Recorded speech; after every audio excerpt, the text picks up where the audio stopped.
Yes, it is game on here at the MODUS Super Series. Welcome along to Wednesday's session where one of our 6 sharpshooters is going to book their place at Saturday's finals night. Glenn Durrant is alongside me. Glenn, I've not asked you yet how you want to be addressed. Is it 3-time Lakeside World Champion, Premier League Champion, or the most intelligent man in darts? Well, I'm sat in with Phil Bars, so Lakeside World Champion doesn't sit right with me, so Lakeside Champion's very nice.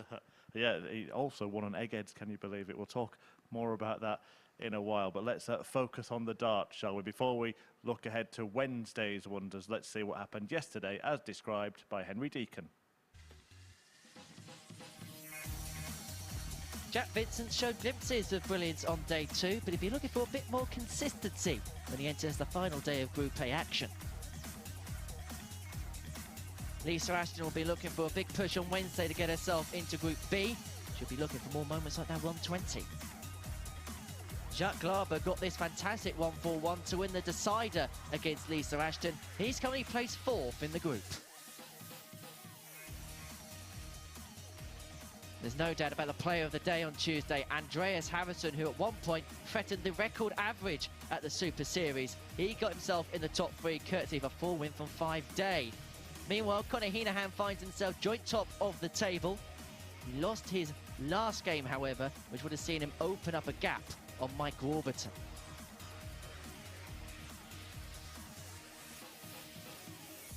Will be hoping it's a winning Wednesday at the Super Series.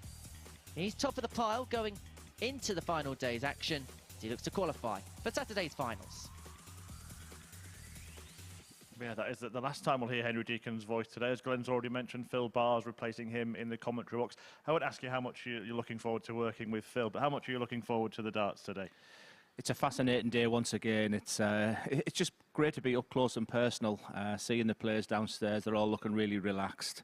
Couple of front runners out there, but someone could come through the pack today, so it's all to play for. Well, let's have a look at that pack in this Group A table. Remember, just one player gets through to finals night. The rest of them carry on playing here on Thursday and Friday in different groups. The top 2, Mike Warburton and Conor Heneghan, looks like a battle between those two, unless it goes horribly wrong. Yeah, I think they've been the standout performers. Andreas could maybe count himself just a little unlucky, a couple of missed doubles here and there, but his statistics show that, you know, he's up there with Conor and Mike. But I've just got a feeling either Jacques, Lisa, or even Jack can come through the pack. It's not the end of the world coming 2nd or 3rd this week in the format. Like I said, they're all really excited down there and we can't wait to get started. Yeah, so 2nd and 3rd go into Group B, which is a group where 5 players play, 3 go through. You know all this by now, but if you are new to the Super Series, there is that advantage of finishing higher in the table. Glenn mentioned how unlucky maybe 1 or 2 players might have been. Let's see how that manifests in the players' stats this week. And you can see there Andreas Harrysson in 3rd in the table, but with almost as high an average as Mike Warburton, the leader. Yeah, it's incredible. But obviously, averages, a lot of it is linked to the doubles finishing. And, you know, the startling one there is obviously Mike's top of the league with the highest double percentage. But just look at that one for Jacques as well. 28.57. That's an area, if he wants to come through the pack, an area he needs to improve on. Yeah, you could do your Bobby George impression, couldn't you? 13 maximums, as many as anybody else, absolutely. But the lowest checkout percentage there. He will play, though, in the very first match of the day. He takes on Conor Heneghan. Now, Heinehan is one of the 2 fighting out at the top of the table. However, he's lost his first game both days, and he's lost to Jack both days. It doesn't bode well, does it? Yeah, absolutely. Just sometimes styles make games. Be interesting to speak with Conor maybe after the match why he has struggled against Jacques. I've got a funny feeling that Conor could come out just a little bit out the traps today. He needs to, because Mike's breathing down his neck there. What will he have done, or what should he have done to try and address this losing his first match? Probably not analyse it too much, but it's interesting to speak with someone like Jack Vincent, who's eating more now, getting some substance during the day for him. First rounds of any competition, nerves, tension, any dart player will tell you that. If you can just let go of the shackles and just let them darts fly, he's an exceptional player, Conor, and he'll be up there for the fight today. We're all eating more now, aren't we? Christmas is coming. Right, Glenn, who's going to get it? Who's going to get that place at finals? I'm going to stick with Warby. I said it from day one there. I've been super impressed with his silky smooth throw. I think he'd be tough to beat. He's one of them guys as well. He's very confident in himself. He believes in himself. And as I walk through the room there, he said, I'm going to win it today, Glenn. Mike Warburton says Glenn Durham. Well, let's get the action underway then, shall we? Can Labra land a hat-trick against Heinehan and cause him more early morning alarm? Let's find out in the company of the man alongside me. And good morning, Phil Bars. Thank you very much, Chris, as always, and welcome along everyone to the MODUS Super Series. Here we are, the final day of Group A in week number 5. And as the guys on the balcony were saying, big start here this morning for Conor Heneghan is needed. Would like to put some pressure on Mike Warburton. Remember, they are both tied on 14 points right now. Can Heinehan move to 16 and just tap Warby on the shoulder and say, you have to catch me, my friend?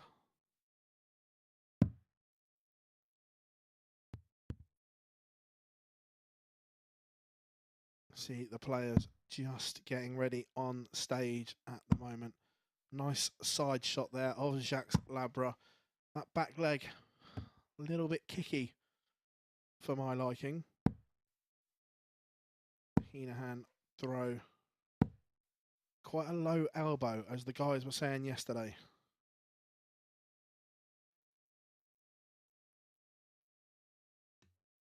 And as if by magic, Duzzer is down the stairs in a flash. Good morning, Glenn. I'm sure them stairs are getting higher, longer.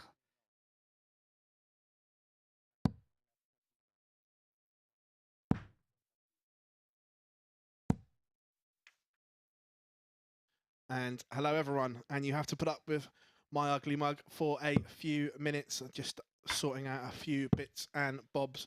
But Glenn, just elaborating on what you said up on the balcony there with Murph. Is it a 2-horse race, or can Andreas force the pie? Yeah, I believe so. I think all 6. Let's start from the guy at the bottom, Jack Vincent. He's smiling away in there. He's absolutely loving the opportunity and the experience that he's getting. He's seeing the positives from everything about this week. So it's been refreshing to see a young player to be like that. Then you've got Lisa. As I've just walked through there, she said, can I hit some doubles today, Glenn, do you think? Big smiles. You know, everybody's nice and relaxed in there. Jacques, very interesting. I've got to stop putting the S on the end. It's been fascinating. It's the most French people have spoken to me via Twitter this week on private message. And they're not impressed with my Jacques.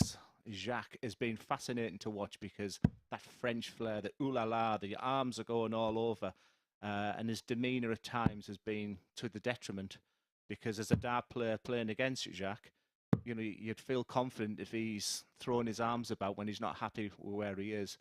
But he's a Europe Cup champion, and that is a very, very difficult competition to win, and a challenge to a winner. On the same weekend that Thibaut won as well. He's off to Q-School. It's been great this week to get to know people. It's a little bit more broken English with Jacques. I did want to ask him more questions, but he could be the guy that comes through the pack today. Andreas in third, brilliant. Scoring power, second to none, really. I mean, and it's just the way he sits his darts underneath the treble 20 for a dart player. That can be a bit of a nightmare, but he just sits above it there, you know, and he could be really good. He could have another 4-1 return today for sure. But the classy Conor Heneghan and Mike Warburton, the banter between them yesterday afterwards, you know, we met next door and we were chatting, and you know, there was good fun between them, and both of them. You haven't beat me yet, Warby. Warby's, he responds with, yeah, but I'll win it tomorrow. So, you know, a big prize at the end of it. $5 this week, 20 grand champions week. It's you know, they're all up for it. It's been an incredible week, and I've got the best seat watching every second of it. On the Group A winner going straight to the final, it's a very split camp because you get 2 days off where we talk to players. Some like that 2 days off. Wolfie in particular loves those 2 days to recharge the batteries. And some just want to carry on playing. If you were in this situation, would you want the days off, or would you want to continue playing constantly? Well, rather me. I asked both Mike and Conor that question, and both of them want the 2 days off. Now, I did ask if Mike would go home, but it's 5 hours. It's a 5-hour journey for him. So after speaking to his partner, you know, he will be staying if he tops the group. Whereas Conor was a bit more reflective. I think he's got, you know, the experience of 150 games here.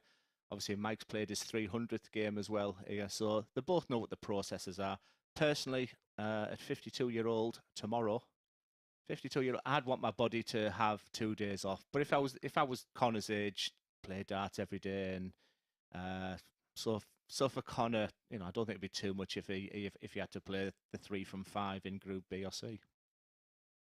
And obviously, Colin Osborne at the weekend broke the mould at last. The curse of Group A has now gone. And how nice was it to see someone from your neck of the woods pick up that £5,000 and book their place at Champions Week? He's just a genuinely nice guy. And, I've been through my problems, which have been, everybody knows about my problems there. But I sat down with Colin, and he said it took him 5 years to get remotely a throw that he was happy with.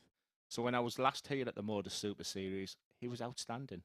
He didn't get the desired win that he was looking for, but he was impressive, and he was banging, he's peppering 100 averages on a regular basis. And I looked at the group last week, and I was like, Colin, what a shame. It's such a tough group. You could play well and not get through with this, Yellow Class and Aaron Monk, etc. The list just went on and on last week. And then when I watched that he completed the task and he's in Champions Week, he'd be a force to be reckoned with, because the experience and the talent is all there for him, and he'd be hard to beat. Yeah, we've already spoken about obviously the top of Group A today, but it's also important is, can you gate crash second and third, because that advantage of Group B is massive. The odds are in your favour, where in Group C they're not. And my naivety of MODUS Super Series, and it's only maybe this week I've realised that third place and second place it's not the end of the world. And like you've just said there in the original question, some people might actually prefer to finish second or third, so they've got under the 2 days. Especially someone like Lisa, who's everything at the moment is match practice in preparation for Ali Pali. She could just be enjoying getting this practice, because you can't buy that stage. And I was off air, I was saying, obviously the players in Teesside, they're desperate to come to the MODUS Super Series. My nephew Jamie's already had that experience, but Adam Atkinson's been here. So many, but there's half a dozen people that who message me and say, if I get the chance, Glenn, and they're going to the ADC tournaments next year purely to do well to come to the MODUS Super Series. So it means a lot. Yeah, on the ADC, look, it's a fabulous tie-up for the amateur game with the MODUS Super Series, and I got to see Adam Atkinson up close at the exhibition in Newcastle, the MODUS exhibition, and with Any Sports, and he is a real prospect. But a genuinely nice guy. So he might need to toughen himself up a little bit. He's tough to beat, very deliberate. Maybe the way at my best, the pace I used to throw as well. But what I like about Adam, he's just a nice person, and I hope he gets all the success in the world. And 2 darts to beat Michael. I know it's an exhibition, but to someone like Adam, that could have been a catalyst then to kick on to think, if I can beat Michael, why can't I go to Q School and dominate that? He's, the world's his oyster right now. Yeah, and with the ADC, it's a fabulous hookup, giving the amateurs a real target to get to come here, play a week, and arguably get to Champions Week if you're good enough. That connection going forward next year just could be so good. Pathway. When growing up for me, it was local league, Super League, county, play for your country, and then hopefully get to Lakeside. So now there's pathways, now there's opportunities, the ADC, the WDF, there's all them opportunities now where amateur players, but if you're watching and you get the opportunity to go and play on that stage, it's as professional. And I think it was Robert Owen who said to me, who's been amazing in this MODUS Super Series, that it reminds me of a Euro Tour stage and throw. And on a Saturday night, if you can get a decent crowd in, like the week when we had the legends there, and the finals night, it's a church building, so the aesthetics and the noise that bounces around there, people love it. So get yourselves here if you get the opportunity. Yeah, and on that, tickets are available at dartshop.tv for this Saturday night, all complimentary. All you have to do is go there, click a few buttons, put your email address in, and we will send you an e-ticket, all complimentary, dartshop.tv, Glenn, in a must-see night. Yeah, I can't wait. And unfortunately, the last time I was here, it was Aaron Monk, and I was expecting the whole of his entourage to come, and we had one table there. So we need you guys. Get yourselves down. You're going to love it. There's some unbelievable players here this week, and the Saturday night it's a fantastic experience for everybody. Yeah, 100%. We will be back on stage very, very shortly, just sorting out a few glitches.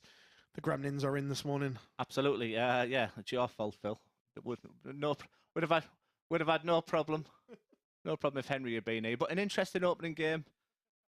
Jacques has played Conor twice this week, and even though Conor sat, top of the league there, Jacques has come out winning both games. So styles make matches, and maybe Conor just struggle against Jacques for whatever reason. So hopefully that's not on his mind, and he's just thinking, let's get out the traps today, because Conor has lost his opening game the first 2 days. So already it's an intriguing game, and all all 15 games will have connotations and permutations, and just sit back and enjoy it, guys.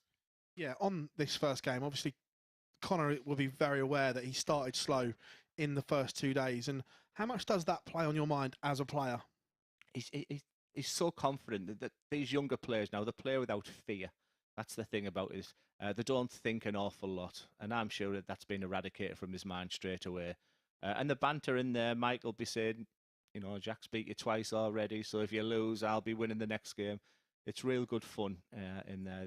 It's been a great week already with these guys, and they're all chatting with each other, and it'll be interesting. And Warby will be having his French flag draped around him again.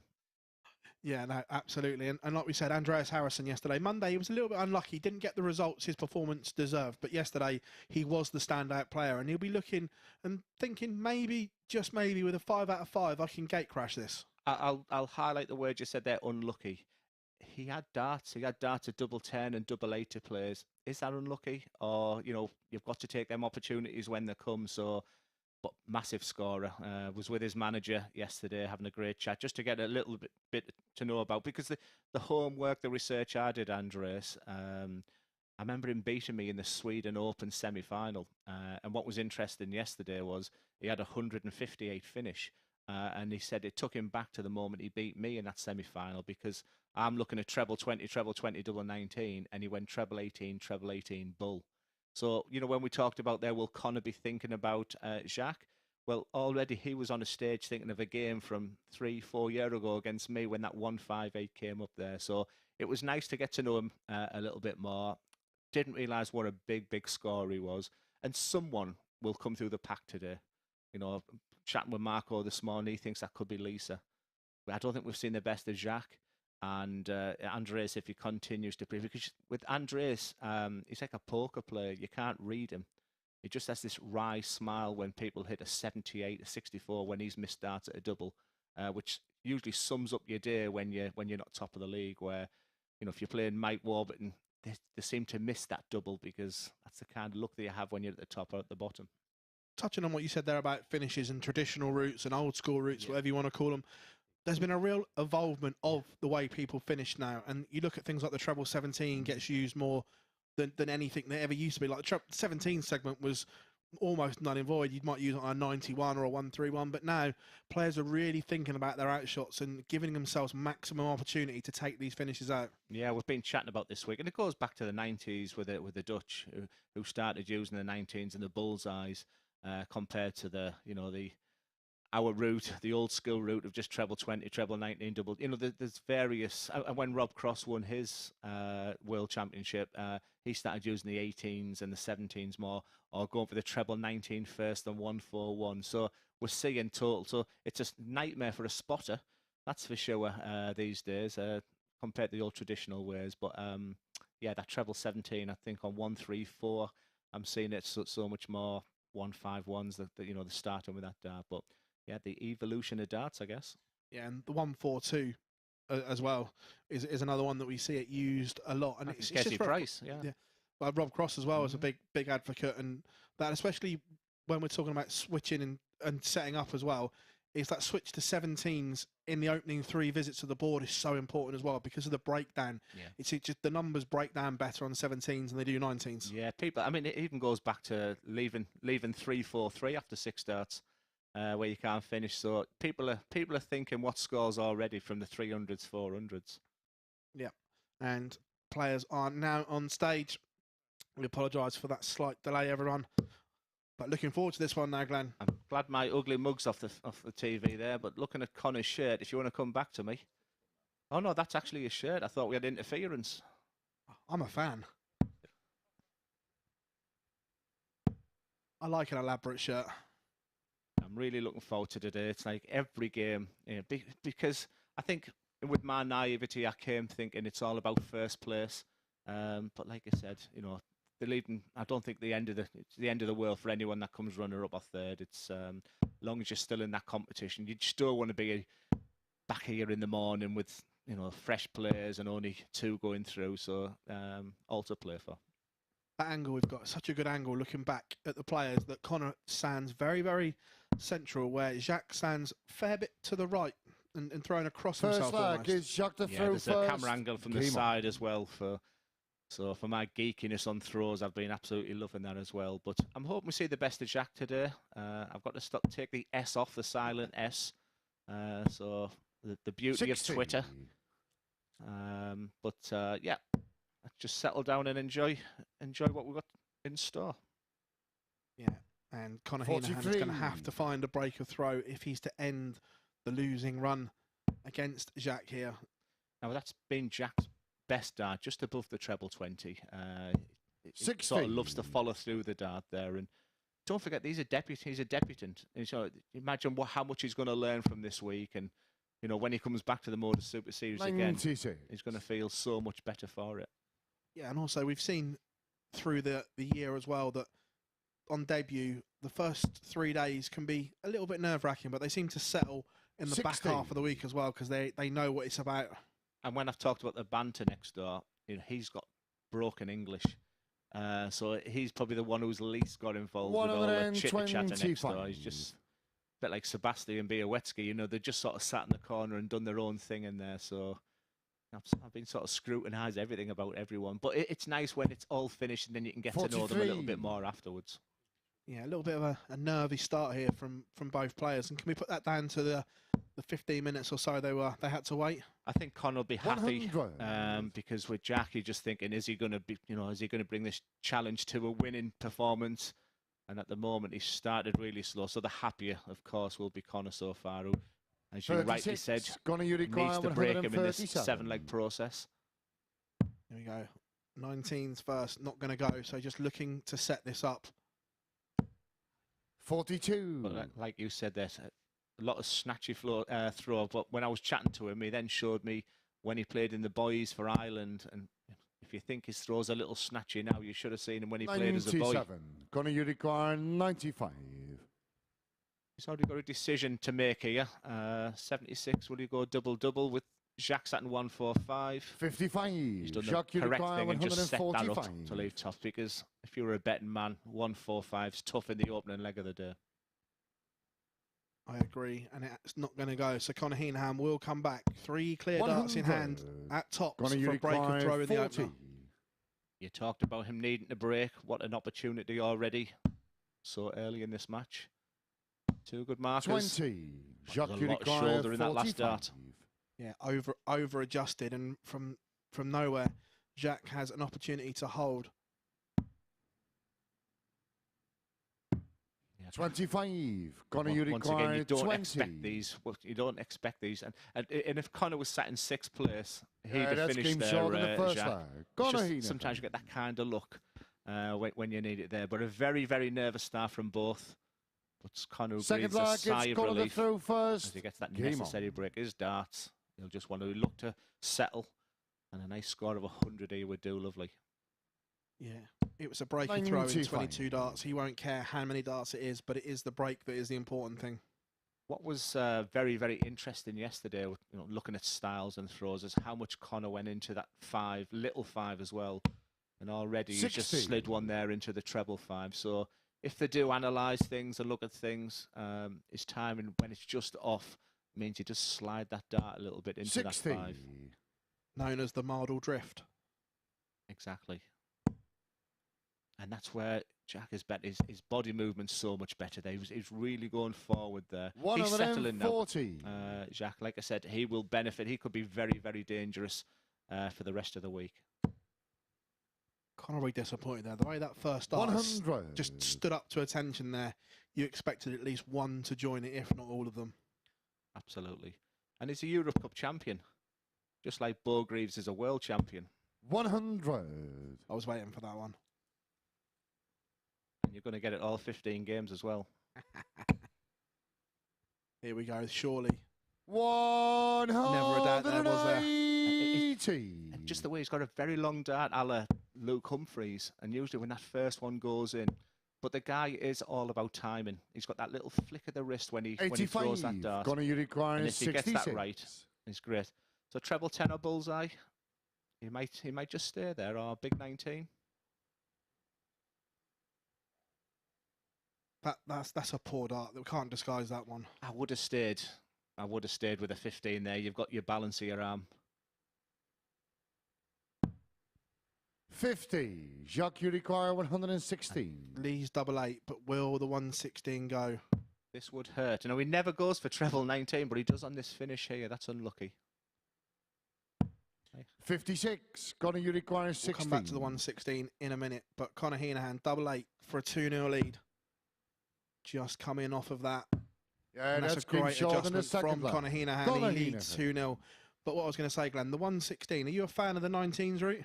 Again, I'm old school, so Third you're lag going to is get probably Jacques the same Labre answer off first. me, that it'll be a Game fat on. 20, treble 20, double 18. But what's been interesting about Jack is that's his best two darts. 140. And that does not surprise me that the third dart is just so much better when he follows that dart in. But in the first couple of days, the dart was sat where Conor's first dart is there, and he remained on that treble 20. And the constructive criticism I was trying to give out was, you know, maybe look, and he's doing it now. So hopefully he proves me right with the treble in the last dart. 60. But already his board management looks so much better, and that tells me he feels a little bit more relaxed at the moment. Yeah, snatchy dart from Conor Heneghan. 44. Yeah, just keep an eye on that 5, and like I said, it was interesting to sit with the 6 of them, and you know, a lot of them do go back and look at your updates on Twitter and you know what's been said and everything. So already they're 95. analysing, but yeah, the favourite person I have to chat with so far has been Jack Vincent. He's loving every second. Yeah, it was interesting when you talk to players. They do go back and watch 120. the session and watch their games and analyse them and take them in during the afternoon and the evenings. Yeah, it surprised me. Even Andreas, you know, I was talking to him and his manager, and they've been looking at areas of improvement. 138. This is much better from Jack. Again, And needed 2 trebles to apply pressure. And it's that low 5 there. 44. That's been his biggest Jacques requires 68. negative of the week. Is that a timing issue? I think so. It's just point of release, and because he's quite it's all wrist action, finger action. 56. Conor, you require 157. We have seen some big finishes this week, Phil. Is it going to be another day? Just looking at Conor, it looks as if he's fighting 27. every emotion in his Jacques body at the moment. require Yeah, 12. and he has been on the first game of the week. Jack double 6. That's a great marker there. Yeah, that's game Just short in the followed that third. up. Oh, I like that. Jacques Labre. I like that little fist pump at the end. He looks a different person. He looks happier. Like I said, if people are going to benefit the most this Forward week, it is lag, the it's gone deputies to the as well. throw So when they do first. come back, Game on. I don't know exactly what to expect. But I love that reaction now. And after a disappointing leg from Conor Heneghan here, 99. Jack will be thinking, attack the throw here, apply pressure. Exactly right. But that's where I like him. Don't be surprised that this doesn't follow to be a 140. 100. His average doesn't say just yet because he opened up quite poorly, but I'm definitely seeing a much better and relaxed Labra, but he won't like what he's seeing here. 135. It's a flyer on the last one. He's just tried to ping it off the barrels and put a little bit too much on it. I think a rush of adrenaline as well, and all of a sudden that bit of excitement. 60. You need ice running through your veins in this games at times. So much emotion goes through you. I think someone said yesterday, 83. no 2 games are ever the same. You can watch Colin Osborne in the semi-final of the the Champions Night, and in the semi-final he couldn't hit a double to save his life. 140. But in the final could barely miss one. 184 for Conor Heneghan. We'll be looking to set this up and leave a nice 140. 2-darter, and he's done exactly that. That's a huge 140 to leave 44. Definitely enjoying watching Jack today. I'd like to see him use the bullseye here. 105. Conor, you He's require thinking 44. so much better. What kind of big moment. Pop, pop. There's the big 4. Lovely marker for a 3-1 lead. 4. Jacques, you Bent the wire require back. 96. That's very unlucky. He's used the marker well. I think 96 and 141. Is he going to go double-double? Double 8 for a Desmond. 88. Conor, you require 40. He knows the little grimace on his face there. He knows that was a huge chance to break back. But Conor Heneghan now looking at tops for 3-1 to re-establish that 2-leg cushion. Surely he can just come off of that. Yeah, And that's a came short great in the dart, fourth and you line. could see what it Conor means to him. Heneghan. We've got a double fist pump there from the Irishman. He knows how big that is in the context of this game, Glenn. Fifth Absolutely flag loving is that. And that Jacques was probably the throw worst first. dart he threw. Game on. But luckily it hit the barrel of the top one. That's what you do. Just follow your darts through. 42. And you like to hear that. So sometimes when you're looking at the floor, you're 3-1 up and you just want to hear a low score. It's a beautiful second dart. Begging for a 140. And Conor Heneghan is now in control. 59. Already it seems a long time ago since Monday morning when they opened up the proceedings with Jack getting the win over 100. Conor. Would be a big win for him here. I think he'd be looking at a minimum 3 wins today, Conor, but if he has aspirations of top in the group, he'd be looking that he needs to 60. win. All tune in for game 4. Heinehan versus Warburton. It's going to be a blockbuster, isn't it? Should we do an Eddie Hearn and get 80. MODUS Super Series pay-per-view involved for this one? If I can get the profits, then I will do. Conor Heneghan 181 after 9. And that's 66. Exactly. That's a great point, that, Phil. When you stood there 3-1 up with your darts, just give me against the darts, just give me a 12 to 15 darter, please. 96. And he's done his job. You might see the bullseye come into a treble 19 would be good there. And now he's going to struggle to finish now. And what I mean by that treble Conor, you 20, if he'd have gone for 85. treble 19 at a single 19 on the second dart and used the 25 for the third, he would have left the big fish. 45. It's all in Conor's hands. It's his to lose at this point. Jacques Labre will just want another one there, just to tap him on the shoulder, Glenn. And he's tapped him. 140. Conor, you require 40. Heinehan is top of the group. He has aspirations of being here Saturday night. That's a bit of a flyer. He wanted to get off against a 0-2 return so far Game, from shot and a Conor, match. and he's done Conor exactly Heneghan. what he needed to do there for a fantastic 4-1 victory over Jack. He'd be absolutely delighted. Mike Warburton, can you respond to that? He's up next against Jack Vincent.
So for the first time this week, Conor Heneghan is off the mark in match 1, and a first loss for Labra against the Irishman. Heinehan winning that one convincingly 4-1. Take a look at the stats there. Not much between them in terms of the averages, but Conor Heneghan dominating that match, getting the job done in 5 legs, and yeah, taking Glenn's advice, starting well, maybe needing to do so, and that means that Conor Heneghan makes the first move. He is top of the table, outright a couple of points clear of Mike Warburton. Warby is going to play in the next match, so he has a chance to answer the question posed by Heinehan. He faces Jacques Vincent, and in their meetings so far this week, there's been a win apiece. Warburton getting the better of Jack on Monday, winning that one 4-2. But Jacques Vincent, well, he got his only win of yesterday against Mike Warburton, taking out a one-on-one checkout early in the match, and then going on to win the game in fantastic fashion with this brilliant 1-2-2. As I mentioned, it was the only win of the day for Jacques Vincent, who has shown in flashes what he is capable of doing. But Mike Warburton very much in that race, that 2-horse race, it seems, to make it through to finals night from this group. Right, let's see if he can answer the gauntlet that's been laid down to him in that first match. Heinehan off the grid very, very quickly. Can Warburton follow suit as he vies for victory against Vincent? Thank you, Chris, and welcome back, everybody. I was speaking to Jacques Vincent after his first time he played Mike on Monday, and he said he was lucky to get 2 legs yesterday, and I just felt the way he was talking there, he's going to really struggle against Warby yesterday, but he was absolutely brilliant. I loved his double 5, double 17, which we joked about, and that 1-2-2 finish on the bull was his highlight of the day. For Warby, as I sit here, I could hear him singing Michael Jackson yesterday, The Man in the Mirror, and joking aside, he was absolutely fantastic. So I'm expecting a thriller here. Yeah, as well, Glenn. Just looking at that shot from behind the board, looking down at the player, Jack Vincent's dart is very much angled away to the right. Yeah, it's we have spoke so much. I mean, Mike the throw first. So much this week about his throw, and as he's grown, he's lost so much weight as well. We were giggling yesterday at a YouTube video of his England performance. He just doesn't even look like the same person now. So he's he's had to work, and any throw will look bad when you stand behind Warby, who we've waxed lyrical this week for sure about the silky smoothness is what he's doing. But Jack is loving every second of this week. Yeah, the Warby throw is right up there with some of the very best we've seen. I thought it was absolutely natural, but speaking to him yesterday, he has worked to get what he wants from that throw. Very interesting to see today what it'll be like under pressure. Yeah, and he has to answer the question as well, posed to him by Conor Heneghan. And what a start by JV. Quite like that shirt as well. I'm a fan. I'm a huge fan of it. Obviously, he is one of my target teammates as well. And the red and white is obviously synonymous to my background as well. So, yeah, I was a little bit jealous of it. 60. After such a good start, that 60 may have undone all the good work, because if Warby can find something big here, all of a sudden Jack Vincent's on the back foot. I'm going to slightly disagree with that. I feel like that was 3 well-thrown darts. 124. Just sometimes when you're at the bottom of the pack, them darts, sometimes you can throw the worst dart in the world, it'll go in. But treble 18, what a start for a bull. 99. Mike, you require 121. Mike Warburton, 1-2-1. Will he get a dart at the ball? No, he won't. And that grimace says it all, Glenn. Absolutely. It's at the 43. He shines Jack bright with confidence. 25. And as I walked through today, he said, I'm going to win it today, Glenn. I said, well, I've predicted that you're going to win, so you've probably got no chance now. Double 4. 21. Mike, you about that first start there. Don't miss the big number, guys. 78. And again, the shake of the head. Is he thinking? We didn't see this week from him. 38. Jack, you require 4. Jack has to punish this. He started off with an unbelievable 177, 140 to settle his nerves. Yeah, that's And now game he'll be short in the feeling first really, line. really good Jack about himself, Vincent. that's for sure. And more importantly, Phil, a break. Yeah, break a throw in the opener. Second leg is Jack to throw first. Game on. I can hear Conor Heneghan next door screaming and shouting. Come on, JV, he's shouting. 60. But there's that sort of 60 that you just chatted about there. Well thrown darts, all above the treble there. Jack settled really well, but I think all week he's started the day. The thing with Jack, he said he sort of petered out a little bit at the end of the session. So he's been eating some energy bars and just trying to put some food inside him, you know, during the contests. Yeah, and I suppose 45. he hasn't played this amount of darts over this format arguably in all of his career. I know it's only best of sevens, but it's the fact that they're here for 6-7 hours to do these games. Yeah, I mean, there's two answers to that. You know, he's going to 140. really benefit from it, number one. But for such a young man, he's got experience of representing his country as a boy. He's played challenge to the BDO, WDF circuit, you know, and them opens can go on for 100. 15, 16 hours. I think the worst of the lot was the Welsh Open. And this guy in picture now, he won it. Has he told you about it once or twice? It's good. Actually, it's a good story. The fact that it's a good story in the sense that he didn't take his trousers with him. He went in a pair of jeans and just went out for a day with a wife. So I did. For the first time I heard the story, by the 11th time, 60. I was getting a bit bored. Mike, you require 161. And Mike Warburton has bounced back well here. The disappointment of losing his throw in the opener. And now he is on for an immediate break back. 97. 97 to tee up 64. Jack Vincent not on a finish. So can he leave this handy, but needs 2 trebles to do so? And he finds the 140. second Mike, you one. require 140 64. to leave 96. Now all of a sudden this 64 just becomes a little bit more difficult. And he's only going to get the one dart of the double now. How are you feeling, Mike? 48. Wow. Jack, you require It's a long way away. 96. It is, and he's that 96, which has been synonymous with this week. And it's all about the first dart. And the treble 19, double 19 yesterday was huge for Conor Heneghan against Lisa. 40. So it's never Mike, over you with that require 95 60. finish. But this already you feel is a must hit. Yeah, that's game short in the second And all of a leg. sudden, Mike Warburton. whatever nerves he had in his body there, that break back, he'd be feeling really good. He takes a Third sip leg of is water. That's Mike just a to little bit of throw first. experience. Game on. Even the little things like that. And it's back to your process again. Just give me 100 and a 15 dart, you'll be thinking. Yeah, and going back to that double 19, it's become a bit of a Super Series tradition because Robert Rickwood was 85. deliberately leaving it. I don't mind. It's my, when I played at the Grand Prix, double 16, and if I blocked it, double 19 was my second dart. 100. This one's now warming up into a good contest after the shaky start, shall we say. Mike Warburton has fanned that first dart in the last leg in a bit. I'm looking forward to seeing Jack the rest of the week. 100. Obviously, we've got new players in the morning coming. Big shout out to my Whitby partner, Richie Parkin. We're represented in Teesside here this week, and it's going to be difficult to sort of commentate on him because 45. I just really, really want him to do well and do himself justice. So I can't wait for that. There's some real good players coming this week. That looks absolute inviting. He's overpitched it. 125.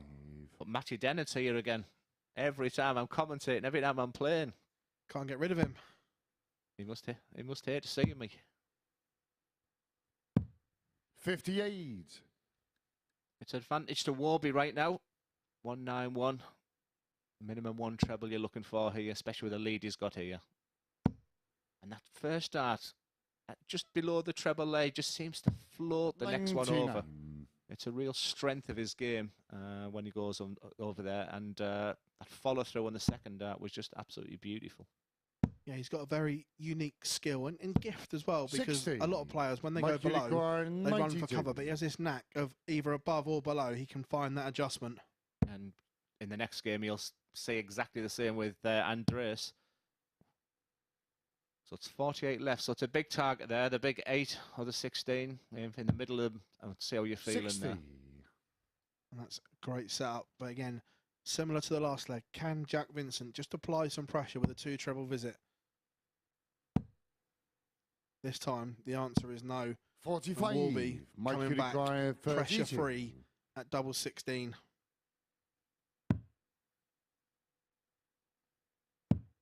Oh, that's a flyer. 16. That'll be a bit worrying to him. I think all festivities he hasn't been really thinking an awful lot. He's just enjoying it. Part of me now is already thinking, let me just get this game under my belt, because what an absolute 41. cracker we've got in game 4. 16. And they'll be well aware of what is game 4 as well, that Mike Warburton will not want to trail Conor Heneghan going into that game. Yeah, that's game short in the third leg.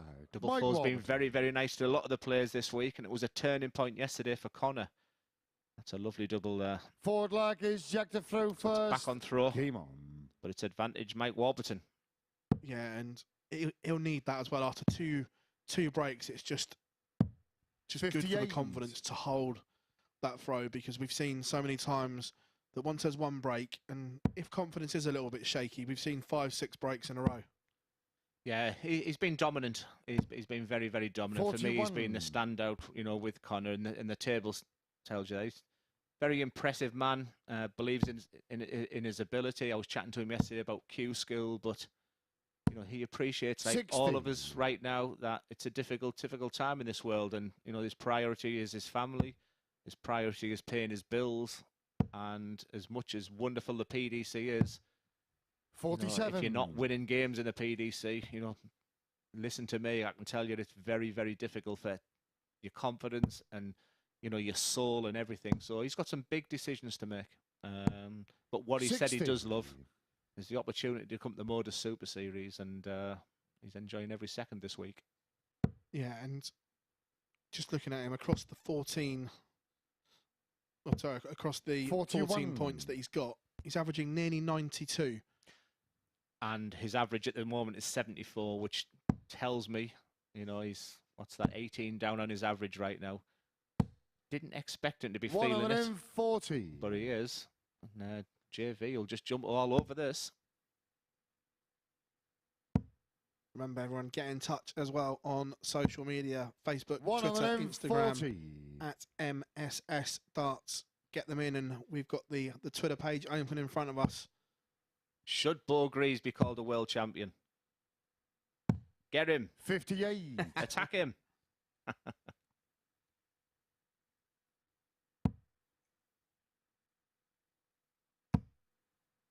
You'd be excited for the Ali Pali, are you, Phil? 90. Not yet. Jack, you require Because 125. we've still got one big Players' Championship finals beforehand. Let's not overlook the importance of it. Yeah. We've seen players go there, 93. produce, and just sends them to Mike, Ali you Pali require in a different 142. mindset. Yeah, good point. It's great preparation for the guys. Lovely setup there by Jack. That treble 16 is a route I used to go myself. Jack, you require 32. Had he missed it, would have left a 3-darter rather than a 2. Big moment for Jack already. On the wrong side. Yeah, that's game But that's a short in the great fourth third dart, line. Glenn. After Jack disappointment Vincent. of going the wrong side on dart 2, that's a great recovery dart on the third. Yeah, and a 21-darter, surprisingly. This is not the Fifth Mike leg, it's Warburton Mike to throw first. we've Game witnessed on. this week. He's thinking about it. And imagine being in Conor's corner at the moment. He'd be thinking, you know, this very confident guy from the past 2 days 45. with his silky, silky smooth throw. All of a sudden, he's thinking about it. You can see them blowing the hands there. It was pretty nippy in there on Monday. It seemed to warm up a little bit 45. yesterday.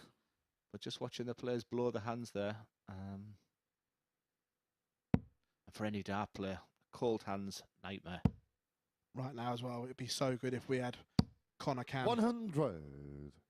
Yeah, it's great that they're here next door. I was wondering if they could hear us yesterday. We were getting a bit excited, me and Henry, yesterday, but they can't. I think the only person I've heard so far is when Aaron Monk lost. 43. I was glad I was locked in here. Tornado Monk.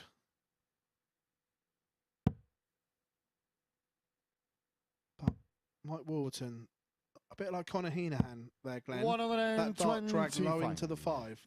They're both feeling it here. I can assure you we have not seen that in 2 days from Mike. He's the straightest dart player here this week.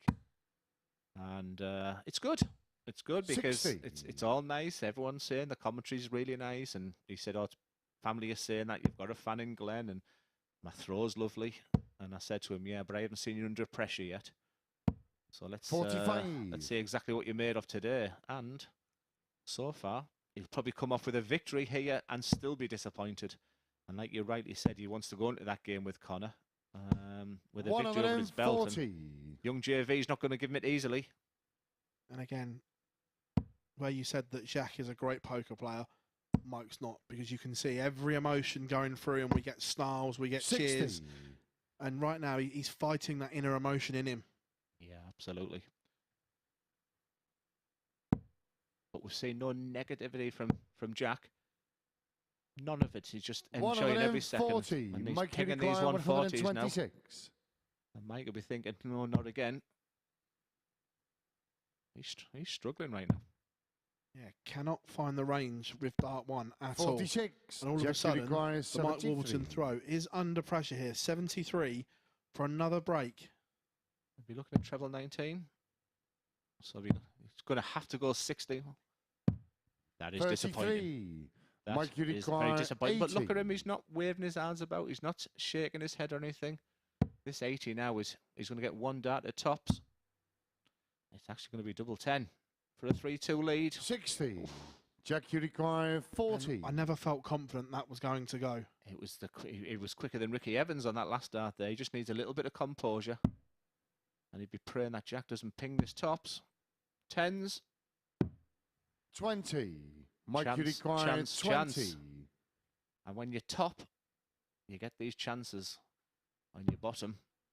That would have gone in. Double 5. No one's missed it all week, Phil. That's game short. Nobody has missed that double 5 all week. It must be the best double to hit in this Super Series event this week. 6 targets. Jack to throw first. Game on. A very, very frustrated Jack is next up. And what's frustrating about this game? The perfect first 140. Start. And be thinking, why couldn't I do that a couple of throws ago? Yeah, and Mike Warburton breathes a huge sigh of relief. He maybe should be 3-2 down, but he's not. He's 3-2 up. He's 1 away and looking to join Conor Heneghan on 16 points. So then we look at the glass half empty and full. He should just be looking forward now, not thinking 100. I'm struggling. Because right now, I would say the 2 points is all that matters right now. You know, the numbers are great. The stats are lovely. Right now, just get over that winning line. W is far more important than any other stat. And an intriguing last start there. There was no way a dart player can continue going for the treble 20, but he just seems to be able to have this knack of floating them over. 140. This is great stuff from Jack Vincent. 140, 100, 140 with the darts. And we're seeing the real Mike Warburton.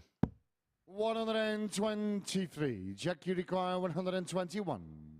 Will he go treble 20 or bullseye? Treble 17. 84. So he's got the option of treble 20 there or treble 16. Mike, you require 138. I've got the Della. I was going to say it after the first start there, but he's going to stay there with a fat 18. Just given the scoreboard 160. He's not the greatest of counters. Jack, you require 64. So, and that also tells me his mind's not 100% where he should be right now. That's a bit of a safe dart. So tops. 44. Mike, you require 22. Low. Match point incoming for Mike Warburton, Glenn. Not a double we love, and he won't like that first dart, but for a massive 2 points, and that's exactly where the dart goes. He one relieved Mike Warburton there. Conor and Mike both do their job. The top of the table clash will be up in game 4. Don't miss that, folks. But next up, we've got Andreas Harrysson against Lisa Ashton. We'll see you back very soon.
Welcome back. So the top two have triumphed in the opening encounters of the morning here at the MODUS Super Series. Mike Warburton, maybe not at his brilliant best in that last match, a 4-2 success though for the Welshman against Jacques Vincent. Very similar to the level produced by Conor Heneghan.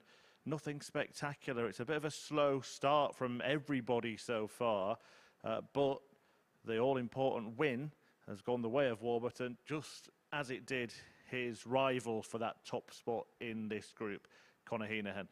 Next match features the other two players in this group, Lisa Ashton and Andreas Harrysson. Harrysson had a fine day yesterday, winning 4 out of his 5 matches, and he has beaten Lisa Ashton in each of their previous meetings so far this week. The bearded Swede getting the better of Ashton with a 100 checkout on Monday, a match he went on to win 4-2. Yesterday, it was 4-3 to Andreas Harrysson. So,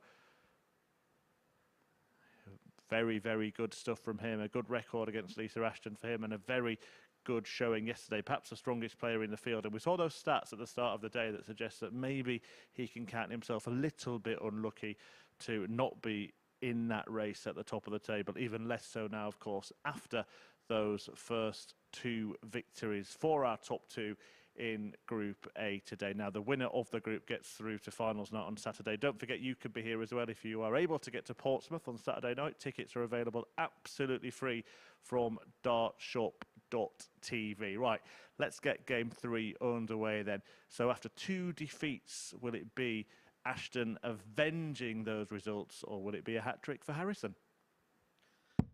Thank you, Chris, and welcome back, everybody. It's definitely been a nervy start from the first 4 players, and it just shows you what's on offer today. Super impressed with this guy this week, Phil. Playing with a bit of a smile, I think, under that amazing beard there that he's got, but just a gentle guy. Really loved chatting with him, and his manager spent some time with him yesterday, and I loved it. But like I said, one of the most decorated players in the world in Lisa Ashton. An absolutely astounding CV. Astounding when you look at it. I mean, you've got the Dieter Hedman with 300-odd plus titles. Then you've got Trina with the 10 world titles. And you look at Lisa's, and plus Bogri's been world champion. I mean, what's the best out of all of them, do you think? It's Andreas to throw first. The best is hard because of different eras. And it's always like the Michael Phil argument as well. It's hard to compare eras because they've all done special things across their times. 60. But one thing, Lisa looked fabulous yesterday, where at the Slam 100. she produced some brilliant stuff against Joe Cullen. But yesterday, the throw looked so nice again yesterday. Yeah, she was suffering a little bit with her elbow, and talking to her today, she's got a little bit of a cold, a flu coming, but she doesn't. It's tough. It's tough on the body. Anyone who thinks playing 5 or 6 hours of darts is nice and easy. 41. It doesn't. So I'll be watching quite closely how she's feeling with her arm and that yesterday, because said she was struggling a little bit. This guy is just a great watch. And that first dart there, Phil, 59. just under the treble, similar to Warby. That really suits him, and he just sort of floats in there. But the theme continues. Another nervy start and a slow start from 60. both these players here also. Yeah, and of course, some of the experience that Andreas has had on things like the Euro Tour and the World Series events where he's played in Copenhagen 60 will be invaluable. I sat with his manager yesterday, but my notes from the chat are not very good. He's from a place called Morlilla.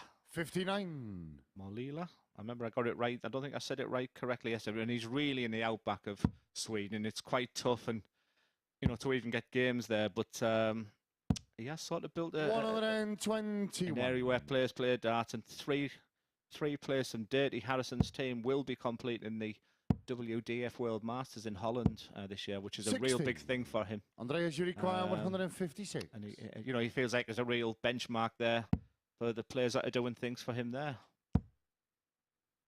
Second dart's unlucky. He'd have fancied to go at the Barney there.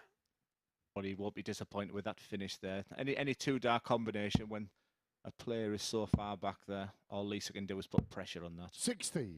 Yeah, Andreas, at the moment, Lisa's 56. not found that first dart range. That first one there was very high and not really a marker to work off of now. But Andreas pins tops short to in the first 56 leg. is clean, Andreas Harrysson. it's clinical, and it's 1-0 to Dirty Harrison. Yeah, and that's exactly the opposite, Second the polar leg is opposite Lisa of how he throw played on first. Monday. At Game on. 56, he would have pinged the 16, gone above the double and then below the double. So he's a guy who's improved as the competition's gone on. It's a much better start to this leg from the Lancashire Rose. We said the first start was a bit erratic in leg one, but she's put that one right at the start of this one. 100. Yeah, she's so classy. Just everything about her, just, you know, nothing really gets a 2 down, even though she's a winner. I don't think darts can upset her, you know, no matter what 83. happens. She just sees the positives out of things, and she's an absolute credit to this sport.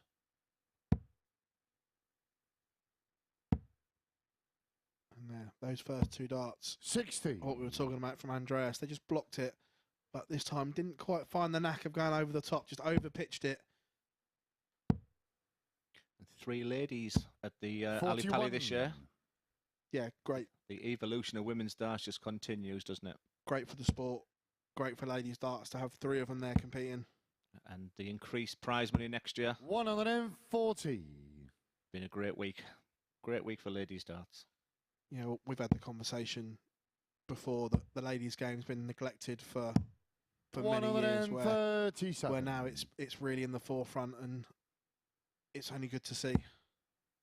Obviously, I did the BDO tour with them. You know, I know the promoter's done everything that they could for ladies' darts, but it does seem like that, you know, the Fallon win over Ted and Mensa, that really sort of was the catalyst of what's going on right now. Tops. Yeah, that's game short. We'll love a bit of tops from Lisa Ashton. The ton goes. Fabulous finish from the Lancashire Rose. I'd love to know how many 100-plus finishes. First. We've got some amazing stats here from the guys at MODUS Super Series, and yeah, that's what I was doing last night. I was chewing the fat on them all, but one of the things that stands out is the incredible amount of ton-plus finishes we've had this week. It was one of those as well. Once the first one went in tops, there was no doubt the second one was joining it, because it was just an open 60. invite. There hasn't been an awful lot of 180s this morning, just the one from Conor and now the one from Andreas. I do get excited because obviously I want to commentate on a 9 is 60. It's something that I would love. True story. I was lucky enough to commentate on a 9 the very first game No way. I ever picked up a mic to do it. That's insane. Which one was it? Martin Adams. Wow.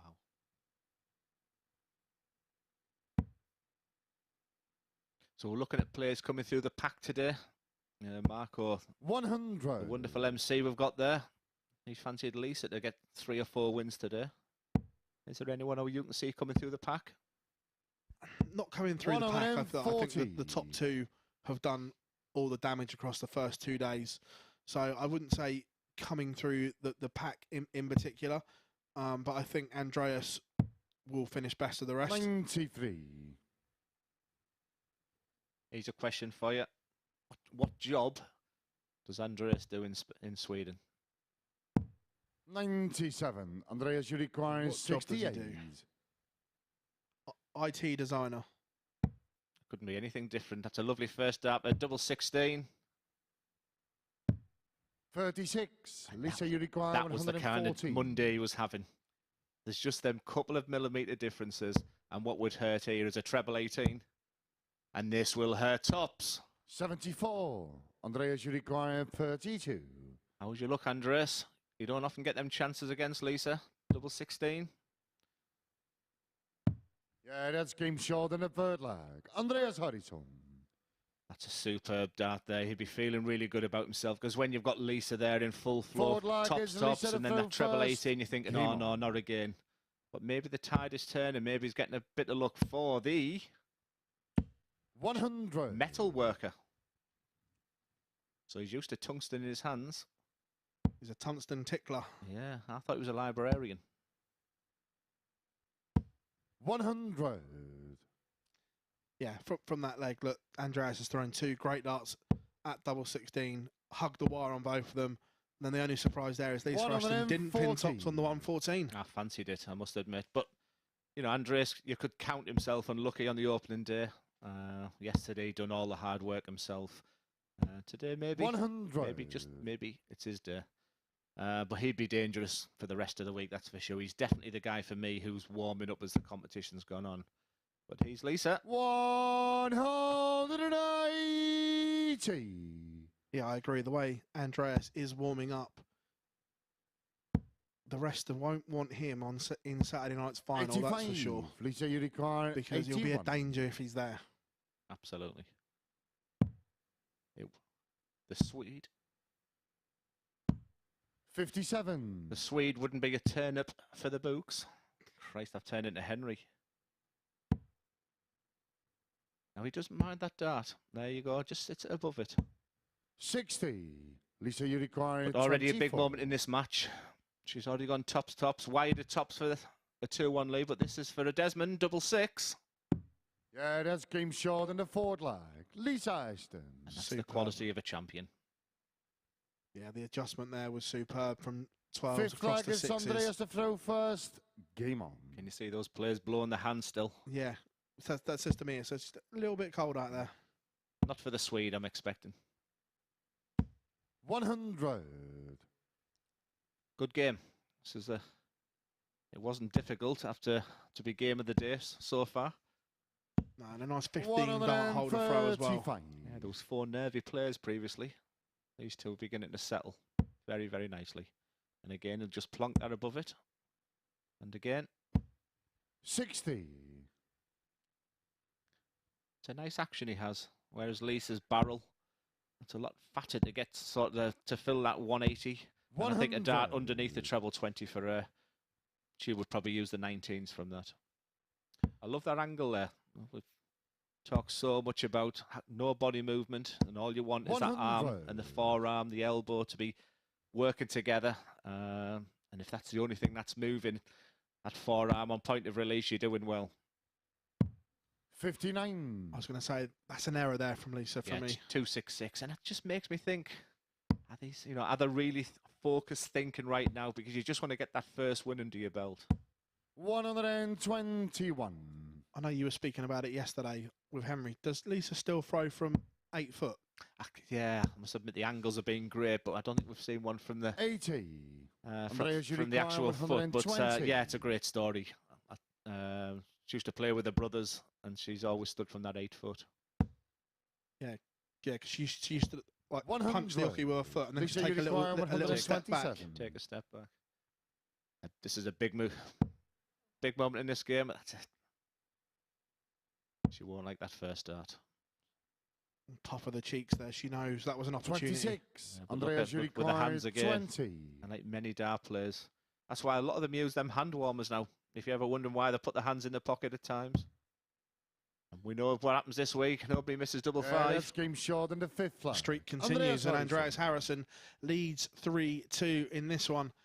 Again, another one from up your neck of the woods, not quite seaside, but Graham Usher from Scarborough. We'll come on to this in a second, but we just had a note in our ear. No, she's bang up against the hockey now. She did kick the hockey, like 100. you said. Yeah, she kicks it, but then used to take a step back. But now, not throwing from 7'9"1/4" instead of the traditional 8 foot that we see her throw from quite a lot. I'll ask her about that later. Maybe she is thrown from the 7'9" now. No, she is just off it, Maybe that's just a bit of a... Is it? Yeah, yeah, she is just a little 41. bit off of it. I can't remember the exact story. I don't know if it was because the room was that big or a first league was 8 foot. But I know she used to play with the brothers. I think it was the 59. league she played in and around Bolton was an 8 foot throw. Yeah. So she'd got used to throwing from 8 foot. Maybe Lindsay or Daniela are watching. 85. Yeah, I'm sure. I may be wrong with this, but I'm sure she told the story about it that it was the local leagues that she grew up in were 8 footers. Where in Nottingham, I think they throw from 7 foot. Yeah, I think I played in the league and was 6 foot. Ouch. Yeah, we had a guy who was about 6'12". He was just putting them in the boards. 97. Tight game. You've got a feeling you take advantage if you could fill this up. Just sit there on top.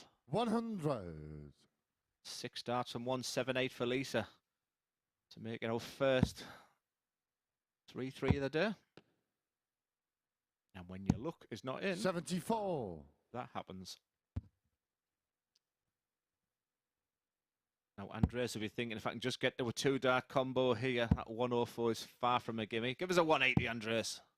130. Lisa, you require 104. So it's gone from a nice finish, the 104, to what you could feel is a must hit. 50 left, double 16 for the 3-3. 88. Was a Andreas, little you bit wild. I require was looking at tops 52. there. For 52. Don't miss the big number, Andreas. It's all about tops. Not much of a marker, but can he come underneath it? 32. Over adjusted, so require Lisa 16. Ashton will be back now for double 8 to send us all the way to a deciding leg. Andreas Harrysson has missed 2 match that's Graham starts Shorten, a and sixer. gets punished because Lisa Ashton pins double 8 at the first time of asking, and we are 3 apiece in this one, Glenn. Final leg. It's Andreas. My only concern for Lisa last night, Came just look on. at it now there, her hands must be absolutely Baltic for it to be doing that. And if you can't get that feeling on the tungsten, it's really difficult. You feel like you're thrown with saveloys instead of 100. fingers. Yeah, going back to what we were saying before the conclusion of that last leg, that Graham Usher is one that ham warmer in the pockets because he's all. 140.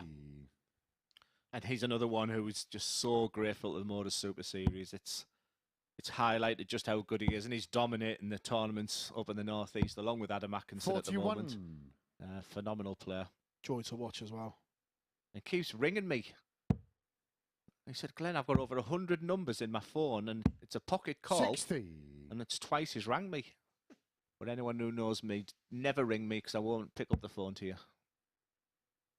It's miserable. I'm honoured then, because you've picked up a couple of times to me. Well, I just hope you were going to give me the money back here, Omi. It's advantage Lisa right now. Andreas has gone to sleep in this leg. 140. Punished as well. Advantage Lisa Ashton in the decider. She's down to a finish after 9. The Lancashire Rose making a move at the right time. 100. Never Lisa, looked you at her require best, but averaging over 161. 29. And I say 29 because that's the 1-dart average. Lisa. 28. And just like the previous leg, her setup play has been a bit of a disaster. She just looks bitter cold. Andreas is going to pounce on that. Another treble would have 80. made that really Lisa, interesting you there, but require it's still 133. It's still in the cold hands of Lisa. Yeah, and I've got some stat update information for you in a second as well, Glenn. It's not going to go. So the record for ton plus checkouts 43. in a group Andreas, you is require 40. So far this 137. week we've had 24. Interesting. So he's going to go the treble 19 route. That would have left 80. All he can do now is set it up with a treble 20. 97. That's a fabulous Lisa, last you start. That makes require this 90. Very easy in a sense that there's only one way to go on this finish. That's treble 20. She'll probably won't even look at the treble and just go for the 20. Bull!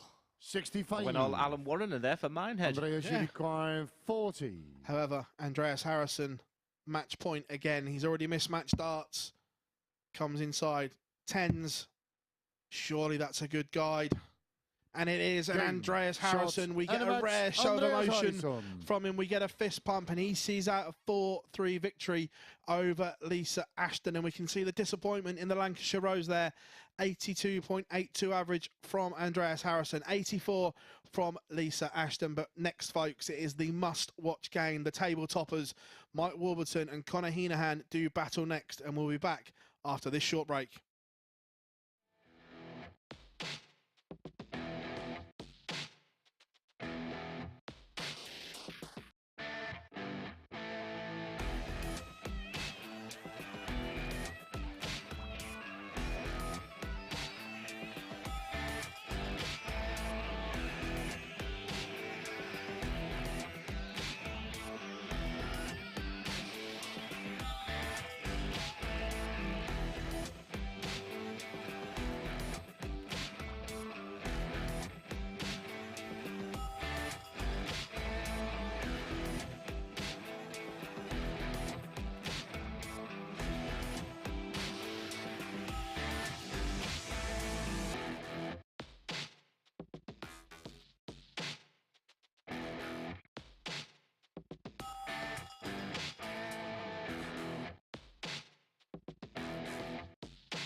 Welcome back. Well, before the break, it was a third win of the week for Andreas Harrysson over Lisa Ashton, the Swede, completing a hat-trick with victory in a last leg decider over the Lancashire Rose, who missed the bullseye for the match. He did take out that fantastic tops checkout to complete the 100 combination and had a slightly higher average than her opponent, but it was once again the steely Swede who stole the victory, making it 3 from 3 and emerging as the best of the rest in this group. But the top two are battling it out for a place at finals night. Let's have a look at that league table after everybody has played a game today. And there you can see Mike Warburton and Conor Heneghan far and away the front runners, 4 points clear of Harrysson, with Labra, Ashton and Vincent in 4th, 5th and 6th. Labra still very much in contention, though, to make it through to Group B. So we'll keep an eye on that battle as the day goes on. But now our attention turns to the battle at the very top of the group. It's Conor Heneghan and Mike Warburton just taking to the stage behind me. And the pair, well, they've met twice already this week, of course, and Heinehan has actually had the better of those bouts, despite this brilliance from Warburton here. The 161, the highest checkout of the week, one of 24 ton-plus finishers, as the boys in comms were just saying, in this group so far. And here's another one of those, as Conor Heneghan took out the 136, going on to win that match on Monday, winning it 4-3, but much more dominant when the pair met yesterday. A 4-1 success for the Irishman. So something's got to give. Both players on 16 points and only one place available at finals night from this group. It is time to turn our attention to what could be the key contest of the day, of the last 3 days. In fact, it is the tussle at the top, the showdown at the summit, the fight between the front runners. Sit back and enjoy it in the company of Phil Bars and Glenn Durrant. Yeah, thank you, Chris. You join us for what seems to be a pivotal moment of this group and the possible conclusion of who's going to top the group. It's a massive game. So much banter with these two guys at the end of yesterday. Conor, you've never beat me yet, Mike. Mike, well, you won't be beating me tomorrow. It was all in good fun, but now it's all business. It is. They are tied on 16 points, but in the next 15 minutes or so, we will have a clear front runner in Group A. Will it be Warburton? Will it be Heinehan? Find out over the next 15 minutes or so. Game on. I don't know how much importance it means right now, but Conor has the dart. That could be very, very decisive at the end. I've been looking forward to this one from the moment I woke up. It was the first game I looked for when I got the sheet. And hopefully there's no anticlimax and both deliver their A+ game. I know we've bigged it up and we can't wait for it, but it's hard trying to read it because both of them far from their best in their opener, so it doesn't give us a lot to go off today. Yeah, for me, it's, you've got the assured, charismatic Mike Warburton against the classy and endearing player in Conor. I've had a lovely chat with him, softly spoken, but with a steel and determination, which we saw with the fist pumps when he was hitting winning doubles against Jacques. And I've had my first positive message from a French Twitter who said I've taken the S off of Jacques, so I appreciate that. I think it was Ian who sent that one, so I'm improving. Yeah, and already in leg one, the Conor Heneghan throw is under severe pressure from Warby. He has stolen the darts, and in leg one, are we going to get a pivotal moment already, Glenn? Well, already 55, 59, 25, 43 opening for Conor. Absolutely disastrous start for him. And the last thing he would want is an implosion right now. And Mike can't believe his luck, so treble 19. 177. And he's tunned 60, 140, 177. Just what the doctor ordered. 58. Mike, you require 24. If you can just ping this with these three darts, he'd be feeling wonderful about himself. Short in the first 13 darter, breaker throw, advantage Warburton. And the 177 setup play was just sublime from Warby, alleviated all the pressure. It's a break of throw, and now Conor Heneghan has it all to do. Warburton said he'd love to take the door on Saturday night. £100. £5,000 to the winner this week into Champions Week for a 20 grand first prize.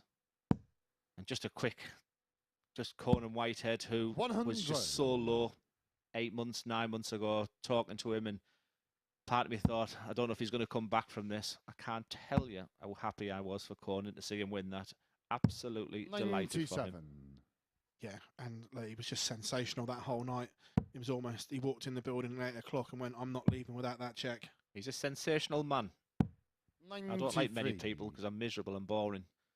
I've got all the time in the world for Conan Whitehead. And I go back now, you'll tell me exactly what year it is, but I remember you beating him in Selsey. Never lost to him. 60. People say to me, when have you felt most comfortable on a stage? And it was against Conan Whitehead in Selsey, because I think we'd been playing so many. But the brightness on the board at Selsey was one I've 42. never... It was so bright compared to when you go on to PDC TV stage. It can appear dull. People might seem surprised, you know, especially with the camera work that you get from home. Well, he's looking good here, isn't he? 140. Yeah. Really turned up, and it's a vast improvement. In game one, he was nervous, he was edgy, but right now, I know we're only almost 2 legs complete. He's averaging nearly 84. 108. Mike, you And more require damning is 104. Conor, averaging under 60.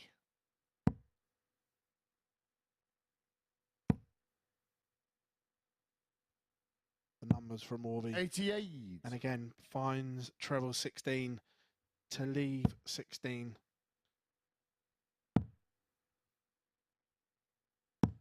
60. Big passage of play Mike, you here. require 16. Double 8 for 2-0. Daylight. And if this goes, potentially, Yeah, that's game short in does the go. second lag. Warby. Mike Warburton. does he have one hand on that Group A winners? This is a monumental setback for Conor. We Third were having lag, a it's banter Conor the yesterday. first. I'm 2-0 up on Game you. on. You've never beat me.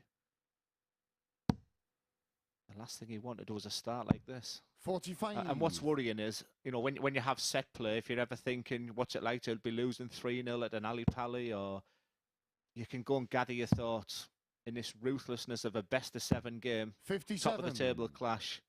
You know, there's no hiding anywhere here. He's got to find something from somewhere. He needs a spark. He needs a catalyst. He needs something. And the only way he can do that now 60. is probably a big 180. But don't show that shaking the head, because Mike's just going to gobble that up. And again, that dart there is absolutely perfect, but a little bit of adrenaline there, and he's pushed the other one 25. a little bit high, but recovers, and it's another 2 treble visit for Mike Warburton. And already the Heinehan throw is under pressure. 83. And we are looking at a double break here, Glenn. But it's serious advantage already. He's took the throw, even while they're still in the 300s. But that treble 80, that treble 20 last dart from Conor was an awful 41. dart, but it just pinged right in the corner of it.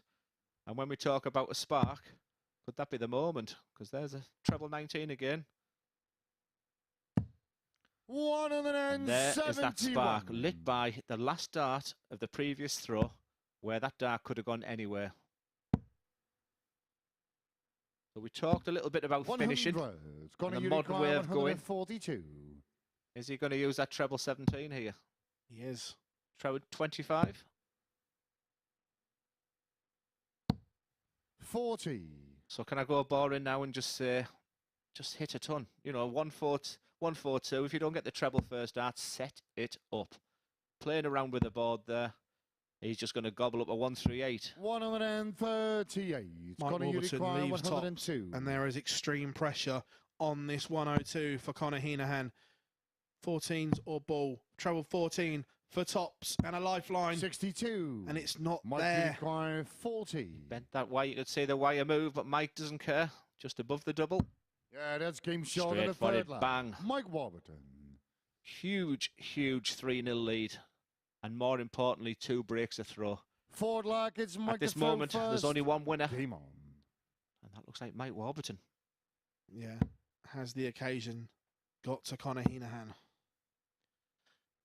So you're walking 60. onto the stage against Conor, thinking I've got a 98 average, 75% on the checkout. I'm in leg 3.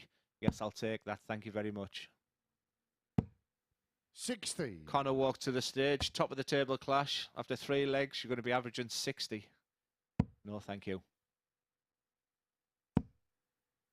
Love this shot here, that there's no body 60. movement at all from Mike Warburton. Everything is still, nothing moving, no moving parts. I did giggle yesterday. He had a haircut yesterday in between us having a chat. He said, I'm just nipping to the toilet and come back and had a haircut, Mike Warburton. 180.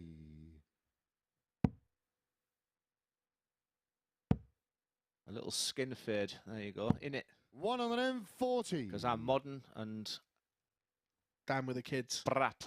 Is that right? Brap. Brr. Yeah. My daughter, if she's watching this, she'll be like, oh my God. 100. Someone take the mic off him. It's a long day, everybody. That's the perfect dart. I have this effect on people.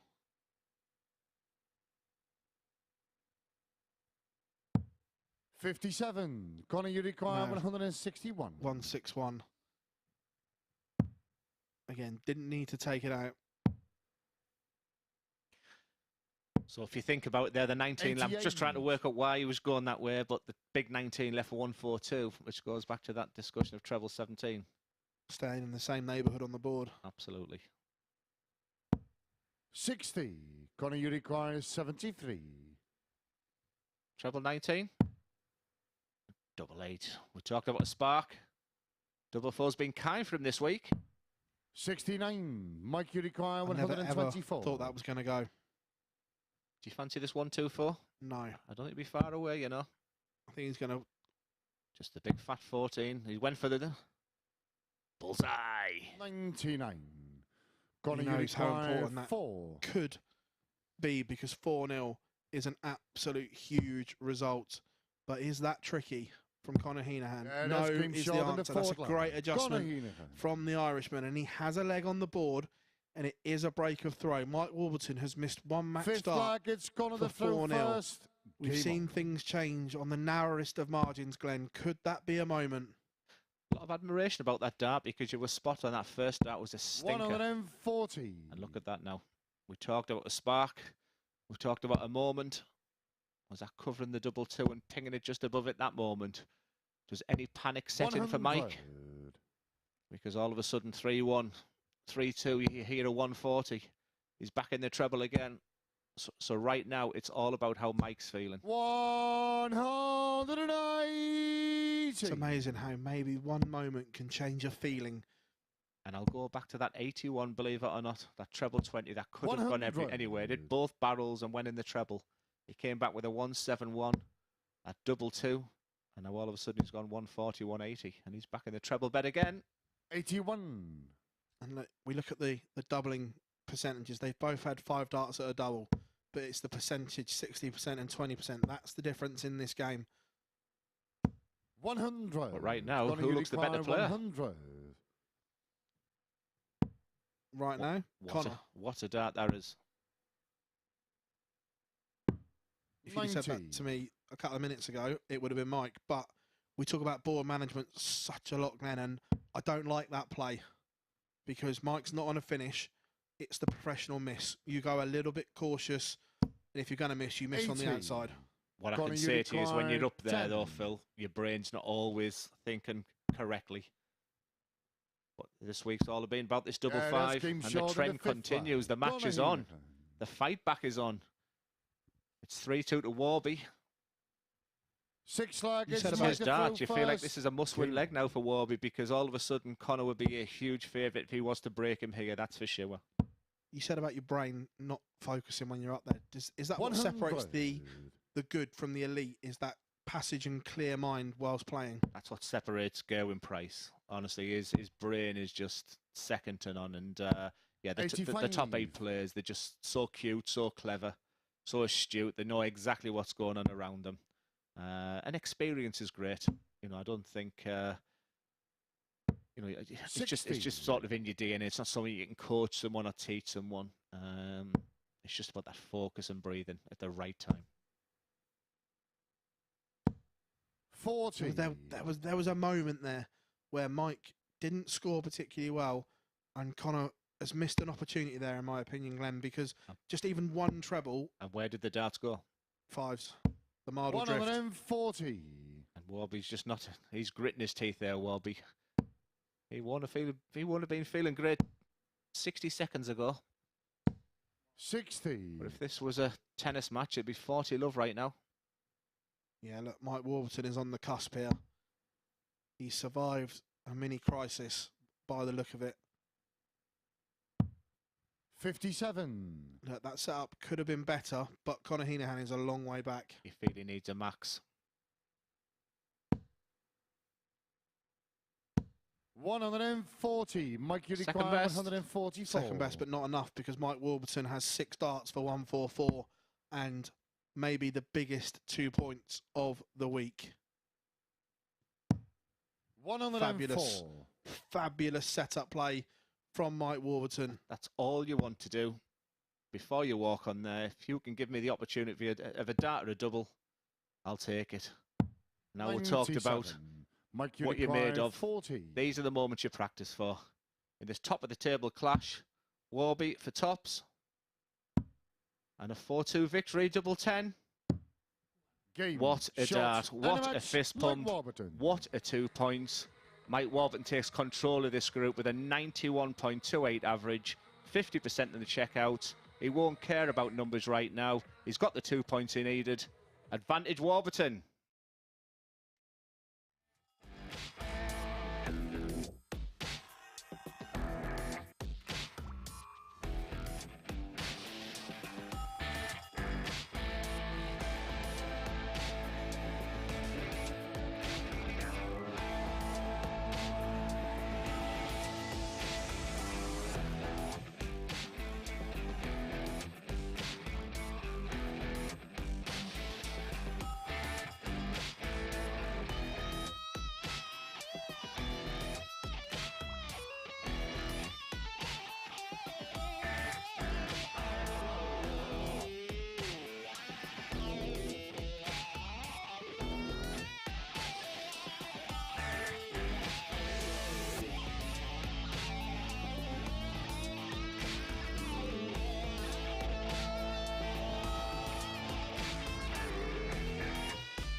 This is the MODUS Super Series.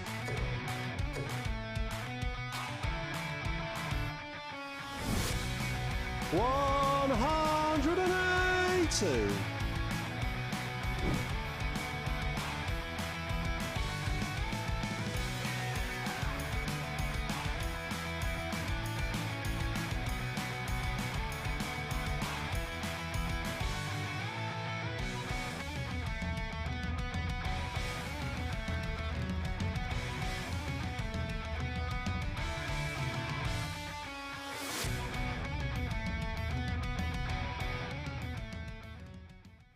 Yeah, and you could be at finals night on Saturday. Tickets available for free via dartshop.tv here in Portsmouth. If you can get here Saturday night, head there and secure your free tickets. And has Mike Warburton just taken a step closer to booking his ticket to finals night. The one place available in Group A might be going Warby's way, because he has just won a potentially decisive darting duel against Conor Heneghan, who for the first time all week won his first match, but without really getting out of first gear, and he stayed stuck in that gear as Mike Warburton waltzed to a 4-2 victory in that one, hitting half of his double attempts in the process and making his move at the top of the table. A table which we can take a look at now, and it shows Mike Warburton 2 points clear of Conor Heneghan. It looks like it is a race between those two.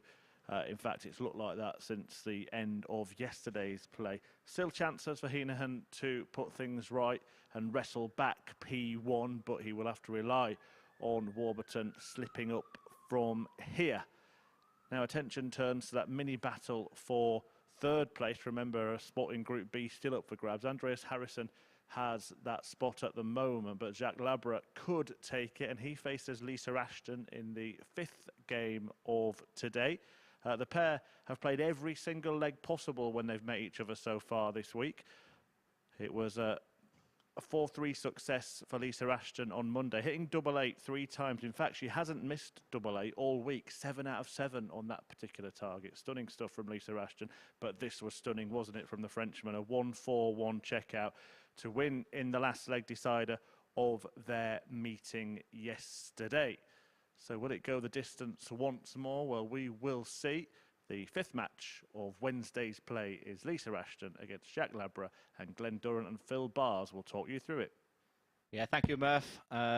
Eloquently put there exactly. This is going to be another tight affair. If history's on its side, 2 4-3s already this week. But the statistic that stood out for me there is Lisa's last 5 games, played 5, lost 5. Not something I'd ever thought I'd be saying.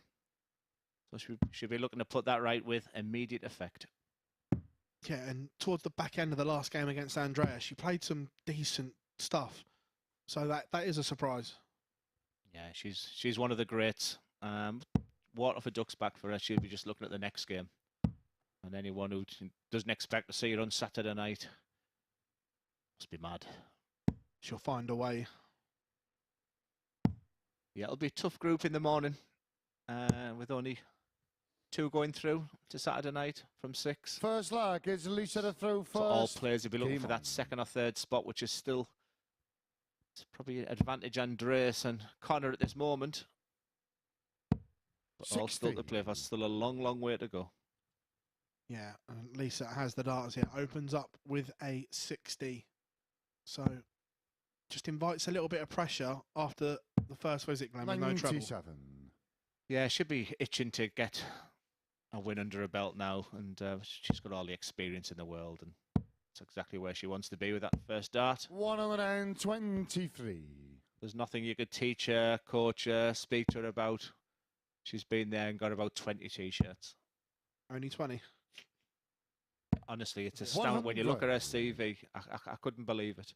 A question I asked Henry yesterday, out of everything she's won, which open has she won the most? 180. What open has she won the most? Just as she pings that 180, as you think? Henry got it wrong. 140. It was Lisa, a wonderful you require competition. 138. Finders. Jersey. I did enjoy 40. that for the amount of cigarettes I Jacques, you brought require back. 164. Treble 19. He might use the bullseye as well. No, you'll go back upstairs now. 59.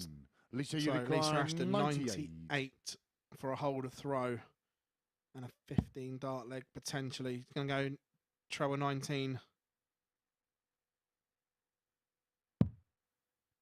No, she just needs to tidy this one up. Treble 14 will be the dart. That's 57. all a little bit of a mess, but Jacques, you it require does leave a 105. 41 combination finish. But for any dart play, these 105, 101 to 110s, you always feel confident because it's only the one treble you need. 65. Lisa, you require 41. Just a little bit scrappy. We call this the pop. There's the big 9. Double 8. 25. Jacques, you Just a little bit require difficult 40. for Lisa right now. And Jacques, who probably thought he wasn't really in this leg. That's the perfect dart for him. 2 fantastic darts. Yeah, that's game short. Absolutely in the well first leg. deserved. That last Jacques dart Labre. pinging in that tops there. He was never really in that leg for a lot of it. But it's Jacques that takes a 1-0 lead. Second leg is Jacques to And throw more importantly, first. that was a breaker Heinehan. throw. Yeah, and Lisa will be disappointed there because she had multiple opportunities in and around from that 98 downwards, just made a little bit of a pickle of it and come unstuck there. And like you said there, Jacques used the 2 markers to 85. perfection there to find tops, last dart in hand. And as a player, those last darts always hurt more. Absolutely. And I tell you what I'm thinking right now. I'm thinking of the Europe Cup, where you're on and off the board all the time. And if you have a run of 3-4 defeats, I can assure you it's on your mind. And while you're sat there waiting, you're watching games and you're itching, shall I practice more? Shall I do this more? 60. Like I said, if Lisa has had a poor finish yesterday, lost her opening game today, it can sort of get on your mind. 180. That's exactly what she needs. I mean, she's averaging 95 here. 2 maxes as well. And there's that really lovely dart for Jacques. That first dart, 100. that first dart just above the treble really, really suits him. He does follow the dart lovely. And after a 180 in a previous visit, 125. she blames the cold hands. Like it, Lisa. Yeah, the first 2 darts were sat there to perfection and just got a little bit excitable. Yeah. 60. 3 good darts there from Jacques. Lisa, That's you disappointing require when you hear the 101. score 60 when you know you've thrown 3 good darts. But 101, one we practice all the time. Big 9. Oh, she's gone for the top route this time. 61. And just above. Changed her MO. Lisa's a spotter's nightmare today. Beautiful first dart. That's begging for more. Bless him. Owen Binks, who's on spotting duty today, will be having a nightmare. 100. Lisa, you require 40. Tops for 1-1. Double 10. Yeah, that's game short in the Much second better, leg. Lisa Ashton. Lisa Ashton. 1-1 and well deserved. You've got to see after 2 legs. We always said it was going to be a Third tight leg affair with is the Lisa previous to throw games being first. 4-3 either Game way. on. You do feel that this one could, once again, go the maximum 7 legs. Yeah, now we've got the 58. end of that leg out of the way. I'm going to pick your brain on equipment, Glenn, 'cause I know you like to coach and everything like that. You were always a nylon stem and a pair flight. Both these two using the very popular now moulded 37. flight, which we're seeing more and more of the top players use. What's your opinion on the moulded setup? I mean, I've tried them. You know, and they're not 100. exactly for me, and it's not because I'm old school or anything like that, but so many of the top players, I noticed Chizzy's even using them now, Devin Peterson using them, Jose was is the guy that sort of introduced them to me. But like I say, the game is evolving, whether it's the equipment, whether it's the players, whether it's the 60. shirts, whether it's the boards. You know, gone are the days where you just pick up a set of darts now and use them for the next 20, 30 years. You know, that's the minority these days, and people are trying various 100. tungstens, and there's so much technology coming out right now, but it's whatever suits you. But what I would say is a change in equipment can sometimes be just like eating a piece of sugar. It can be a short-term fix. 140. Get something that suits you, and believe it's all about you and that arm, that follow through, rather than necessarily the equipment that you're using. So 60.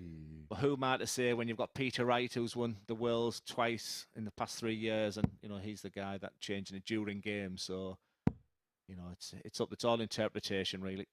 Yeah, 140. I had a go with the moulded flights, and my only thing with them is there's not a lot of giving them. So where you use a normal flight, you get a little bit of give, and your darts can burst through them and still hit targets, where with the moulded ones you get big deflections because there's no give. It's like hitting a brick. Again, no treble on the 1-2-4 there. 92. Lisa, you require 84. And this would hurt, this 84, so treble 20. So she'll be just looking at 14 bull. That's a double 11 now. She's double checking with the MC. And maybe that's just that 73. second of not knowing exactly Jacques, what you she needed require there. 32. She is a figure of frustration right now. Yeah, And normally Lisa doesn't give you much emotion, but today she's given us plenty. She won't like the situation right now, but they're two rubbish No darts. score. And Lisa, usually you when you've require had two rubbish 11. darts, the third one will just ping in from them other two. I fancied that last dart from Jacques. And the hardest part is just being done with the big three. That's game You short. fully in the expect third that line. double four to go in there, and that's exactly what she does. But she'll smile it off. She'll move on. Jacques will realise there that he three-darted double Forward 16. leg is So Jacques to throw if you're ever first. wondering now, Game on. is that the dart out the way now? He'll be thinking of them three-darted double 16 as he's throwing these right now. Yeah, and it was a hold of throw from Lisa Ashton. She leads 2-1. Can I just say, though, how much he's improved since Monday, as in his demeanour? He was, he was 60. French flair, and his arms, he was giving an awful lot away to his players. But, he's looking so much more composed. And like I said, don't write him off for the rest of the week because he's learning. 180. He's learning, he's going along here, and he's a champion. People who win Challenge Tours and Europe Cup singles, Mug. 96. He could be very, very dangerous still this week. The way that Jacques and Thibaut have burst on to the scene this year and got trophies next to their name, surely we have to have France in the World Cup next year. 43. Yeah, absolutely. I was going to say it's wonderful for French darts. It's not a country that is renowned for darts. I mean, the French Open was a big success in the BDO, a real tough one to win. It was always so close to Lakeside Jacques as well. require 130. So it was always well attended. But he's not new on the scene. So we just wait for this. He's not new on the scene. He's been playing 20 odd years, he said. 92. But it's 62 with his last start, and he went for the 16s. That would have left double 7. That. He's done a Leonard Gates, hasn't he? Oh, don't say that. I got hammered for that. I got 60. hammered. Jacques, you require Every French dart player on Twitter was messaging me, don't you associate him with the Leonard Gates counting? Double 18. Done a Johnny Clayton, then is that better? 37. I like that. It still means an awful lot to him. Again, though, being a tad critical with Lisa not on a finish, has your board management got to be a little bit better there? It could do. He could be feeling really, really good about himself. And that's why I've had the enjoyment of asking them after the games are finished. I wouldn't do anything there. That's the hard bit. It just squeezed in. Yeah, that's game short in the forward leg. Jacques Labre. Get them shoulders up. Walk back like a peacock. Show your opponent you're feeling good. Fifth leg is Lisa to throw 2 first. breaks, followed by 2 holds. We're level at 2 apiece. Big moments incoming here. 59. And Lisa comes up dry on the opening visit on her throw. Can Jacques open the door? 60. Again, that's frustrating. You throw 3 good darts and you hear your 60. So Lisa's got to jump on top of that.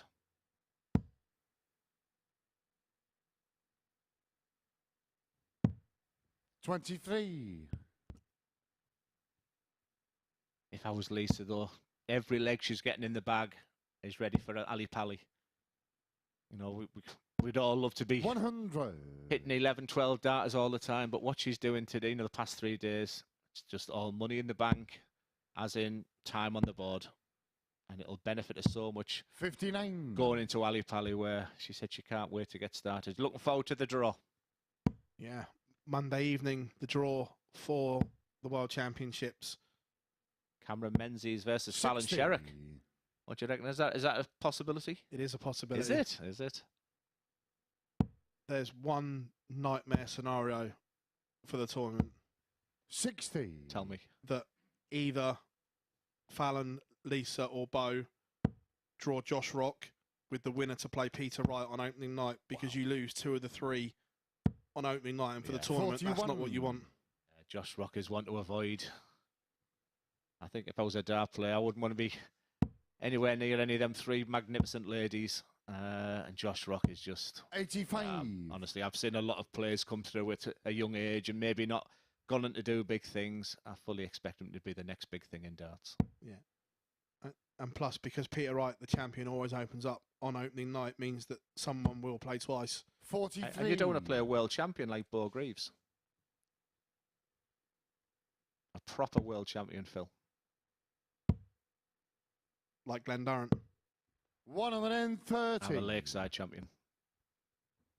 Spot the difference. The ratings have gone up. Treble 19. 100. Oh, lovely last dart. Lisa, you require That leaves at 85. 97. Both on 2-dart combinations here. 2-2. Absolutely nothing between these two once again. She's got to go 20 ball. Yeah, that's game short in the 5th flag. That's a little Lisa bit good. Ashton. After missing all those doubles. And she'll be thinking exactly that, Phil. She'll be thinking, how can I miss this double? How can I miss that 6 double? Why slackers, didn't I shut the hit throw this? first. Then you get Game one on. dart at the bull and it goes in. That's why we love the game. And she wasn't sure whether the treble 15 was in. She had 97. a good old stare and a good look at it. It's like, it's not in, Lisa. I think she knew it was in. She was just thinking, why? 96. But one thing about this MODUS Super Series is, like, 4 wins today for her. All right, she hasn't started off where she wants to be. Them 4 wins can get her into that required 3rd place, and all of a sudden it's been a good week. So it's just about staying positive. But this is a new Jack. I'm really enjoying watching him as a player as well grow. 60. And if I was a betting man, I wouldn't write him off for, tomorrow, Friday. Still getting to that Saturday night final. It's just so much better, Phil. fabulous visit. 180. 2 180s apiece in this one. 83. And it looks as if Jacques we're going to go Labre, all the way as well. 84. 3-all is calling. It looks like they're going to be playing 21 legs against each other this week. 68. Has time on his side, though. Lisa's a long way back. You might see the treble 18 come into play here. Treble 20. 92. I'll leave the big fish. Jacques, you require 16. He missed 3 darts at double 16 inside of the board earlier. Like I said, double 4's been nice to a lot of the players this week. But not for Jacks. Is he going to leave the dreaded double 12. 1 as well?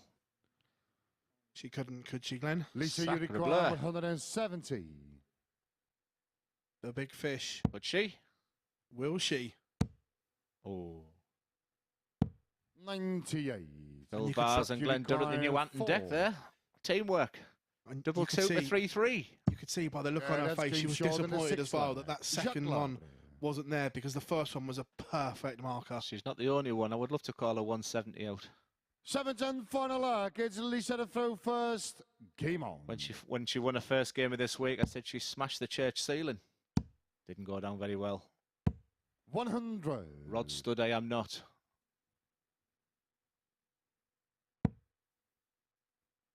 Absolutely delighted for Jack. He's beginning to play real darts now.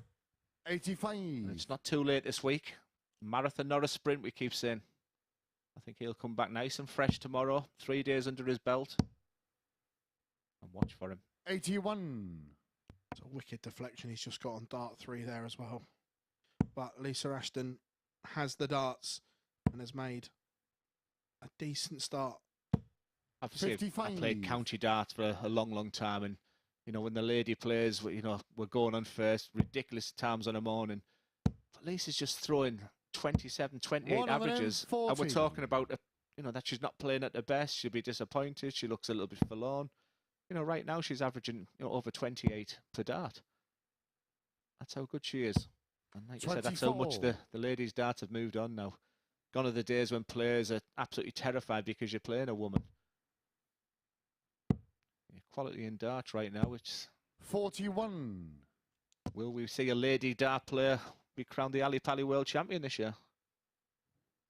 I don't think so this year, but I think long term, the way Imagine that. the way darts is now, the fact that they're playing together mixed at the JDC from a young age is only a good thing. And in 20, 30 years' time, it will just be 31. the norm. Yeah. Lisa, you require And 130. Bo would be a double world champion.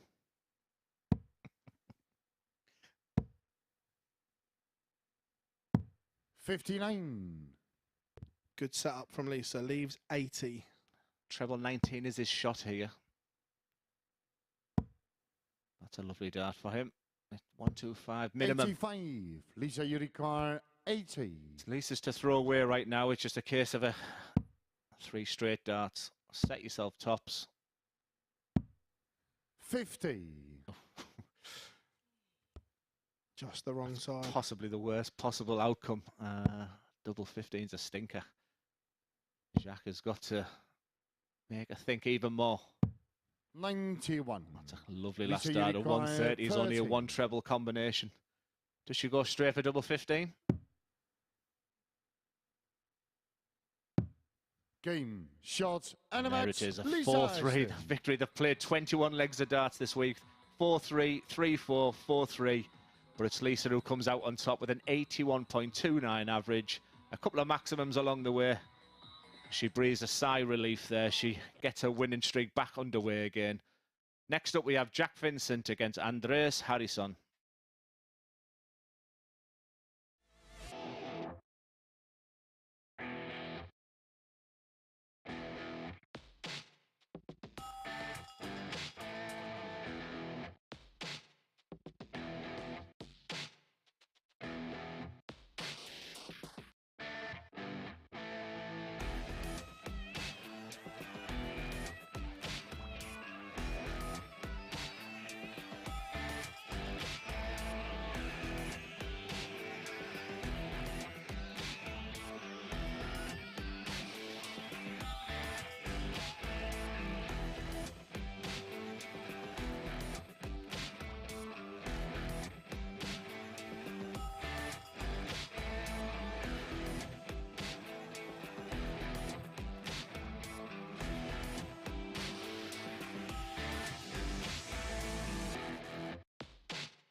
Welcome back to the MODUS Super Series. Glenn Durrant has been in commentary alongside Phil Bars, and he's joining me now to reflect on the first 5 matches of the morning. Glenn, we'll start at the end. That win for Lisa Ashton against Jacques Labre, and it was going to be close. We called it, I called it, you called it, but Lisa won it in the end. Yeah, the full 21 legs thrown in the past 3 days, but I didn't think ever in commentary I'd be talking about Lisa going into a match with played 5, lost 5, so I've just passed her there, and she said, at last I know where the doubles are. Yeah, we saw her blowing on her hands and stuff. She's feeling a bit cold. He said maybe a little bit under the weather yesterday, but she's put it right. Another thing she's put right, double 8, 7 out of 7 after some struggles at the Slam. Yeah, I must have missed that stat, but yeah, after everything that happened at the Grand Slam with that double 8, which we were talking about on the opening day, that played 7-1-7 on it this week. So yeah, I'll tell her that as I go down. She'll thank me, no doubt. There was probably a more important match before that. We'll look at the league table to reflect it in Group A, because at the top of it is Mike Warburton, your pick to go on and win it.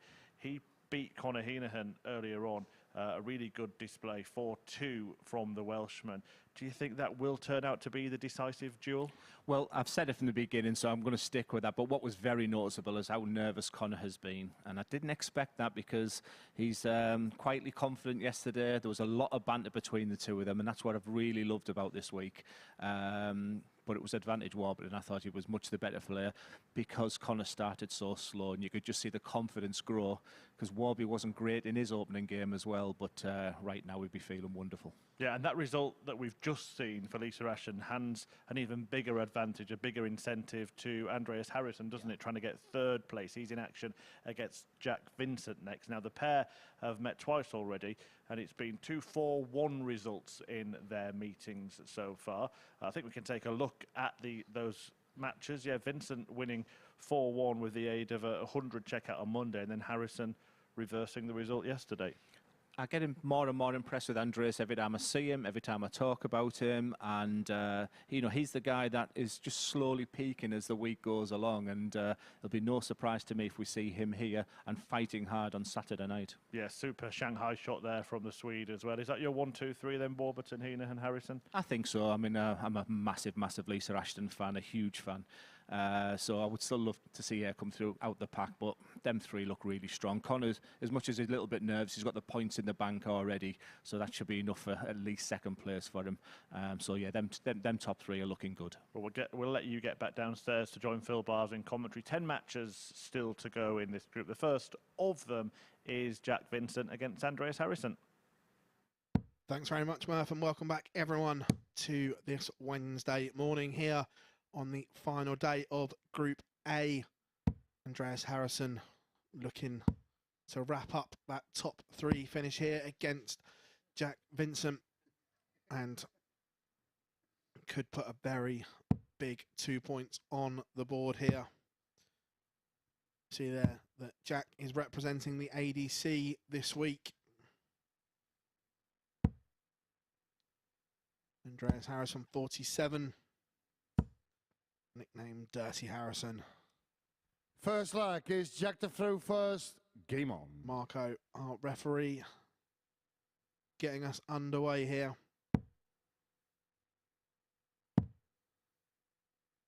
And Jack instantly straight into the treble 19s. Good cover shooting from him. Andreas Harrysson has used that low dart well. Just so capable of going, just easing it over the top.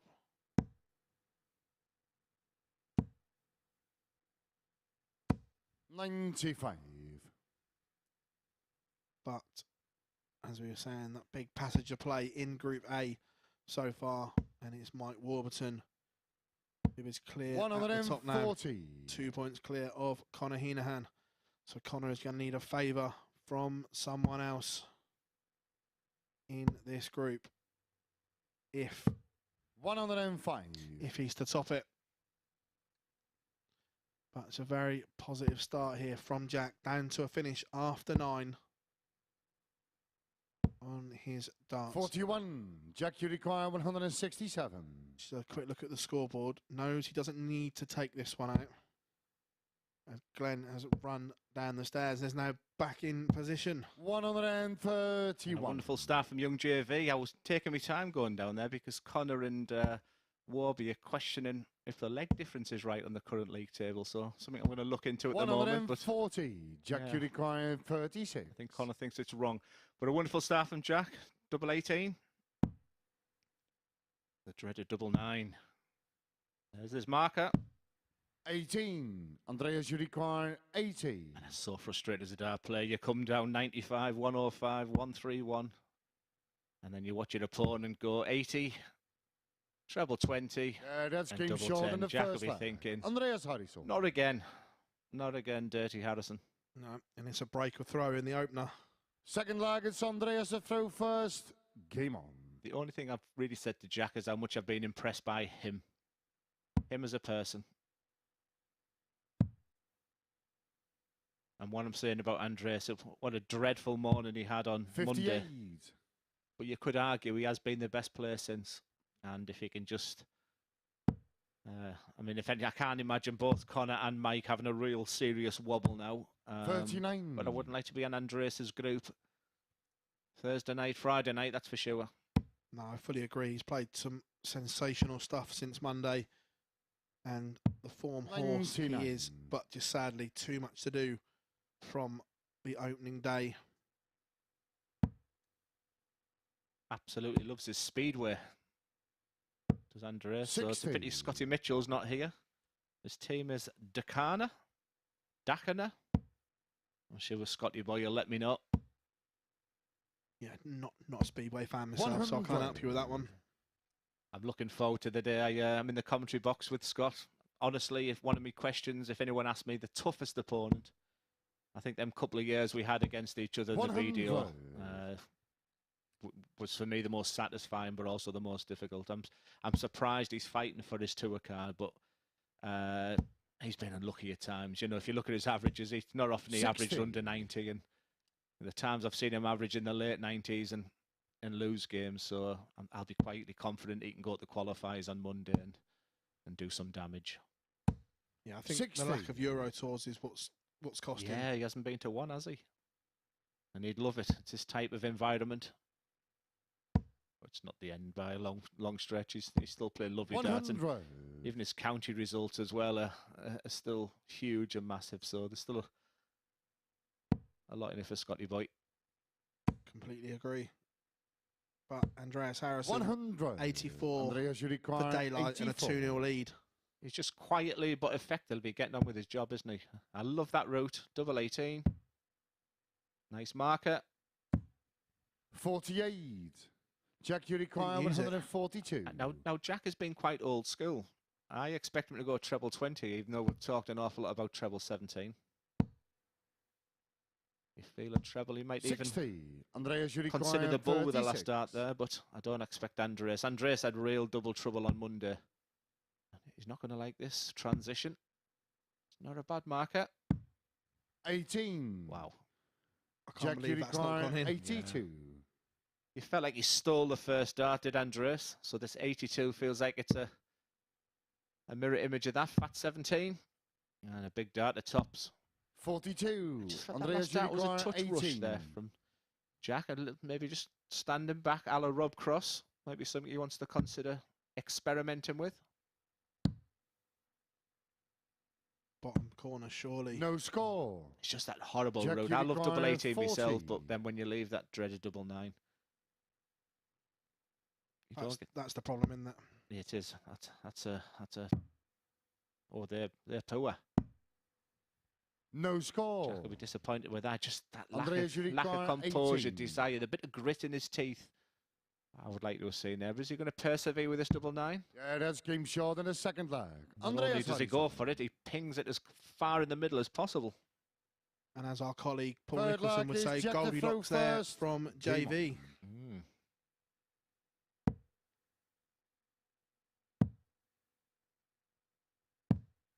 58. And for all them number crunchers out there, I was watching a mid-90 average from both players. You mess about with your doubles and all of a sudden it averages in the 70s now. 140. Yeah, Andreas, a brilliant 15 dart leg to open up, but then some double trouble. 2 from 11 right now after that leg. 18% average and he's leading 2-0. 120. Not from 7 for Jack. It's not a pretty reading. 83. It's been quite scrappy this morning. I didn't expect that. I wasn't sure if people are now relaxed in the competition, but 39. Just a little bit forced. yeah, I think people just want to get the points on the board, and then maybe the back half of this competition today will really kick 80. in. But right now, it's a bit of a tough watch for a lot of them. Yeah, and Andreas is forging a double break opportunity here. 98.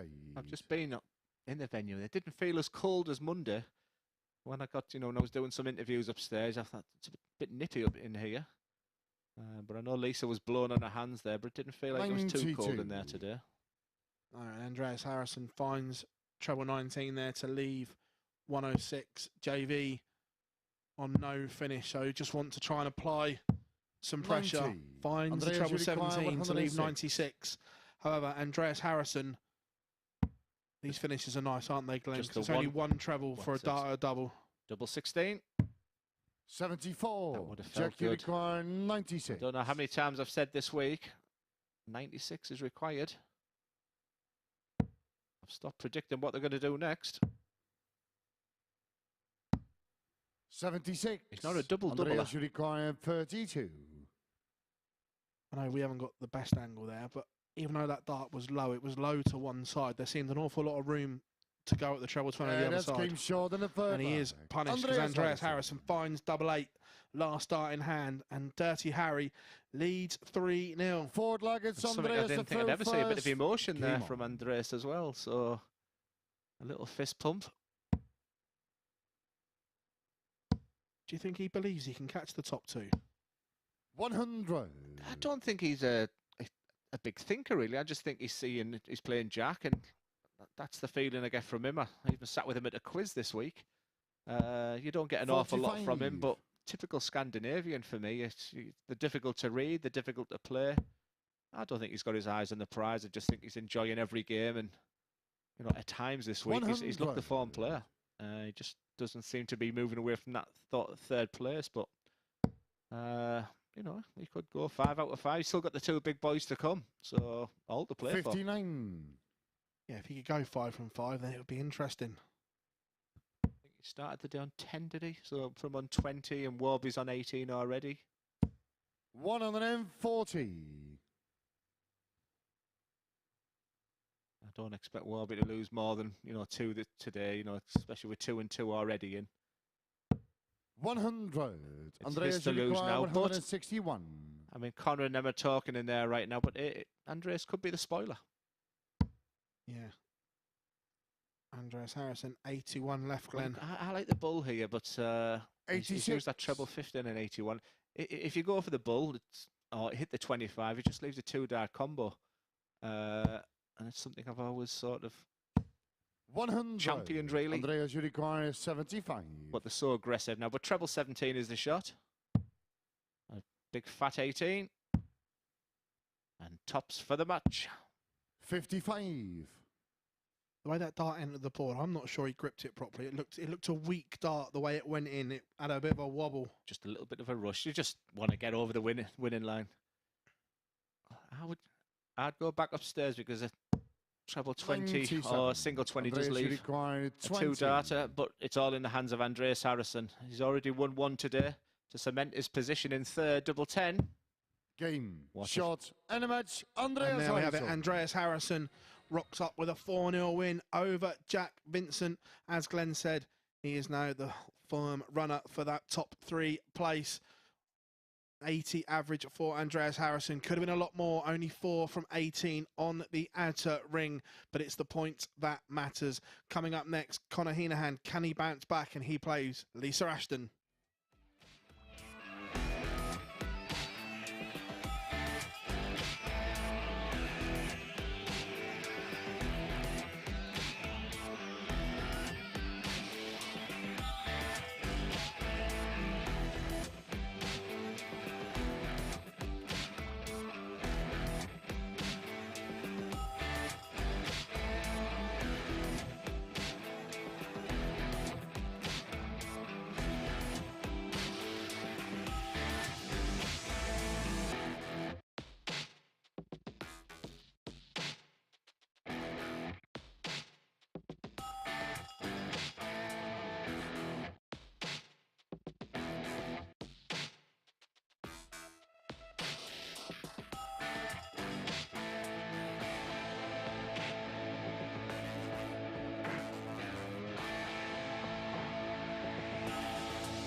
start asking ourselves a question, don't we? Has a two-horse race just become a fight between three after Andreas Harrysson produced another brilliant performance to whitewash Jacques Vincent in that match before the break? A 4-0 win for the Swede, an average only of 80, and he was afforded 14 misses at doubles in that game as well, but his superior scoring got him through.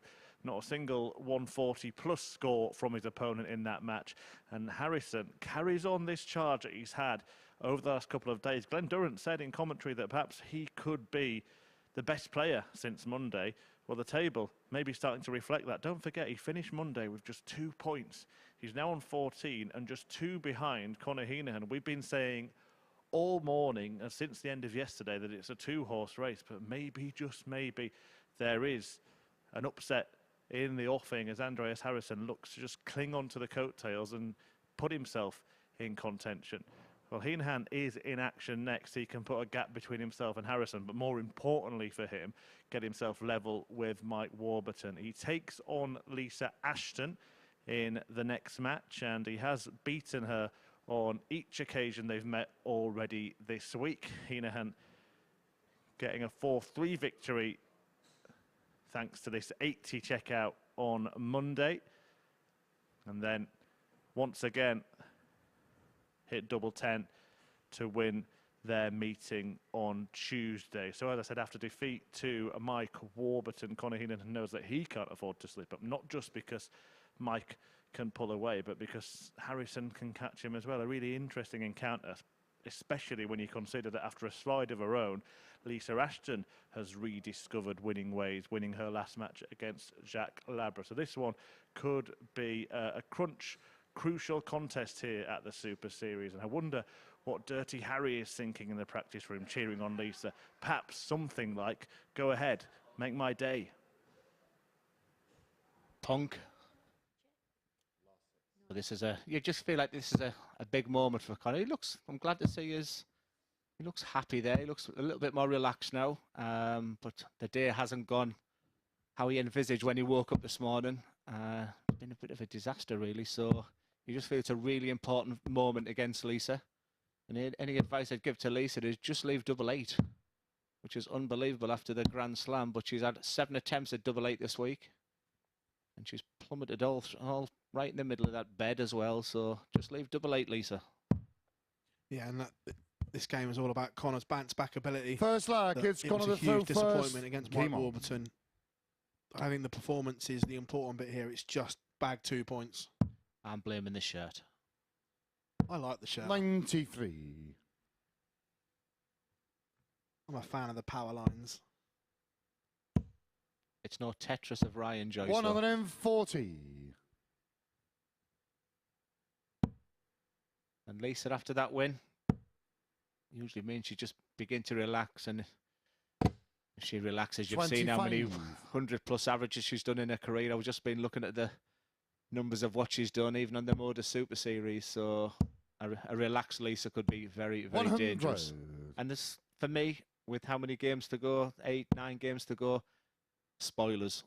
That's what it's. And Lisa could spoil things. So Warby, 140. Andreas could still come through the pack. All to play for. Absolutely. And 60. how costly could that bounce out Conor Heneghan had in throw number 2? 96. Lisa's probably still thinking she's got 6 darts from 201, and that's the opener you want to see. 135. Conor, you require 147. She leaves 66. It's a poor first start from Conor, though. 29. Lisa, you require 66. The throw and the action just quite aren't working in tandem right now, are they? Exactly, and that's the problem with that. Tops. 46. Conor, you require 118. And we've been talking about this a lot this morning. It's just one of those one treble combinations. Makes it harder now in the sense that it would leave double 19. 44. Lisa, Messi, you require Conor. 20. The day continues from really, because I don't expect Lisa to miss this. Yeah, that's game short in the first doesn't. leg. Lisa Ashton leads 1-0, finds double 10, last start in hand. It is a breaker throw. And just going to go back to Conor's last visit there, Glenn. As he went to the board, you saw him stretch out his shoulders there as if he's tight and full of tension. And it's the thing to do. You know, just make sure you breathe and make sure, I know people laugh when I say make sure you breathe, but if you start holding your breath when you're throwing 3 darts, you're just encouraging the tension and anxiety to come in your body. How do I know? Because when I throw darts at the moment, I'm full of tension and anxiety. 41. Whereas Lisa right now, I know despite that 41, that win for her, I can just see she looks so much better. But that's a lovely first start there for Conor. He needs 100. as much positivity in his mind right now, because I remember watching Nathan Gervin sort of dominate a group and then on the last day just imploded. 80. And you just get the feeling if Conor doesn't get a win under his belt soon, it could be a very, very difficult morning for him.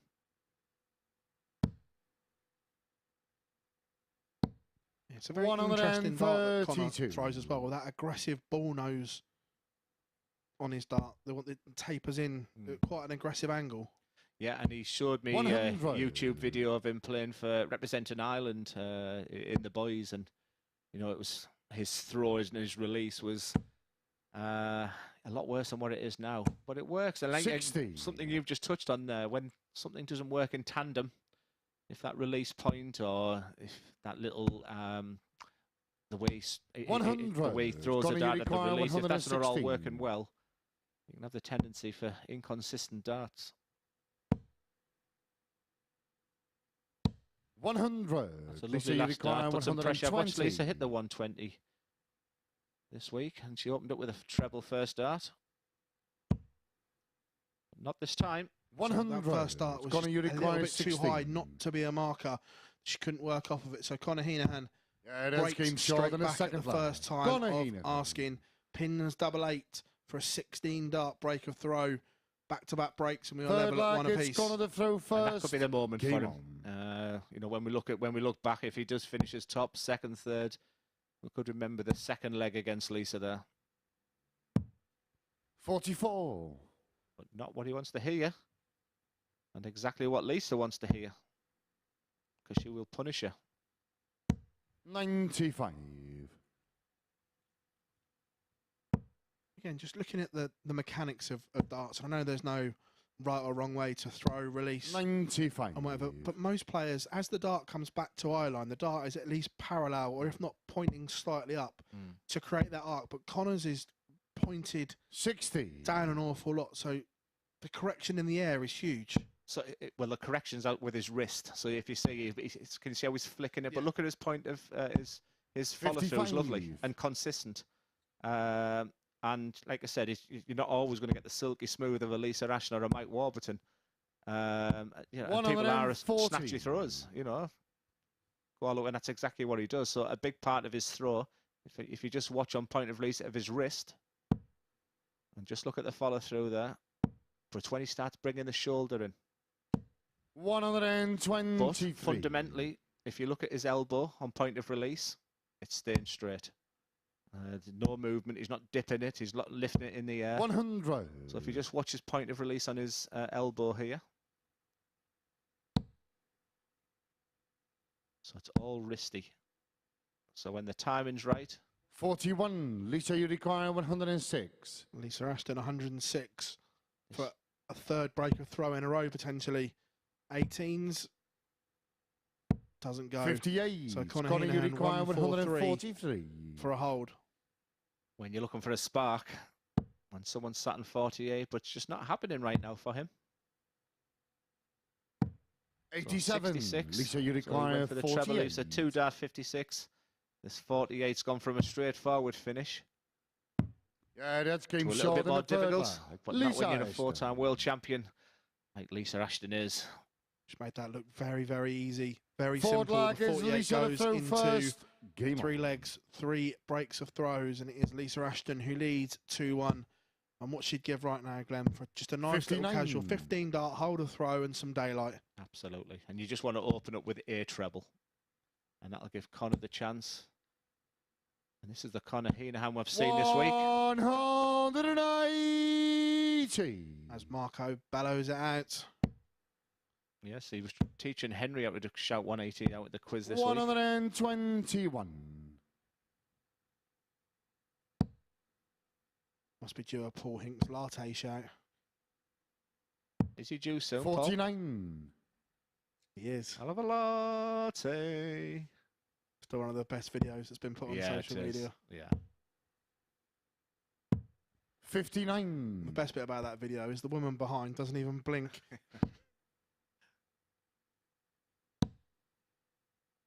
Bullseye's a dart here. 140. What do I know, does it? It's a brave. Look, he's got away with it there, but doesn't just because you've got away with it doesn't make it the right play. But I'll tell you why you didn't go for bull. 81. One, he had two Conor good Heneghan, markers, and two 132. Lisa's on 262. Now I wouldn't have gone this way. That leaves. So if you're going to do it, then go for it. 92. That just makes a mockery of the first start there, because if you're going to go 25, the only outlay is the 57 for ball. It might be just the way that 25 sat. Conor Like I said, Heneghan, 40. it's incredible. You can go up there. But it's tops before I explain that. Yeah, that's It's game another shot break in the back. fourth. It's a match of Conor Heneghan. a break of throws at the moment. He just needs someone to start their leg and finish it off. Fifth flag, it's Conor to throw Really first. get the grips of this match. Game on. And surprisingly, that they've both been better on the other person's throw here. Yeah, but he'll be thinking now. But he hasn't started with the treble. Very 57. similar to what Lisa did. She pinged out, and then, as you rightly said, 15 darter didn't open with that treble. So she can put some pressure on that, and she certainly will do. 100. But Lisa's used to playing all day. You know, some of the tournaments that you go, some of the Opens, you throw your first dart at 9 o'clock and your last dart at 11 at night. So 47. these 3, 5, 7 days, you know, this won't phase her. And like I said, it's all money in the bank for Ali Pally. Just keep getting them match darts in 85. and seeing the positives from it all.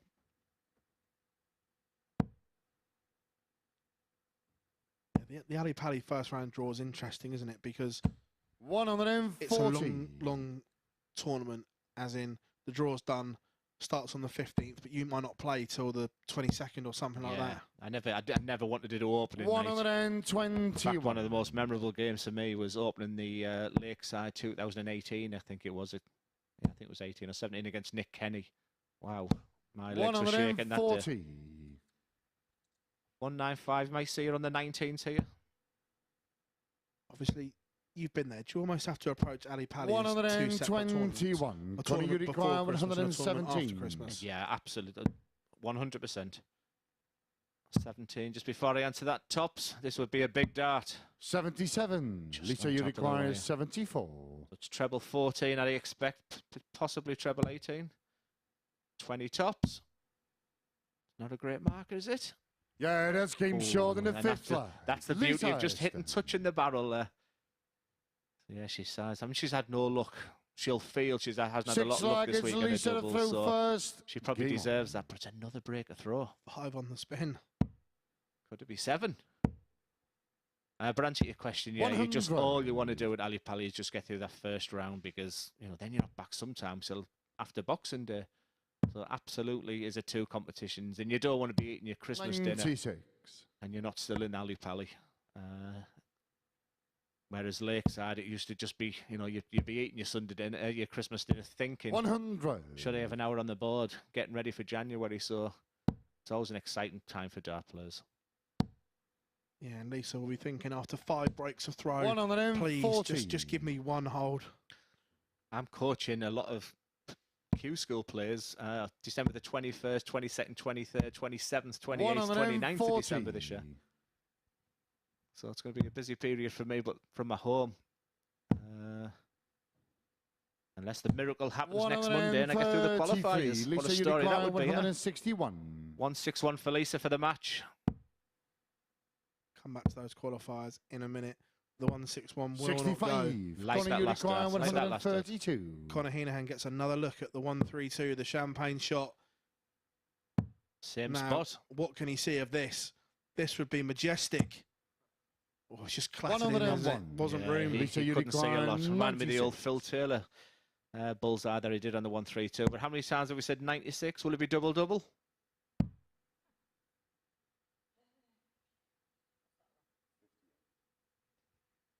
58, Lees. 56. Conor, you require 31. So Conor Heneghan 31 for the 6th break of throw. Don't miss the big number. The cardinal sin. Conor Heneghan misses the big number 21.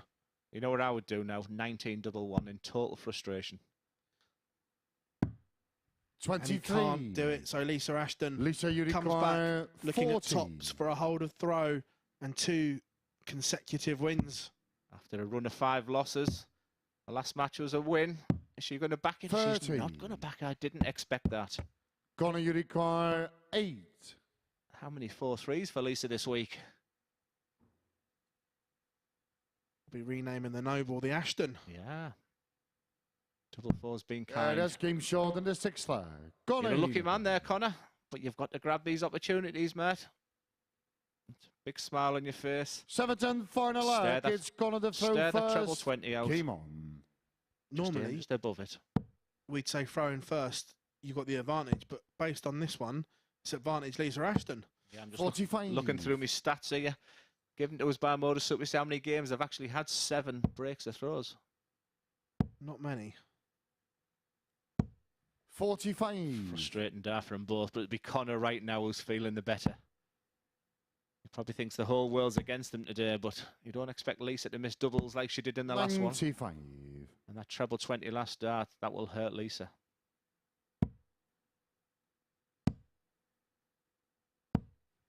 45. Super frustrating when you throw nice darts and they're just pinging the wire and then your last one slices away, but it's advantage Conor now. 125. Especially after them 3 darts. We felt Lisa could have been a real spoiler. 122. Yeah, and how much will those match darts be playing on Lisa's mind here right now? I think doubles generally. When you come down and get all this 100. practice in you, I think their first thoughts were, me doubles haven't been good enough this week.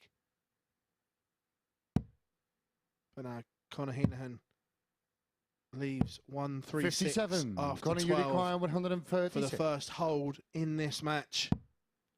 It's not going to go. Just keep it safe. Even 60 at this point's not the end of the world. 100. But what a dart there is. So now Lisa Ashton, all she can do is hit trebles, apply pressure, and hope. 140. She's done her part. 140 to leave 92. 36. And hope Conor Heneghan cannot take out double 18. The pressure, he'd be nipping now. No score. Did not expect that. Lisa, you require 92. And just to sum this game up, it's probably going to go all the way. Is she going to go the bull, which she normally does? It's not ideal. 74 left. What a dart for double 16. Oh, 60. Dear me. Oh, You don't need commentary there. Just look at Lisa. Conor, you require another 36. missed match dart. Conor Heneghan, surely he just bounces off of this one. Game, and he finds shot, the top corner. and a match. Conor Heneghan finds a hold of throw at the end. Both players had and missed match darts, but Conor Heneghan has bounced back from disappointment against Warburton to bag the points here and keep his hopes of topping Group A alive. 84-84 average, but it was the doubles again, 4 from 13 in this one. But up next, Mike Warburton returns in a tough test against Andreas Harrysson.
Welcome back. Well, Conor Heneghan used one of his 9 lives there in that last match, didn't he, against Lisa Ashton, in contention for that place at finals night from Group A, but had to survive match starts against Ashton in that one. A 4-3 win in the end for the Irishman, and he goes level on points at the top of the table with Mike Warburton. We'll take a look at that in a moment, but really Conor Heneghan not producing his best stuff today and kind of played his get out of jail card. Let's see that table then now, because it does see Heinehan move on to 18 points. It's going to be a brilliant battle at the top, particularly when you consider that the next match is the man in top spot against the player in 3rd place, Andreas Harrysson, who's won 6 of his last 7 matches and really is on the charge and could put himself in contention if he can beat Warburton in the next game. However, he hasn't done that yet this week. Warburton has won both of their previous meetings, the Welshman getting the better of Andreas with the aid of this 96 checkout in winning Monday's meeting. And he also went on to win on Tuesday as well, taking out 80 on double top to earn himself a 4-1 win. So, really significant game, really important contest. It's as simple as this. If Andreas Harrysson can win the match, he will move within 2 points of the top 2. And you have to say then, it is a battle between the 3 players, particularly when you consider that Harrysson still has Heinehan to play. If Warburton wins, Harrysson can't finish first. That is how crucial this contest is for the Swedes. So a really, really important encounter coming up. And Phil Bars and Glenn Durrant will guide you through every single dart. Thank you, Murph. Yeah, absolutely. A battle of the 2 form players right now. I was asked yesterday at the same point when they played each other who I fancied. And at that point, I went for Andreas. But this one, I will stick my neck out and say if Warburton wins this game, he tops the group at the end of the day. So no sitting on the fence from me. I'll give it that. But Harrysson, last 7 games, won 6. He might be ruining that Monday. And just thinking if it just gone half better, you know, he would have been right up there. So this could be the toughest game of the day for Warburton, especially after coming from that lovely victory against Heinehan. But for me, wins this one, he tops the group. Just a little bit of a stat update for you from the last one, Glenn, that we were talking about. Matches where every leg has gone against the throw. Out of 7,160 games, only 15. First leg is Mike every the leg's throw been a break. first. You're getting like Henry by the day, yo. That's unbelievable. I'll just get a good WhatsApp, that's all. 60. Add me. Yeah, this is a game that you can enjoy. And as I said, for anyone, that first start there by Andreas might look a bit of a nervy one, but for him, it's ideal. You know, if Andreas ever does look at his positives and negatives from this week, I can tell him that first start just below the treble really suits his game. Again, in this situation here is where we need the player room cam on Conor, because I'm sure he'll be pacing up and down. I just think he'd be thinking of how lucky he was to get by Lisa there, and maybe the gods are with him today, because I think if it had been a 3, it would have been a long day for Conor after that. But I think he'd be thinking, I've just got away with that one, and what will be, will be. If Andreas does pick up the points here, we genuinely have a 3-horse race until the end of the day. Absolutely. Like I say, he's definitely the form man right now. 140. When they played each other yesterday, Mike just went into a couple of other gears that he has. But right now, it's Andreas who started very nicely. 100. And me, Andreas, you require 126 average after 9 121. darts. 1-2-1. 2 options. He's gone for the safe ones to treble 17. He's needs the bullseye. No, you needed 90. the bull, Andreas. You shouldn't have Mike, set it you up. require 141. 1-4-1 from Mike. 141 isn't going to go. So Andreas Harrysson 100. will get another 2 darts Andreas, to you break the require Mike Warburton 31. throw in the opening leg. And this would just get Warby thinking, 88. Surely he just comes off the barrel. Yeah, that's And game he short in does. the first leg. Andreas Harrysson leads and breaks the Mike Warburton throw. Averaging a ton there. 15 dart leg. Second leg, it's from the Andreas Super to throw Swede. first. Game on. Yes, he's looking really, really good, and just no emotion from when that double 8 went in with the last dart. Very, very impressed. 60.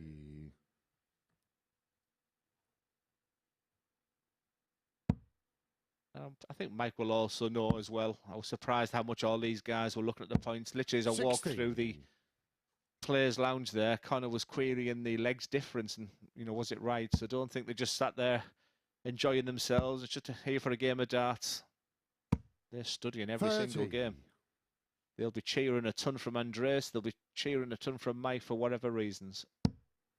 You laugh back when we were playing in Southampton that 43. the table never used to get flashed on the screen because just the way the old setup was, and you had on certain days players with a pen and paper trying to work it out themselves was hilarious. 100. Yeah, I must admit I used to be sat at home doing the same as well. I think I was more nervous watching our Jamie playing than actually playing a Premier League final. In his opening game with Robert Thornton he played. I was screaming and shouting at 9:30 in the morning in my house next door, wondering what was going on. Mike Warburton will like the reply here. 123. It all went a little bit scrappy there, but them 2 treble 20s will feel like gold dust right now. Yeah, when you're at the back of the stage, you see your opponent hit the treble 1 and you're so far off, you get a little buzz from it, and then he replies with 2 treble 20s. Well, it's when you look at the floor after the treble 1, and then all you want to hear is 43, and you hear 123. 81. Mike, you require 158.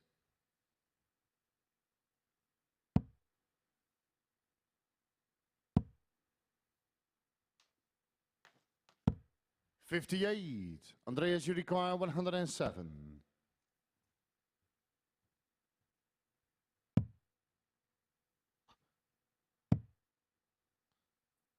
64 for Andreas Harrysson here. Should stay in the same area. 43. Mike, you require 100. That's unfortunate.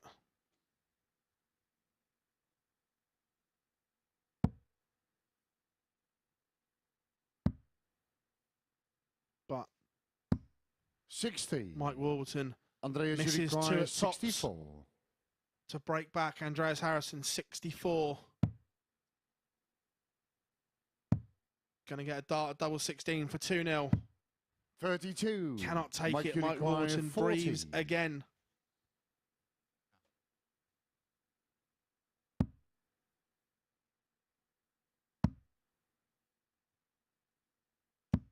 No score. Huge moments Andreas, here, you Glenn. require Yeah, just having a 32. little bit of a technology problem here, so I'm struggling to see. You wondering why I'm so quiet here?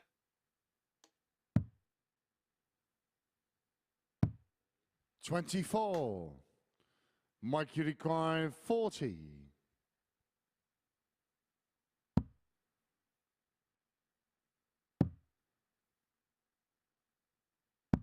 Yeah, that's game short in the second leg. Mike Warburton. And Mike Warburton does break back. But Andreas Harrysson Third will be leg is kicking Mike to throw himself. first. Game on.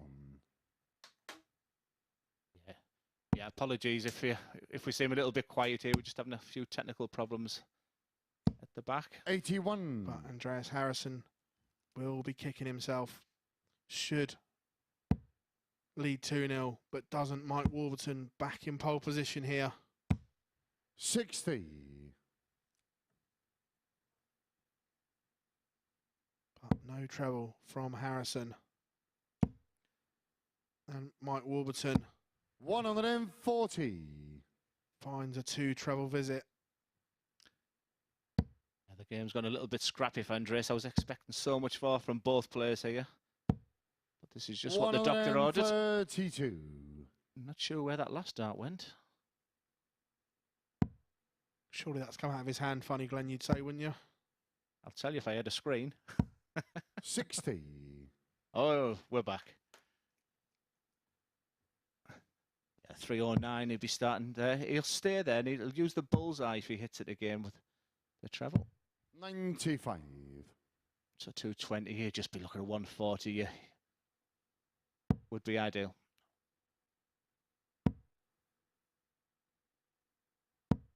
45.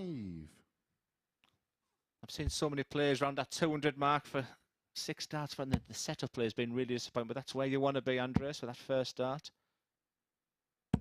140. It's an advantage for Andreas now. So 175. All he can do now is a little bit of hope and expectation more than anything. So a big 15.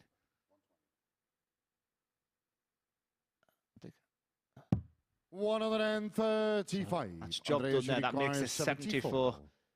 A little bit more difficult now. So that leaves 41. So he'll just compose himself and just make sure just don't miss the big number. And doubles this is huge.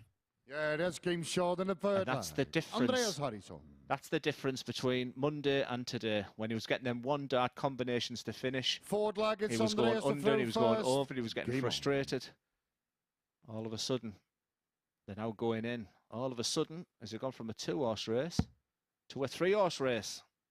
Well, especially that Andreas Harrysson could and maybe should be 3-0 up here, Glenn. I think he'll take 2-1 right now. It's ifs, buts and maybes. Just keep looking forward. And there's nothing wrong with them darts. That's 60. I mean, that's a 180. When you're top of the league and you're winning 2-1, that's a 180 score.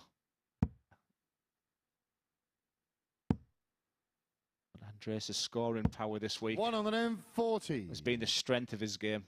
And I tell you, if he complements that with a finishing checkout percentage of over 50% on Saturday night, if he can get there, 100. He'll be dangerous. Yeah, Andreas Harrysson, 2-2-1. He'll be looking to set this up, leave a finish, and leave Mike Warburton in a bit of a hole 45. here. But that's not a great setup. And once again, setup play. Setup play from all 6 players at times has been a little bit below par, especially when your opponent's on 3-4-1. But how many times is he going to hit that spot above 60. the treble 20? Now he's looking, why me? So 176, what he'd give for another one of them. 16 to leave tops. 136. And we said the setup play was a bit below par last time out. This time it was perfect. 60. Andreas, you require So 40. Andreas Harrysson tops. You don't The see 3-1. nothing. You don't see nothing but a finish here, do you? Double 10. And as we all know, oh, he 32. didn't fancy it. Good like thinking that. with good thinking with 2-2-1. Again, that shows clarity of mind. It shows that, but it also shows that he's thinking about it. 60. He probably Andreas, knows what you the require implications are. 8. If he has aspirations at the top in this group, he probably knew he had to beat Mike and Conor. He's thinking about it. Don't throw this away. No score. Disappointing. Mike, you They require were 161. kind of safe darts as well, weren't they? Yeah, there's some darts that hurt. This one would break your heart. Treble 17. We've seen him do it this week as well. 97. Andreas, you require 8. This is your last chance, Andreas.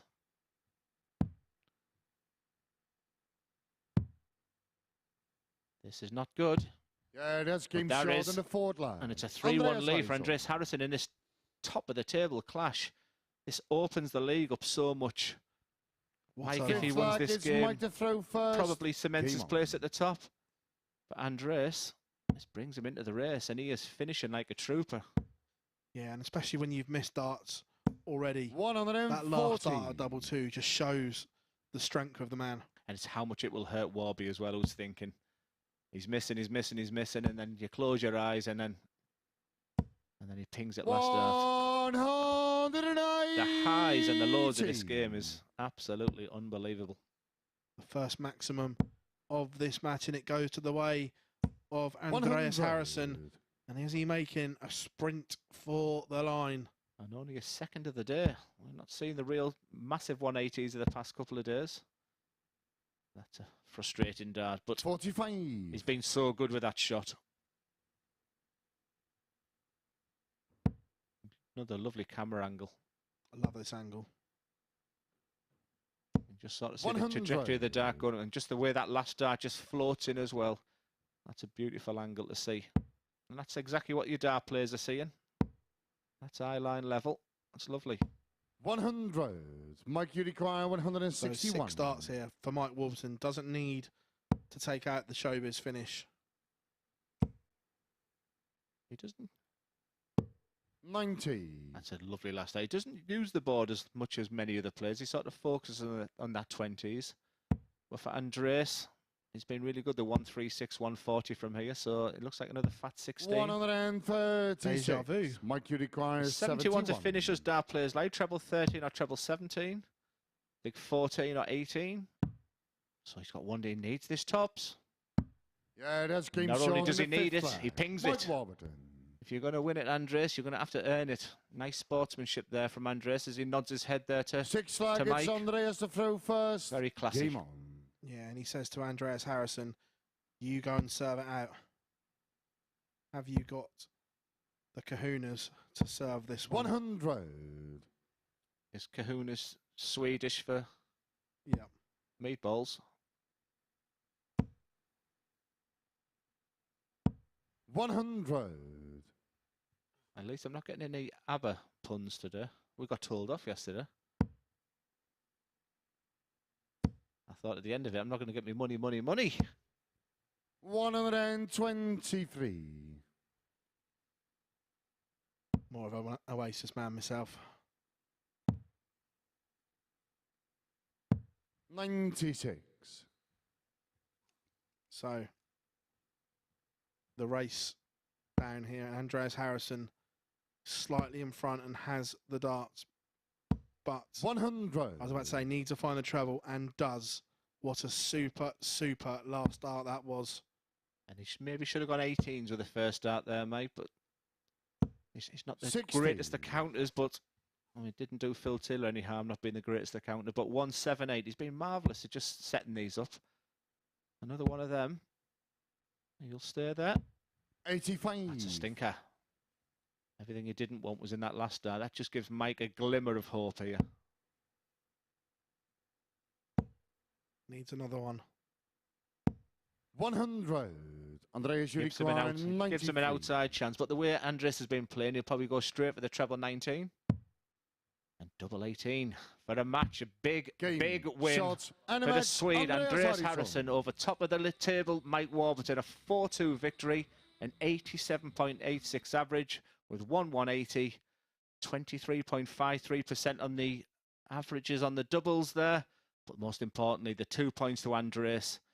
It's gone from a 2-horse race, guys, to a 3-horse race. And next up, we've got Jacques Labre against Jacques Vincent.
Well, well, well, the beard has to be feared now, doesn't he? Andreas Harrysson continues this charge up the table, and he beats the league leader Mike Warburton to put himself firmly in the race for that place at finals night. A 4-2 win for Andreas in that one. The pair of them showed some nerves on the doubles in that game, both around 23% in it, but Harryson's superior scoring just gave him more opportunities, and in the end he made the most of them to make the table tight at the top. And there you see 2 points off the pace now, with Conor Heneghan still to play as well. Mike Warburton has slipped up. That is music to the ears of Heinehan, who managed to get a win against Lisa Ashton in his previous game, but it is very much, as Glenn Durrant said in commentary, a three-horse race. And it is a result that more or less now condemns Jacques Labre to playing in Group C tomorrow and Friday, so the same session times for him, meaning this next match is likely to be the third of 5 meetings, at least, between himself and Jack Vincent this week. Now, the pair have won 1 each in their previous encounters here at the Super Series. And we can see here Jack Vincent getting the job done when they met on Monday. But it was Labra's turn yesterday, taking out this 44 in a last leg decider on tops to win the match. So really, really interesting stuff happening now. It looks like, as I said, Labra will be in Group C. It would mean he'd have to win all of his games and Harrysson lose all of his to get into Group B. The way Harrisson's playing, it's unlikely, but not impossible that that will happen. Vincent and Ashton confirmed to be in Group C tomorrow. So who will win the third game of this mini-series? Let's find out in the company of Glenn and Phil. Yes, it's 1-1 with Jacques and Jack. They've had 2 good battles already this week. I think both of them are already thinking probably about tomorrow morning, but a late run. Like I said, we use that word momentum in darts. If they can get a few wins under the belt going into tomorrow, that all goes well for them. But they'll both be looking at the positives and the negatives of this week. Both making the debuts here. Both enjoying the experience. You say we use the word momentum in darts, just don't ever say it in a commentary box alongside Rod Studd. It's his word, isn't it? First leg is Jacques to throw first. Game on. Wait till he finds out about my smashing the church ceiling when Lisa won earlier.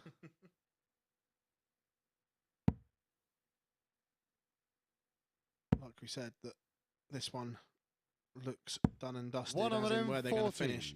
But all eyes are going to be on that race at the top. At the start of the day, it was 2, but 2 have become 3. Andreas Harrysson is the form horse right now. 97. It might make them both relax, and we'll see what their A game's all about. I was so excited to see Jacques play. Challenge Tour winner, Europe Cup winner. You know, I was excited to see him play. 45. But it's just the just let you know what this MODUS Super Series stage is all about. It's as professional as you can get. And it's just sometimes that transition from playing on the floor to here. 60. It might just need time for you to get that transition right. But rest assured it will benefit them both moving forward, that's for sure. Yeah, absolutely.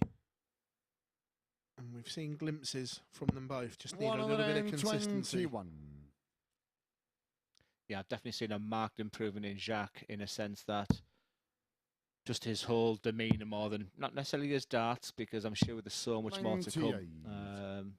But just him as a person. He's looked so much better on that. He's not giving too much away now, and he's finding that treble bed with ease now. Should go downstairs. 171. Absolutely superb setup. Couldn't have been any better. Jacques Labre tees up 24 after 12 for a potential 13 dart. 81. Jacques required 24. So don't mess about with this. Just get it over and done with. Yeah, that's game short in the As first shown in leg. diagram B. Jacques Labre. Great darts from Jacques. Absolutely clinical from the Second Frenchman. leg He leads is Jack to 1-0. throw first. 13 Game dart on. hold of throw. That is stunning. I was talking to him about another guy from my neck of the woods called Glenn Brooksbank. And he remembers him very, very well. And Glenn lives in a 81. place called Thirsk. or Northallerton, I think one of them areas near where I live, and he was the French #1 for a long time, was Glenn, and spoke very, very highly of him. 40. I did mean to message Glenn and say, can you tell me as much as you can about Jacques? One thing he would have said is, Glenn, it's not Jacques.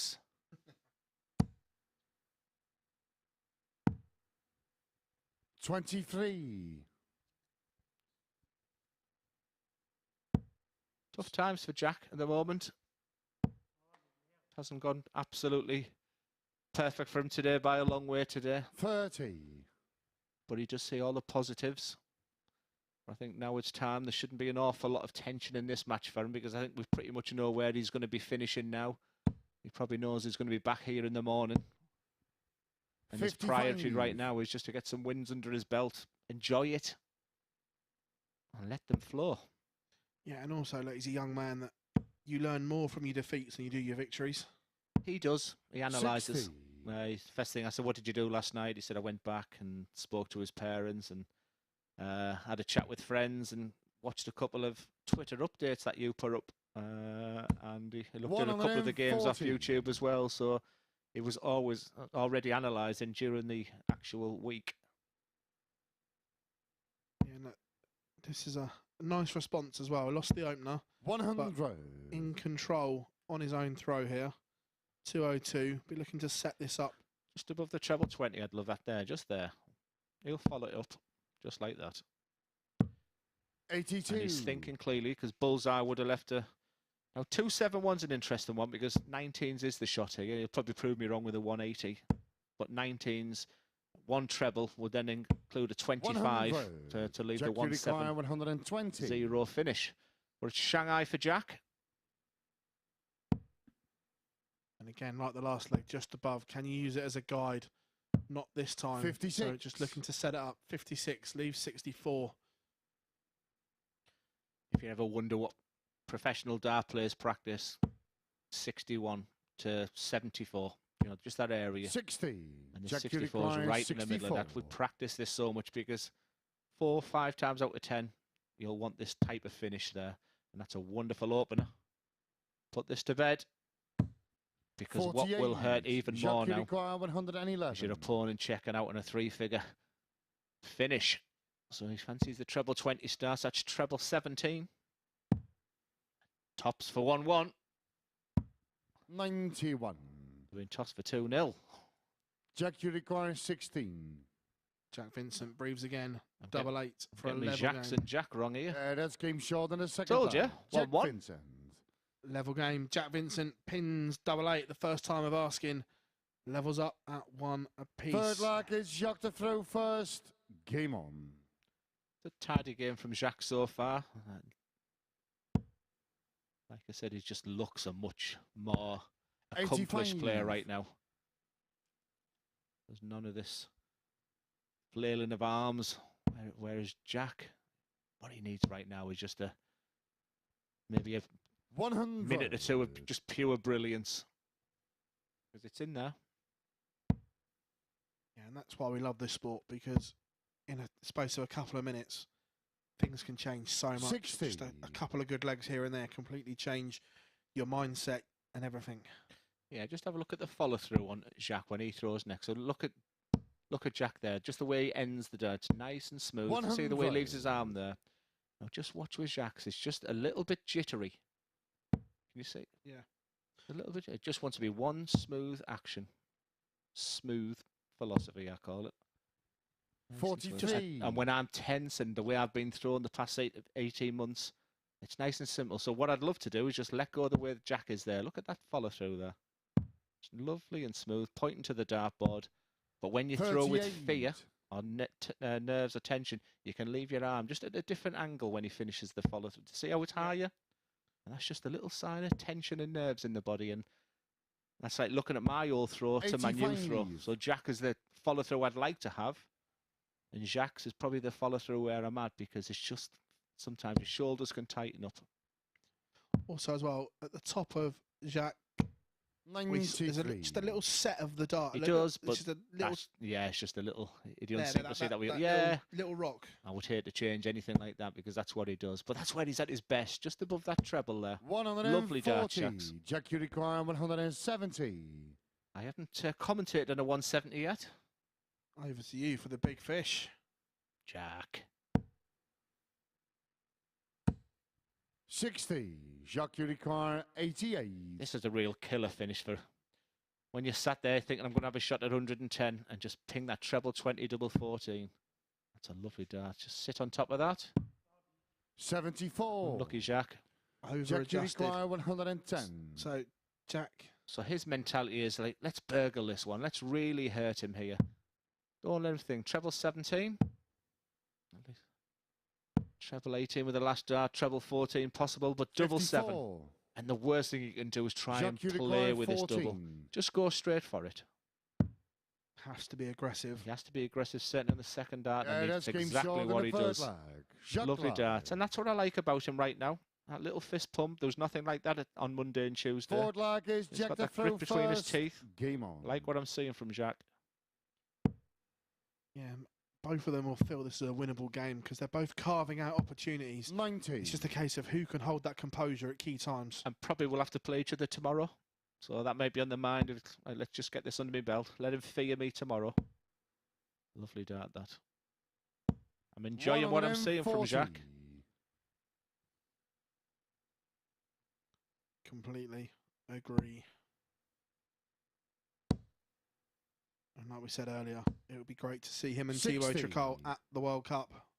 They'd be dangerous because I think they get on really well with each other and teamwork in that sport. I couldn't help but notice Nathan Aspel and Michael Smith already talking about the World Cup next year. 100. And I'll just tell a story, you know, maybe from 18 months ago. Like Nathan said, he would love and highlight the word love to play with Michael, who, with his scoring power and Nathan's nous around 60. that finishing area, and they get on so well with each other. I think that's an England team that would do very well, actually. That's half the battle is team camaraderie. Yeah, I honestly, 81. if I could pick a pairs partner with all the best players in the world, I'd still choose Martin Atkins from Yorkshire. We just clicked. Well, it's like the Netherlands pairing. If you ask Michael who you'd like to play with, he'd pick Vincent Vincent every day of the week. And 59. they would be very, very difficult to beat because, you know, a happy Michael is probably like 1.5 players. So, yeah, I would have high expectations for this guy and Thibaut. Don't bust it.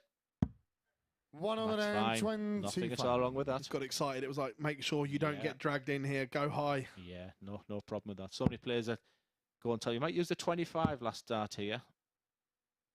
Well, I know he's turned into a 56. fabulous player Jacques now, but how often do we see the Dirk 55. van Dijvenbode one still? Yeah, absolutely.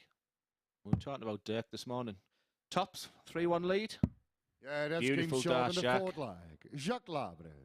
Clinical from the Frenchman. It is a 14 dart break of throw. Fifth 3-1 up. leg is Jacques to throw first. C'est bon. Game on. I've had that message sent to me. C'est bon, Glenn. So I was going to Google. B-O-N. You are a clown. Oh, right. It's not good. The only false ones were Val. 27. Boy, the douche.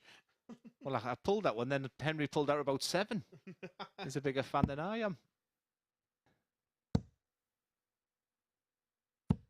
100. Perfect Sunday, that is. Only Yeah. Fools and Horses on. I must have watched him about 30 or 40 times each episode. Still funny. Just let that arm smoothly go through. 45. Wicked deflection there. We had the perfect camera angle from our directing team there to see it. Yeah, the production, it's wonderful. Just sat here and I've never been a great audience 85. participation at darts. I played my games and went home, you know, just to sit here now, it's so privileged. And just to see people's, you know, personality come out and the way they're reacting, what's happening behind you and things like that. 140. It's great. And the camera angles we're getting here from the guys, wonderful. Production team are wonderful and on. 100.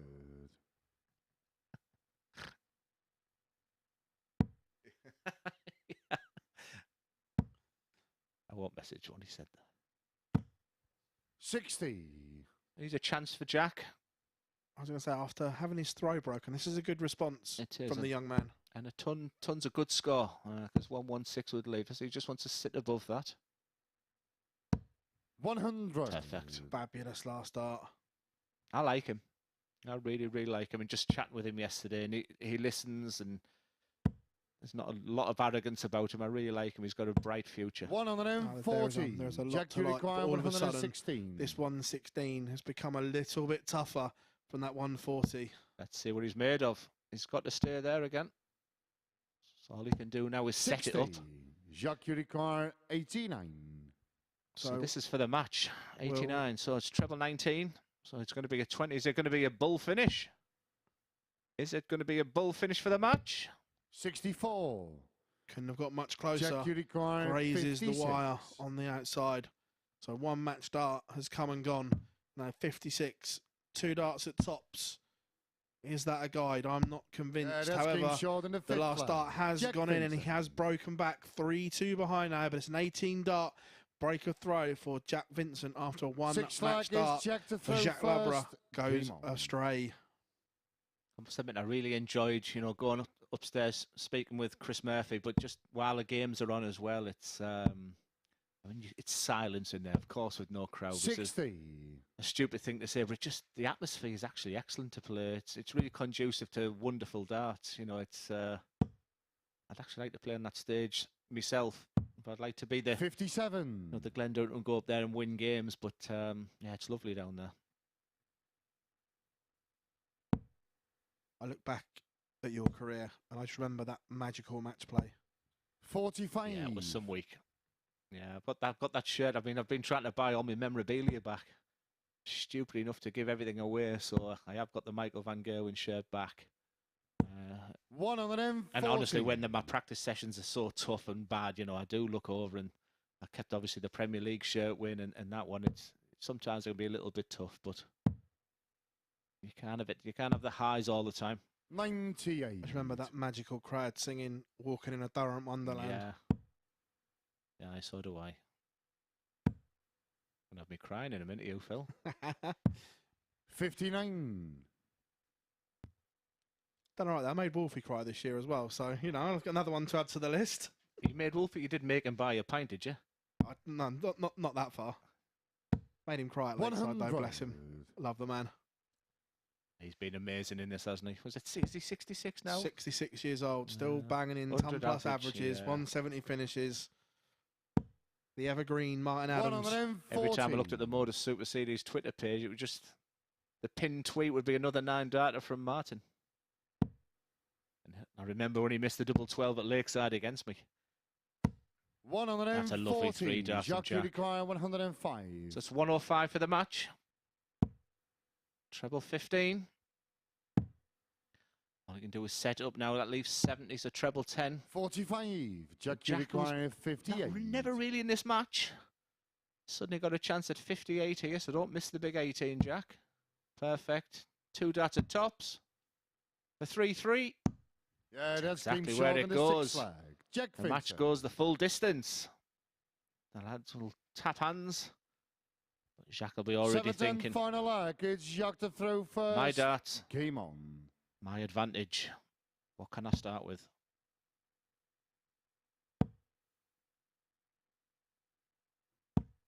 $55. Not enough. That'll be music to Jack's ears. Yeah, and Jack showed a lot of bravery and a lot of courage here, because at 3-1, you could roll over and have your belly tickled and think, today's not my day. 27. But he's rolled up his sleeves and he's shown he's prepared to get his hands dirty. But that will hurt. Yeah. You know, them finishes, last dart finishes, then you get a chance when Jack's doing what every good dart player will do. 140. He will punish at 27. Advantage Labra.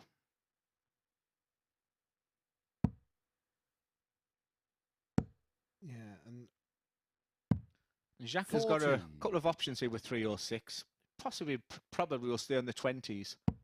But 19s would have a better opportunity getting down to a finish there. But there's no need, no panic.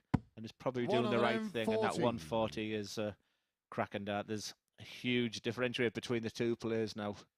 I was going to say, if in the situation, if your opponent's on a finish, are you a 19s man yourself there? If the pun's on a finish, absolutely. One But of while them 40. Jack was on 4-3-4, I actually believe he was doing the right thing, staying upstairs. I daren't criticise him again, otherwise I'll have all the French after me again. 60. It could be worse. I could say Bo Greaves is not a world champion, so Well, you know, lovely dart there from Jack. Twitter was jazzy for a few days. One of them 40. And that's a sign of a champion. You've just talked about there. He could have had his belly tickled. He's not giving up here. He was 268 behind a second ago. Treble 17. Will he go for it? Bull for the match. Game. What Whoa. a Shots finish and a match. that was. Jacques Labre. What a wonderful contest between the two Jacks.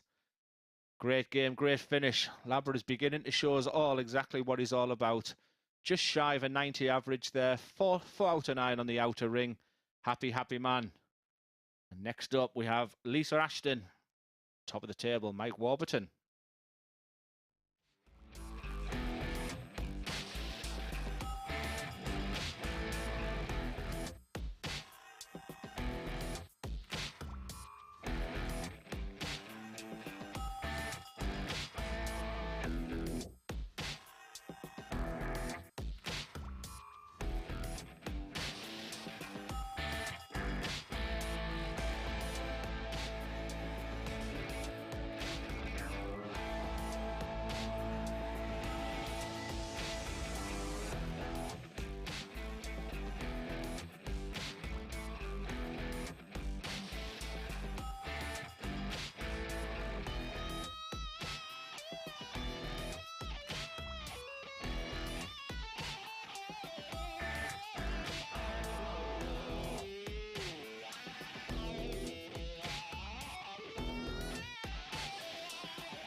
This is the MODUS Super Series.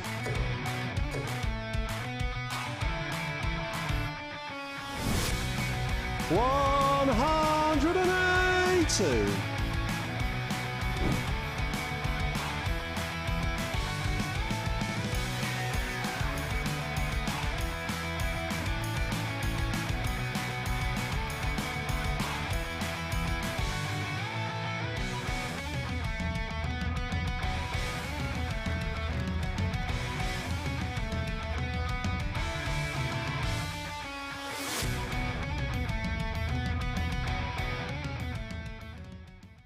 Well, the race is well and truly on to make it to finals night here at the Super Series. All you've got to do to win that race is head to dartshop.tv and book your tickets. We won't even charge you for the privilege. Tickets available for free via dartshop.tv to be here in Portsmouth on Saturday. Do join us. But really, the race is on in this group. One place up for grabs, 3 players battling it out to get it. Let's have a look at the Group A table to see which 3 I'm talking about, and there it is, 18 points apiece for Mike Warburton and Conor Heneghan, but it's Andreas Harrysson, the man that has emerged from the pack, winning 7 of his last 8 matches to put himself in contention. Now, he still has to play Heinehan. That's the very last match of the day. That could be a decisive one, but Mike Warburton will hope that isn't the case, and he can keep it in his hands if he keeps winning matches. He's got 2 more to play, starting with a meeting against Lisa Ashton, who he has enjoyed a couple of victories against already this week. In fact, 2 4-2 wins for Warburton against the 4-time world champion. There he is getting the job done on Monday. And a change of shirt on Tuesday, but not a change of result. The exact same score line for the Welshman, who finds himself now suddenly tiptoeing across the tightrope. Will he stay on top, or will he take a tumble caused by the latest act from Ashton?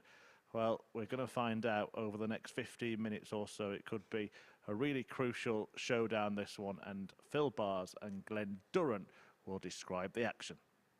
Thank you, Chris. Exactly my thoughts as well. I think Mike was beginning to cement his place at the top and even beginning to run away with it, but that was halted in the last game by the brilliant Andreas Harrysson. I don't think when he woke up this morning did he think that his game with Lisa was probably going to be the most pivotal one for him today.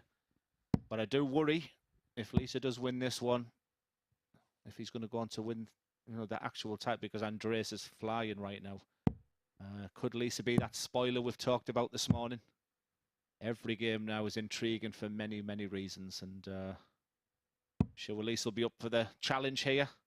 But Mike looks like he's really, really focused, and this has all the ingredients for a wonderful game. Yeah, and we spoke about First game leg, 4 it's Lisa to throw being the one first. to watch Game at the on. start of the day, and it was. But now all eyes are potentially on that game 15 as well, the final one of the day. 60. Yeah, this one has a huge bearing on that.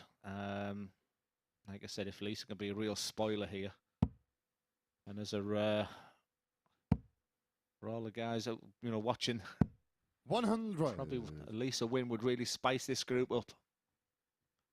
Oh yeah, a Lisa win here, and the cat is firmly amongst the pigeons. 83. Mike's got the winning mentality over Lisa so far this week. Be keen to find out from the players, you know, do you think about that when you go up there? But that throw, 45. with a bit of pressure on, is beginning to show some concerns. Whereas Lisa, every dart is the same. Boosh. 60. And when they go, I've thoroughly enjoyed the women's series this year, Phil. Oh, absolutely. Look, the women's series has been one of the great additions to the PDC calendar. Yeah. And you can see the vast improvement from 3 years ago when it was started to what we've seen now. It is just remarkable that there's a pool of up to 20 that 85. you can see are competitive, which is what we want. I mean, in the Trina, Francis Huntler, you know, data era, you could look at 3 or 4 players, and then all of a sudden the top 8 you were choosing from, and I think you're absolutely spot on. 60. Now. You know, you're looking at 1 to 16, even 1 to 20, and more importantly, the younger players coming through as well. Katie Sheldon is obviously someone that stands out, but so many players. 60. I was really pleased and chuffed to pieces for Kirsty Hutchinson making the, you know, the world final as well. You know, from our neck of the woods. I mean, I saw her play as a real junior, but they're loving it. They're loving the opportunities. 40. And the increase in prize money for next year means that suddenly become a living to be a lady star player as well. It's not just win it just to break even. Yeah, look, I think the top 4 are in a league of their 96. own in Lisa, Bo, Fallon and Makuru. I think they are at that little cluster, but then the cluster below them is getting bigger and bigger, which is what you want, because then in turn, they'll get closer to that top 4. 88. Here's double 8 there. Unicorn 94. Game's about millimetres. Lisa's normally bull first start in these type of finishes, and just so 69. She's going to have to move across the hockey because that bullseye be hard to see, but right in the middle. Lisa what an Ashton. angle of entry for that dart there. That will hurt Mike, that's for sure. What a finish that Second was. leg And is she Mike shrugs her to throw shoulders. first. Where have Game they on. been all week? Where have them finishers been all week? Brilliant. Bullseye from Ashton. Is Group 96. A about to take another twist? I said there'd be spoilers today. And from the neutral point of view, a Lisa win here just means 45. these last half a dozen games will be a must-watch. Yeah. And Lisa showing her class there with 100. the brilliant bullseye. But then opening up with 45, sometimes you feel like all the hard work is undone. And she needs a treble to get her going. That's exactly what she does. 100. I can hear the cheers as the bullseye went in from Conor and from Andreas. Only joking. No, you're not. The only person I've heard 45. next door was when Aaron Monk lost. That's the only time I've ever heard anyone from next door. You need to be here when Jenks is here then. Cracking daft from Lisa. That's just begging a 180. Oh no, never. 60. Never in this world. Sickener. Cruel, cruel game. How was your week this week, Lisa? Have a look at them just 3 darts I've just thrown.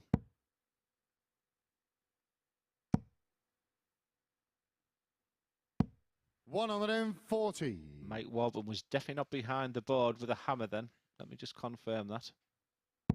It's one of those ones, wasn't it, where the darts just absolutely clattered into the other ones. And that is just world class 120. from Lisa Ashton. The disappointment of having a 180 on the floor to replying with a maximum.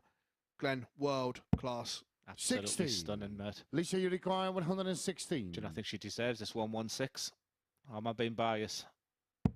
Come on, She Lisa. Deserves a go at it, that's for sure. Yeah, What? that's game short in the second set round. of 8 darts, Lisa that is. Ashton. 2 bounce out the tray. Even Mike's laughing there. That's wonderful sportsmanship, by the way. 2 out the board, Third leg is 180, Lisa to throw 116. first. Thank you Game very on. much. Yeah, absolute brilliant from the Lancashire Rose. And all of a sudden, that treble 20 is like 85. a magnet. I don't know about you, but the real great players, when they get on that, I don't use the word momentum, when they get on that bandwagon, all of a sudden they can just have moments and minutes of pure brilliance. And they get on the old gravy train. 125.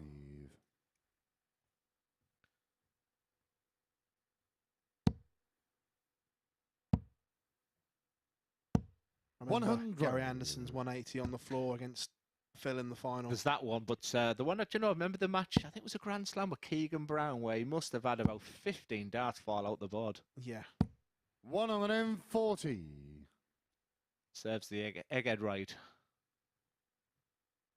Were you on Eggheads? I didn't realise. No, I never talk about it. 58. That was it was a good watch. I enjoyed it. Well, actually, Paul Starr and the production team, like, you're surprised I got in it. Because obviously the entry question was, tell me something that you're not very good at, beginning with N. And I said spelling. No laughter in the production team again. That's twice I've pulled that out. I'm wasted in here. 40. Another bounce out. Again, you saw that one crash off the barrel as well. Metal points into tungsten barrels don't work. Mm. 100. I love that last dart. Sorry for just going on about dart throws, and I just love the way he just floats that dart just above it. Lisa probably needs a couple of trebles. There's one.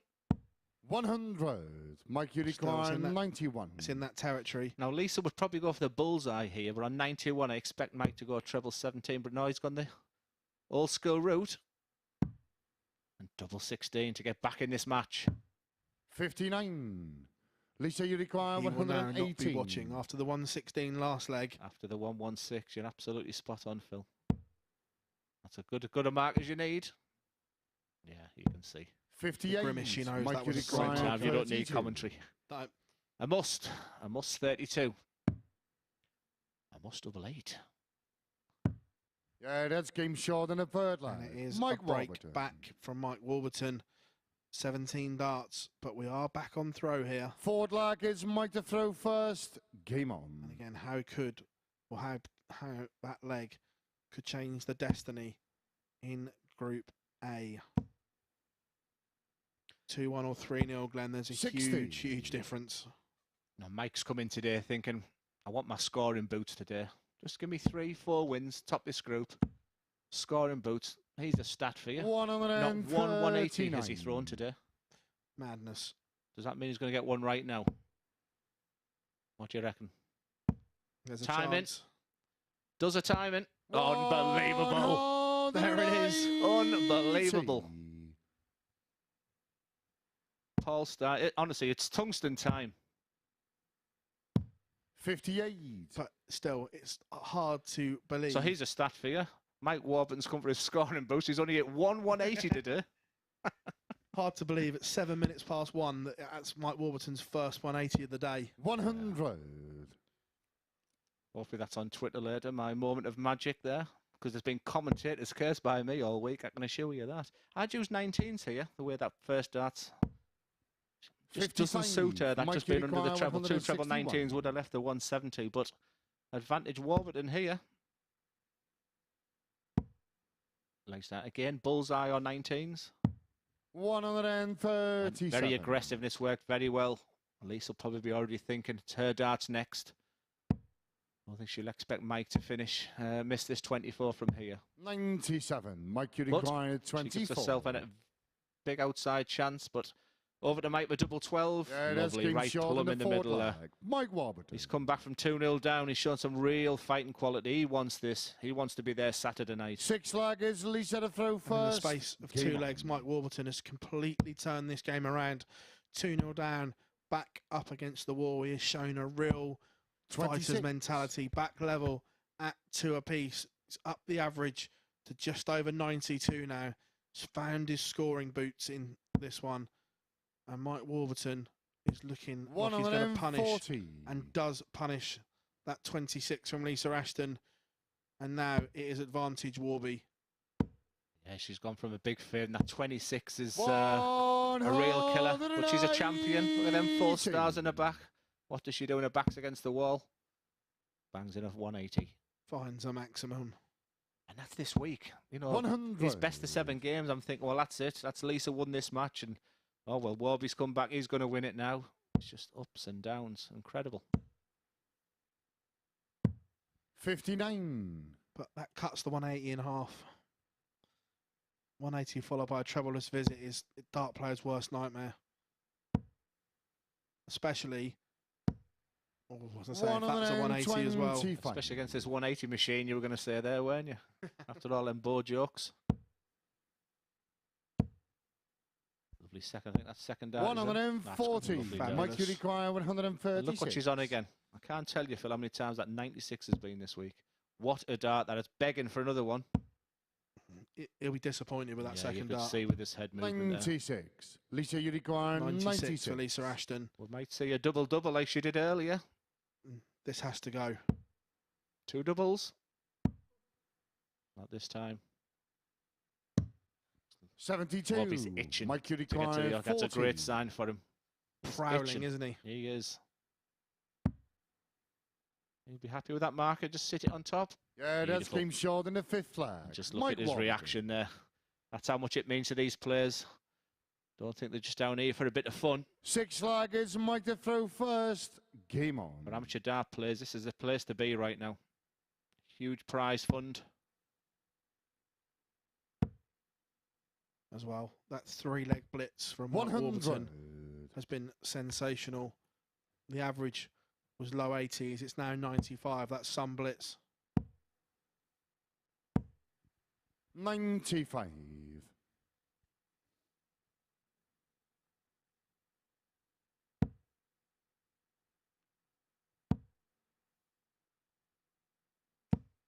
$60. And with Jacques in his final game, you'd be feeling if he can just get through this leg, you'd be feeling confident taking that top place. 140. Good response here from Lisa for having her throw broke. She's great to watch. Yeah, completely.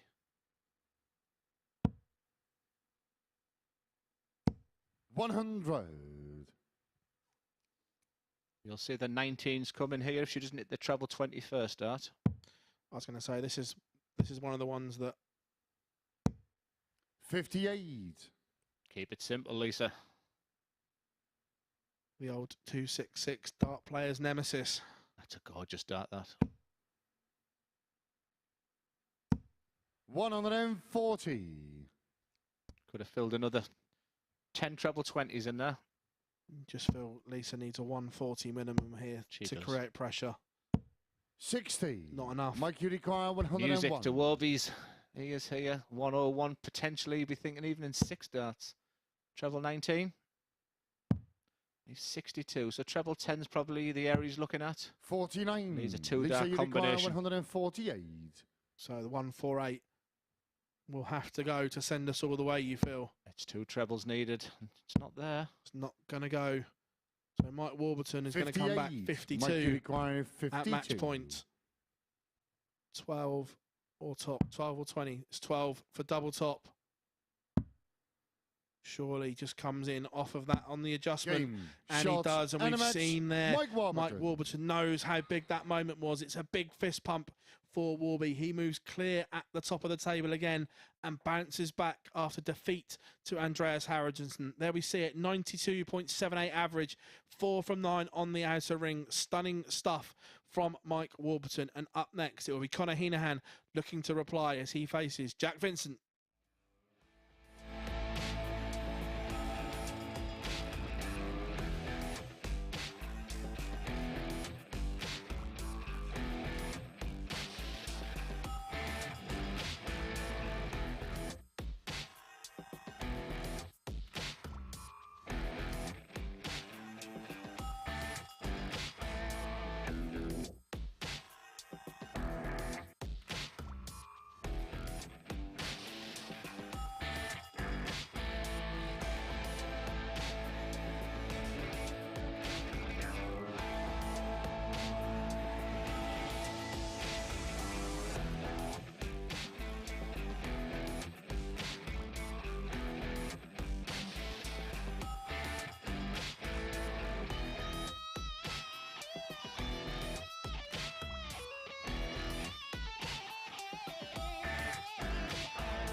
Welcome back to the action here at the MODUS Super Series, where it's darting drama until the death in Group A. Some fantastic stuff going on between Conor Heneghan, Mike Warburton and Andreas Harrysson in this battle to make it through to finals night. Warburton, though, has kept a cool head and has just beaten Lisa Ashton to keep things seemingly in his hands in that race, because he wins 4-2, averaging 93, a good solid display from Warby, after Ashton hit both of her double attempts, but that's all she was allowed in the match, including that 116 checkout. A few kind of glorious defeats for Lisa Ashton this week. She certainly picked up her level from the Grand Slam, although she did play some good stuff, didn't she, in that last group game against Jo Cullen. But yeah, looking good for her going into the World Championship and into the rest of this week. However, that race for finals night is well and truly on between 3 players, and we're just going to show you a couple of the crucial moments in a moment. First of all, though,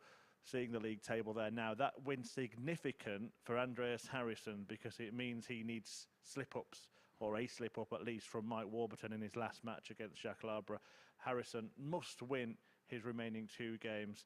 Conor Heneghan is in action next, taking on Jack Vincent. Now, let's have a look at those moments I mentioned, because Conor Heneghan himself could have been third in that race had Lisa Ashton hit any of these match darts, missing 4 in total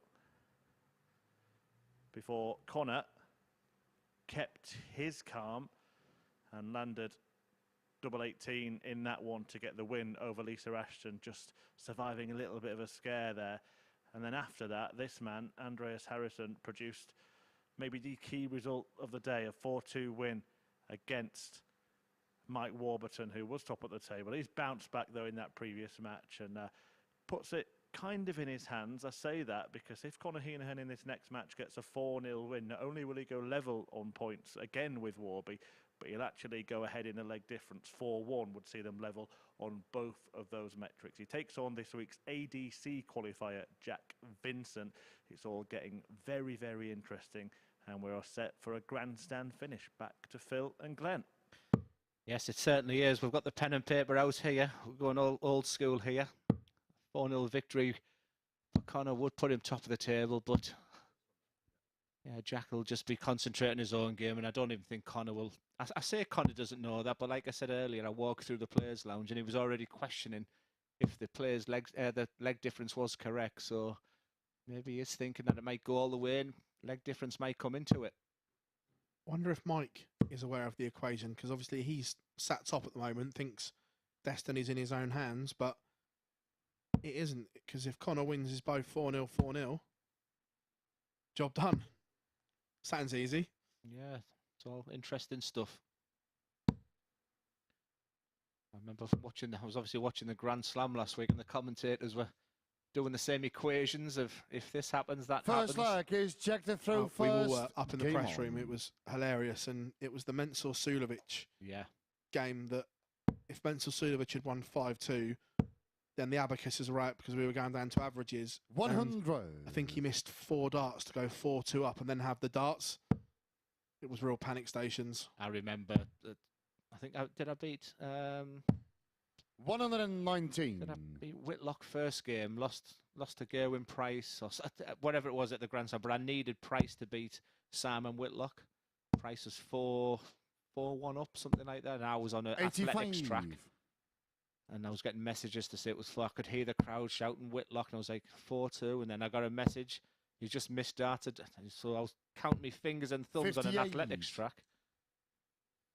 Yeah, so frustrating. For the 2 players, all I would say to them is just concentrate on that treble 20.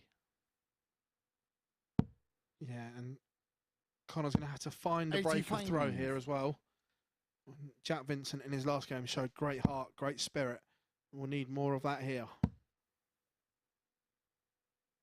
He might use 60. the 19s first start here, Jack. But he might also look that Conor's still well behind. And he's done the sensible thing there, and that's ideal for him there. He should follow that in. 41. Has he just opened the door there for Conor Heneghan potentially? He has, because there was penalty. He could have used the board a little bit better there to get down to a finish, but in the end, Conor doesn't care because he's just going to ping a max in. 121. That last start there, he was sort of looking like to be a big favourite. That's a wild one. In this situation, Glenn, would you rather 100. be Conor, you require 190 with the darts to set it up, or 143? I think if you're asking top-notch players, then 190 with the darts would be the one. You know, if you're talking 81. to local league Check players, potentially the the 47 points lead there. So you'd expect to hit it in 6 darts is what I'd be thinking. Bullseye for the first leg. 65. Conor, you require 62. And how many times have I talked about these 2-dart, 3-dart finishes that are so important? Big 20 or 12. Tops. Huge dart already. 42. He dips low. Jack, you require 25. Just think a little bit of composure from Conor is what's needed if you want to get to that next level. And that action he's just shown there behind says to me he's not happy with his follow-through. I think what he was saying was he was flatlined that dart. He's looking for that trajectory, just sort of dipping up. So I think that's what he was doing. So just lob it. Whereas this one, you want a flat trajectory of the dart going in. But they're not even close. But that one is. That's game short in the first leg. There's the fist pump. He knows. Conor Heneghan. He knows how important these legs are. Yeah, and like I said, it was so leg, interesting for him to be first. highlighting the Game leg on. difference at 10 o'clock this morning. Very possibly could go all the way to leg difference. When we're talking about these little pop finishes in and around the 62s to 90 area, we've seen the Daryl Gurney flatty, as he calls it. Yeah. I'm a big fan of this, and players working out that, hang on a minute, I need to unblock targets. So I did myself by holding virtually the point, because I throw a pair flight. They're not really going to sit exactly, which is really great for a 60 finish, because it'll sit high, the dart. So I used to hold the point, so it's when in 41. like a Phil Taylor dart, it would sink in. And it seems like Daryl Gurney had the same idea as me also. The perfect dart for Jack. I expect him to follow that. 140. The game's there for him. He hasn't had a lot of luck. Obviously, it's looking like he's going to be finishing bottom, but like I said, he will see the positives. 40. And there's them fives. Like I say, that's a technical issue that I'm sure he can iron out with the right help. If he realises, because when you're in there and people say, they put a mic in your hand, can you tell me about that game? Half of us can't remember a thing. So, but if he just look at the stats, he'll realise he is at a lot of big fives. But when he gets it right, 100. When he gets it right, he looks like he's the top six. He's the best of the six here this week. I'm sure he'd give it all away just to get it right on Saturday night. I watched a video of these two players playing as boys, England versus Ireland. They were having a giggle. They've changed so much. 60. Boys to men. 101. And we've talked about 4-0 victories for Conor, but it's looking like it's going to be evened up at 1 each. Double 16. 69. Not the worst, though, because he will be back. At least he hasn't done anything stupid. We just want to hear 100+ score to make that pressure. And he's done his job, Conor. Jack, you require 32. I think Mike Warburton will be cheering this double 16 in. Good marker. Yeah, that's game Used short it in really, the second really well line. then. Just Jack come down Vincent. off of the barrel. We are level at 1 apiece. Third leg is Jack to throw first. Game on. The averages are nothing to write home about, but right at this point, it's just about that W and L. Beautiful darts. 180. It's a magical 180, that one from Jack Vincent. I'm surprised I didn't say that Jack hasn't hit a 180 today. That would have been the moment. Missed your lines. And just look at the difference. We talked about the average are not right to him, about a 180. I think it's jumped up about 8 points. 100. I do like that throw. I do like the way he throws. He's maturing into a lovely dart player. 140. They must be same age. I don't know if they got me. I think the same age. If they played against each other, then the boys won't be much difference in them. But the experience on the MODUS Super Series side of things, it's the debut for Jack. And Conor played his 150th game this week. 95. It really came to my attention during lockdown. Jack, you require 125. Him and his brother were prolific in the competitions and wiping the floor with most of us. Yeah, there were some interesting darts in lockdown. Wasn't there? There were some good ones. There were some bad ones, and one of my favourite ones is when Michael Smith lost 5-0 with 148 96. average or whatever it was. Jack, Was up there one of my 45. favourite online games. Well, after this finish here, I'll tell you my funny story. Double 16, he's hit this already in this match. Yeah, that's game short in the third leg. You know, yesterday we nearly wrote Jack off against Mike Warburton, who was beginning to run away with things at the time, and Jack ended up winning that game. Fourth leg, it's gone to the throw first. 4-0s, 4-1s for Conor here. I forgot he's actually playing someone here. But my funny story was, I played in a wonderful competition with Michael 41. Smith, Nathan Aspinall, Chris Dobie, Adam Hunt, Ryan Joyce. And it was a, boiling hot, summer's day in there. And I played Michael Smith. I wanted 167, and I went treble 58. 20, treble set 19, bull, and went 142, Michael.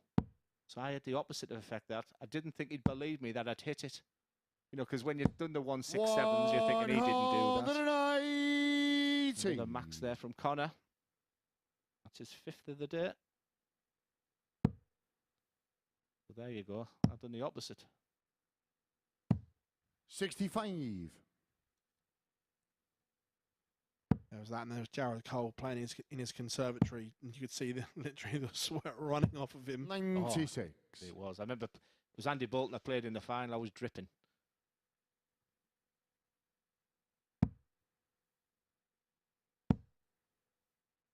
It's a good leg here from Conor Heneghan, bouncing back. Disappointing the last couple of legs, but he's in control here and looks set to make it 2 apiece. You just feel the tension and the nerves today a little bit. I think that's been reflected in the averages today. I was spoilt for about an hour yesterday with 123 average at one point for Andreas. 100. Conor require 124. 124 for a level game. There's the treble. Stayed there. For double 2, and that is a majestic 1-2-4 finish. Treble 20, double 2. You don't see that way too often, Glenn, but it's effective. Jack to throw first. Game on. I thought at one point it was a little bit stupid. But it worked for him. It was sitting beautifully at treble 20 there, wasn't it? 96. If it doesn't go in, it's far from majestic, but when it works.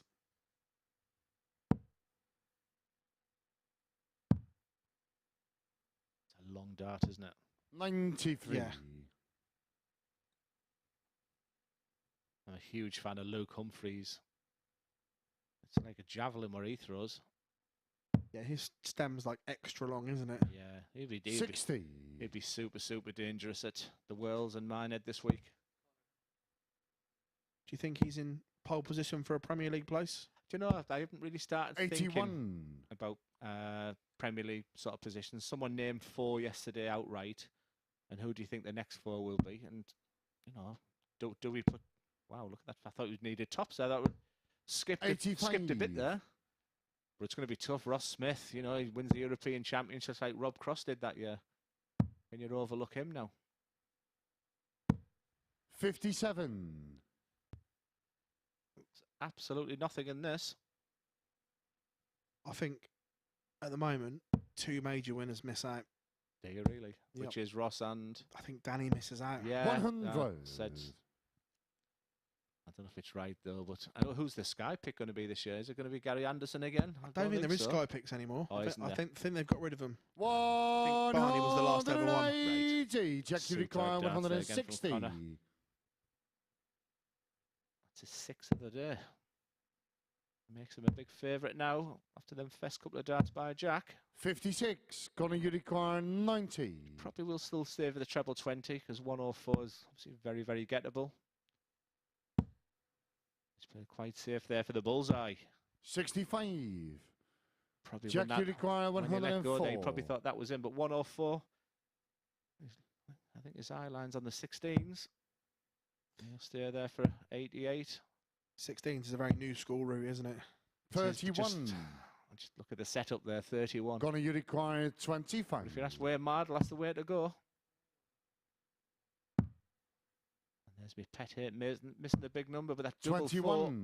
Jack require 73. He shows exactly what he feels by that. Conor knows there's big moments here.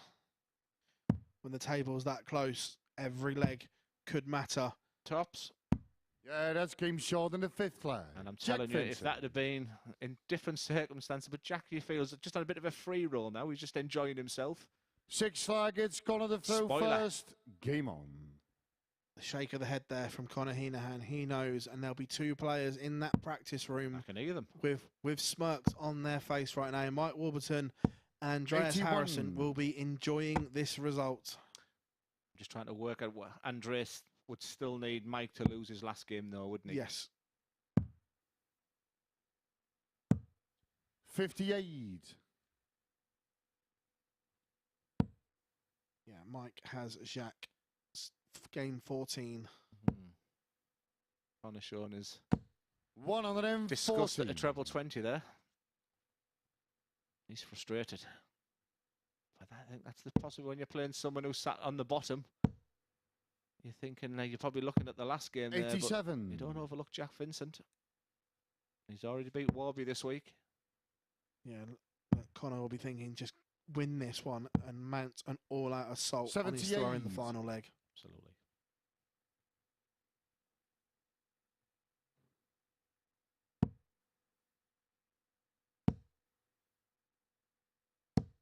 $60. Not already, really enough. I think already Jack's thinking of the last leg already. He's doing a wadey, spreading Especially this now. one off. Absolutely.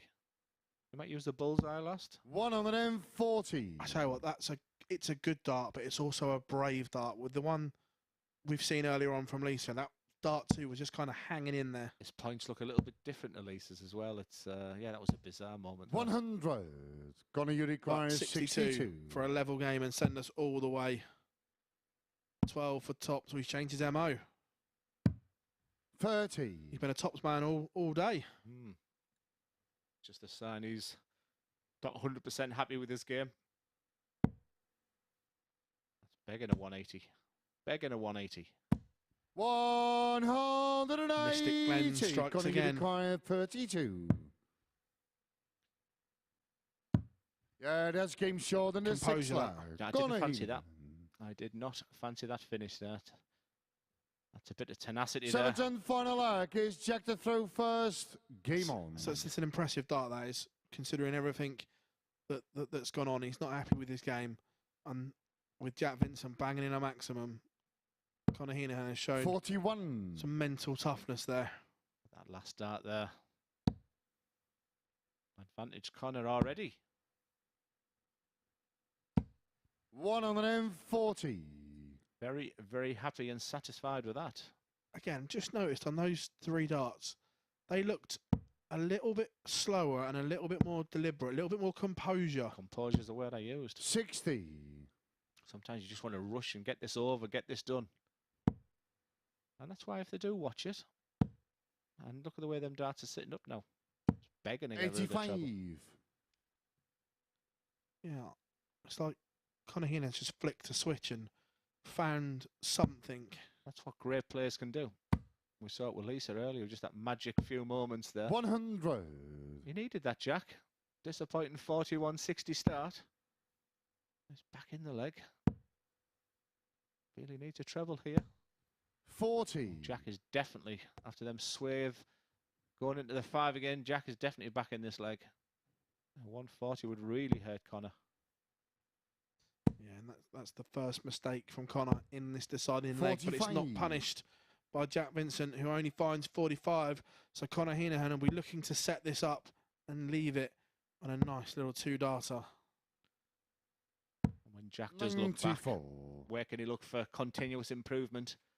I just think when he gets them opportunities, you've got to grasp them. Grit your teeth. Dig deep. 60. Conor, you require we're going 142. 17s. I think Conor does that way, yeah. 20, use a 25 now.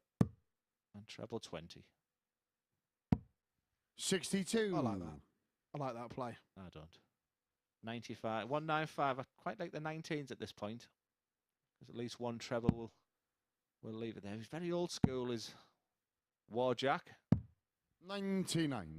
So Conor, you 80 require 80. for Conor Heneghan to win it and keep his hopes alive. Single 20 for double top and 2 points. Game. And Conor shot, Heneghan and a match. pins the 80 Conor points Heneghan. in a nice tidy little finish there. He keeps his hopes of topping Group A alive, and it is going to go down to leg difference. You just feel Conor Heneghan found a way to win this one. 84.91 average, 36.6% on the doubles. The highlight being that 1-2-4 finish. Coming up next, we will see Andreas Harrysson against Jacques Labre.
Well, he keeps doing it, doesn't he? Conor Heneghan with another 4-3 victory to keep himself firmly in contention for that top spot and a place at finals night. That win 4-3 over Jacques Vincent following the one over Lisa Ashton earlier on.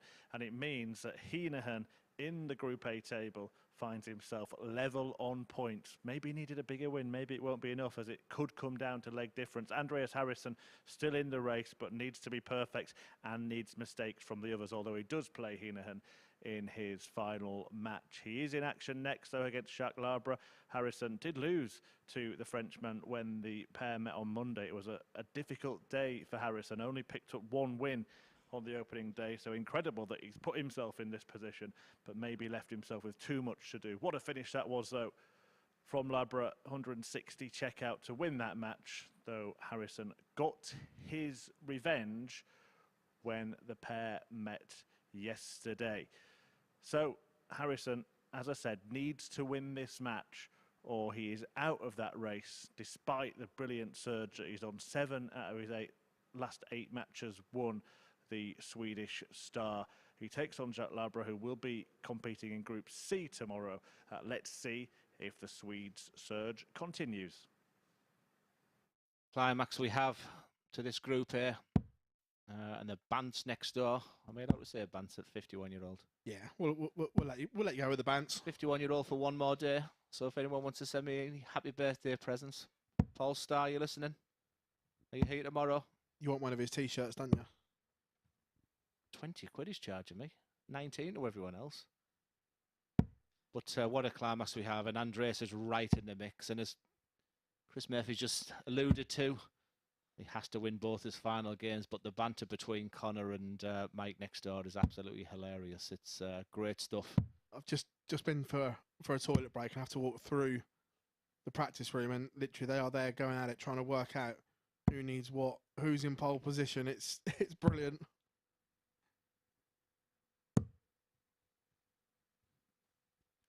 And to see it, obviously, I think it's first my leg, first it's Monday Andreas to throw first. To commentate and see from that very first game on Monday, it's brilliant. And you know, to see you come right at the conclusion of the event, the conclusion of the group, and to see 3 people still 100 aiming for that. And all Andreas can do now is win. You know, that's nice and simple, but he is relying on others from that. But with Conor and Mike, I think the excitement is still to come. 60. Yeah, absolutely. Especially because it is Conor against Andreas on last. Yeah, am I being selfish and hoping that the 60. The Mike Jacques game's a very close one? Am I being selfish there? Am I allowed to do that? Nah, it's fine. I'm with you. 60. Seems a while since we've seen Jacques. 3 games. It's because of all these 4-3 games all of a sudden. Yeah, definitely get their money's worth today. 40. I can hear Henry laughing from here.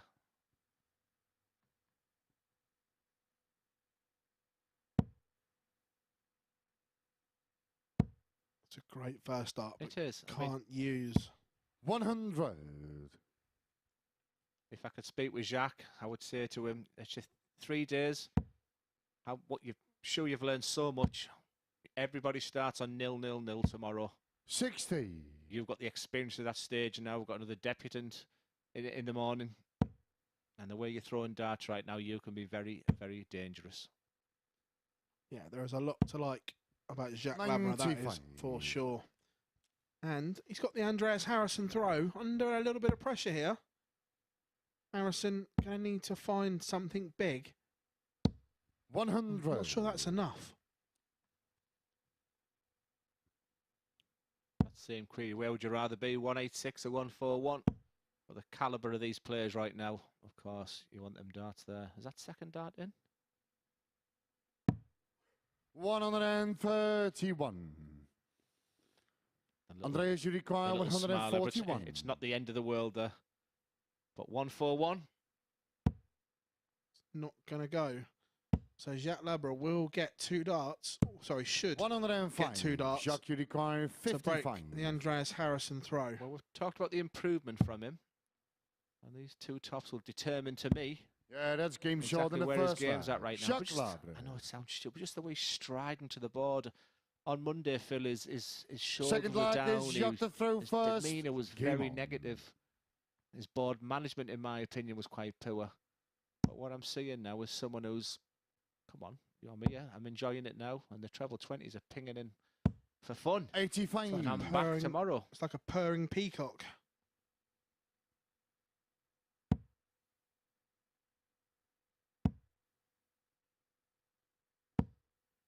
$55. If he's a purring peacock, what's Dirty Harrison? With that beard. He is a mighty impressive beard. 134. He'd look like Jedward if he turned his head upside down.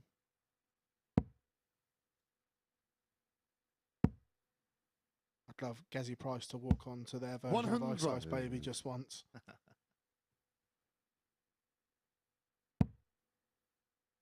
He changed his tune this year, didn't he?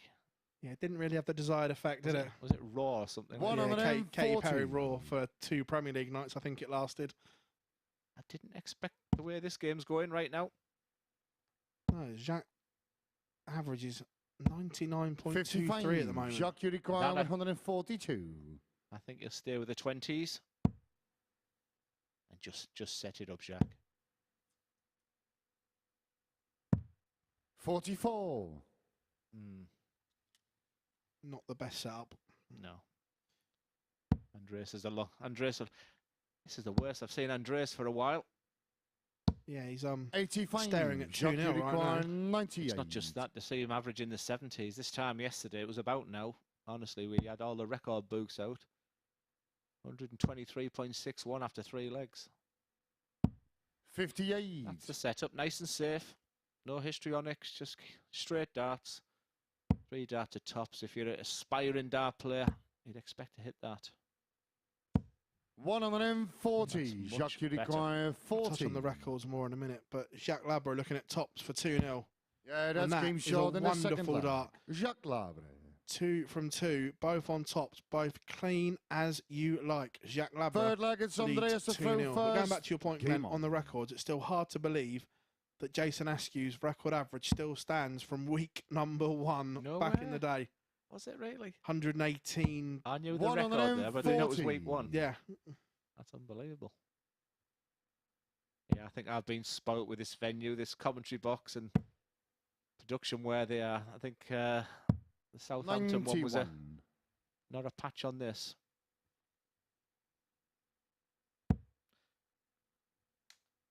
Come and join us on Saturday night. I'd love to meet you all. 100. Tickets are available in the free dartshop.tv. Just fill in all the details there. And you even get a free pint.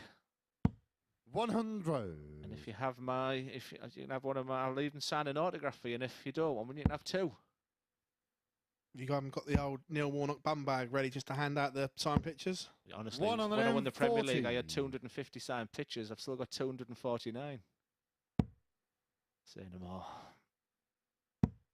Andreas is back. Ton 40, ton 40 to leave 1 on 1-2-1. 40. Andreas, you Jacques require leaves the 170. 121. This is what I expected from this match. Treble 20. And you just stay there. 50. A little bit slack that last one. It just makes Jacques, it a you little bit require difficult, the 71 finish. 170. I'm desperate for a 170, Jacques. Oh. He might stay with the bull. 105. Andreas, you Seven. require Well, 71. that slack dart from Andreas has made his 2-dart combination finish a little bit more difficult. 18. Double top to get back in this game. 51. Jacques, you require 65. Big moments here, Glenn, because if this 65 goes, it's a double break. Oh, And too that's good. Always the worry. Because where are you aiming? You're aiming for the bull. Double 6. 59. Andreas, you require 20. So I fancy this, but he has struggled on this double 10. And it's usually what that area that he's missing. It's honestly, that's exactly where he's been missing the dart. No score. And if you watch a repeat Jacques, of you Monday when he require wanted double 10 for the 6. match, I think all 3 darts finished there. This double 3 would hurt. And how many times have we seen this? Double one. We quite like double one. 4. That's the problem with double threes. You have to be aggressive on dart one. Unless you're a Robert Owen, That's game where your short in darts the third sit line. nicely, you can't Andreas stack on Harrysson. top. But Andreas Harrysson pins the double 10 at the second time of asking, and it's back to 2-1. Forward lag been is Jacques second best for a Labre lot of first. this game. Game on. But he's still there. Look at him. It's just, you wouldn't know if he was winning 3-0 or losing 3-0. Jack needs to just get back to 81. treble 20 bed as he just nods his head in appreciation of that last dart.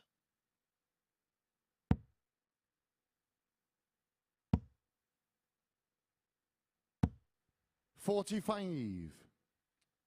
45. Saturday's final will be a damn good night of tungsten action as well. And we got plenty of World Cup football 100. and then us in the evening. Yes, I must admit it was tough commentate when the England game was on yesterday. He just loves that first dart there. 100. And I know his manager's watching and listening. He's in the venue, and we've been chatting about the strengths, the weaknesses, but say the one thing to take away for me is how good he is just when he's just under that bed. 60. And you just feel a big visit here could get him right back into this game because I expect a treble. 5. just not that one. 55. I will make a commentator one day. That's a tough one there, but on 260, ideally you want to stay there. 100. Lovely dart from Jacques. Great second dart, leaves a finish. And we've seen him do this before. But it's going to be under some pressure. Not now. That's a lovely first 81. dart. Andreas Yeah. will be disappointed 160. with that second dart, Glenn. Yeah, we've seen a 160 this week from Jacques. 90. Sacre bleu. So 220. What he'd give for a 180.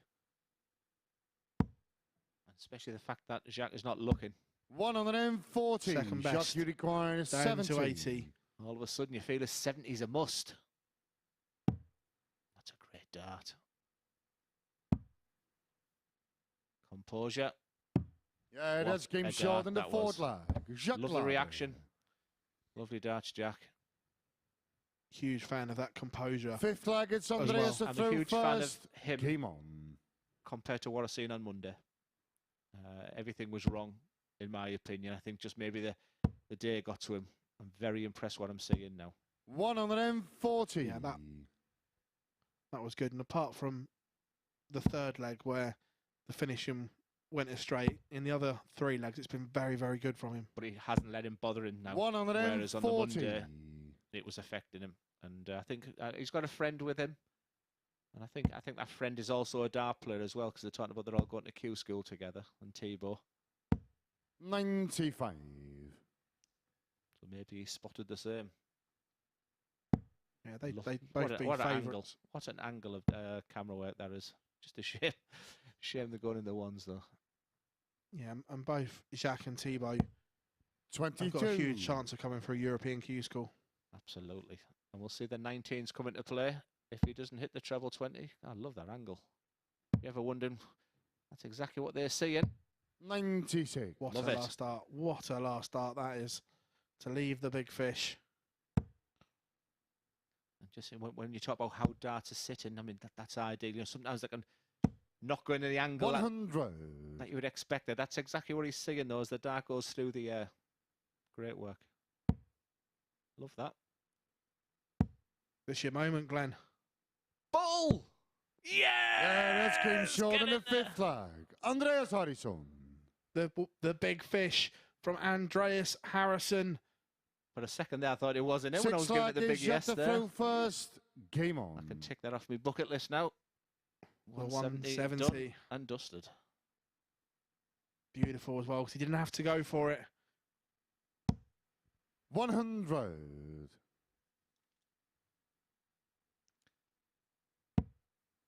Where has he got this form from? 140. 170 followed by a 140. The form player is back. Jacques is playing. This is impressive stuff. 100. Just shy and just under 90 average there for both of them. Andreas Harrysson will be thinking, where was this for the first 4 legs? 121. But to be fair, the last 4 legs are probably the only bad 4 legs he's done for nearly 2 days now. There's the averages for you. That's a vast improvement. 'Cause 78. Andreas was down in the low 80s. Yeah. Just watch the way the average change, whatever score is. You know, that's the luxury we've been getting this week. Let's see how much it goes down or up, depending on the score. 60. Point. If you ever wondered how the average works, that's a perfect dart for Jacques. Big favourite now. He might use a 19s here. 95. So it's back to your question. What would you rather be, 180 or 128? 180 for me. The way he's been scoring, but that doesn't sit well for him. That's beautiful dart. 83.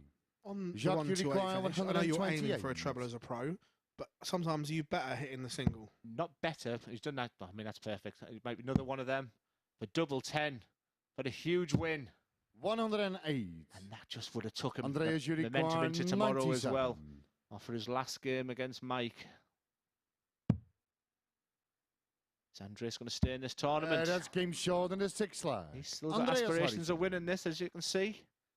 He is relying on losses for both Conor and Mike in their final games. 7th and final I leg. saw a It's rare bit of Andreas to emotion throw there from first. Harrysson as well, that he Game knows on. how big this is. We got to come on as he went to the board there. Remember, one match start has come and gone for Jacques Labre. It was at the end of a brilliant combination. 140. But Andreas Harrysson has turned the screw here and is now favourite. I don't think Jacques will be too disappointed the way he's played here. Like I said, if I was in his 100. corner, I'd be thinking of all the positives going into tomorrow, and he's beginning to show us what he's all about. But Harryson's just, and that's perfect for him there. Wonderful dart. Wonderful dart, Andreas Harrysson. Just that overstacker almost. It's just perfect for him. Whereas that is not ideal there, and he has to sort of punch that dart in now. 100. But he finds it. Another good leg of darts. Both playing very, very nicely now. Thank you. The Andreas Harrysson average is over 90. Well, it was over 94. It's taken a little bit of a couple of points off of it, but the vast improvement here from the first 4 legs is night and day. And he is now favourite 140. to bag the points. Lovely 140 there from the Frenchman. If the Frenchman wins, will it be a turn up against the Swede? 43. Jacques, you require 161. Perfect Treble first 17. And he'll go back upstairs. 97. Andreas, you require Gives him a chance. 135. 135. It'll be bullseye first dart. He's still got a chance. Treble 20, because that's a great marker for the bull. 63. Jacques, you require 64. Spoiler alert. Is he going to pick Andreas out from finishing top of the group? And it's tops for a big, big victory. Game. Shot. Andreas and a Harrysson match. will not Jacques finish top Labre. of Group A today. And that's great emotion from Jacques. Love that. That's the best darts he's thrown. And he'll take that into his final game against Mike. But more importantly, until tomorrow as well. Both average over 90. Both have very acceptable checkout percentages. The standout 170 finish from Andreas. But it's Jacques that takes the spoils.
Welcome back to the mode. And then there was light. Look here at the MODUS Super Series where Andreas Harryson's light has gone out in terms of qualifying for finals night. Losing that match to Jacques Labre 4-3 in the end. He gave it a good go, didn't he, Andreas? But it wasn't to be in the end. A decent level from both players. And look at that, 170 checkout in there from Harrysson as well. Confirmation then, if we look at the league table, that it will be Group B for Andreas Harrysson, Labra in Group C with Lisa Ashton and Jack Vincent, but it will be Warburton or Heinehan who take the place at finals night. Now then, what an attempt from Andreas Harrysson to get through to finals night. Brilliant run, ended in defeat, but a glorious one, wasn't it? 170 finish in there from the Super Swede. Let's have a look at it now. Fabulous stuff, particularly in the position of the match as well, when he was 3-1 down, fighting back to force a last leg decider in the end. But his run is over, and it now turns to the last couple of matches of the day when he faces Conor Heneghan in the last match, Mike Warburton playing Jacques Labre before that. But next up, it's Lisa Ashton against Jack Vincent. Ashton has won both of their meetings 4-0 so far this week. Will she prove to be formidable opposition once again? Yeah, it feels like a bit of a dead rubber game, but for these two, it's probably already beginning to think about tomorrow. They'll be playing against each other once again, but it's been advantage Ashton so far. Lisa beating Jack 4-0 2 consecutive days. So Jack will be looking at the positives from his last game where he just missed out against Conor. Really was the better player for a lot of that game, and Conor really stole that one. So still all to play for. They're both very proud players. Just relax, enjoy it, and let's see the best from both of you. Yeah, and in our last game we saw just spells of Lisa's brilliance. But it's there, it's bubbling just under the surface, waiting to come out. Yeah, that bounce out 140, followed by the 180, followed by the finish was my highlight of the day so far. Even better than the 170 I nearly missed.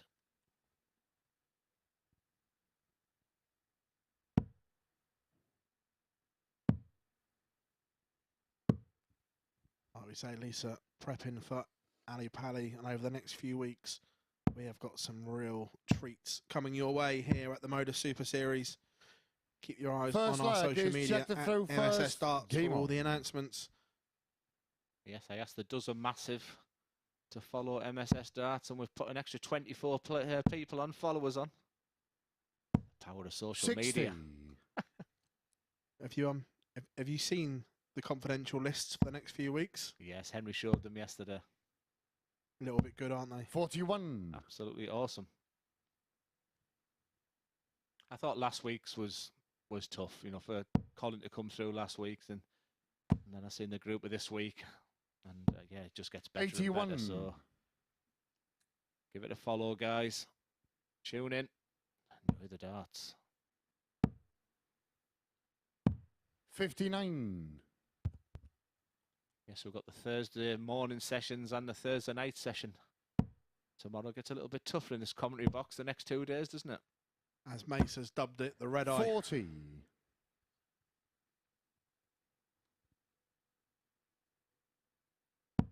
Started very slowly. I was expecting both players, even though there's not a lot to 60. play for. I thought we might have seen the best from both, but so far, well, struggling.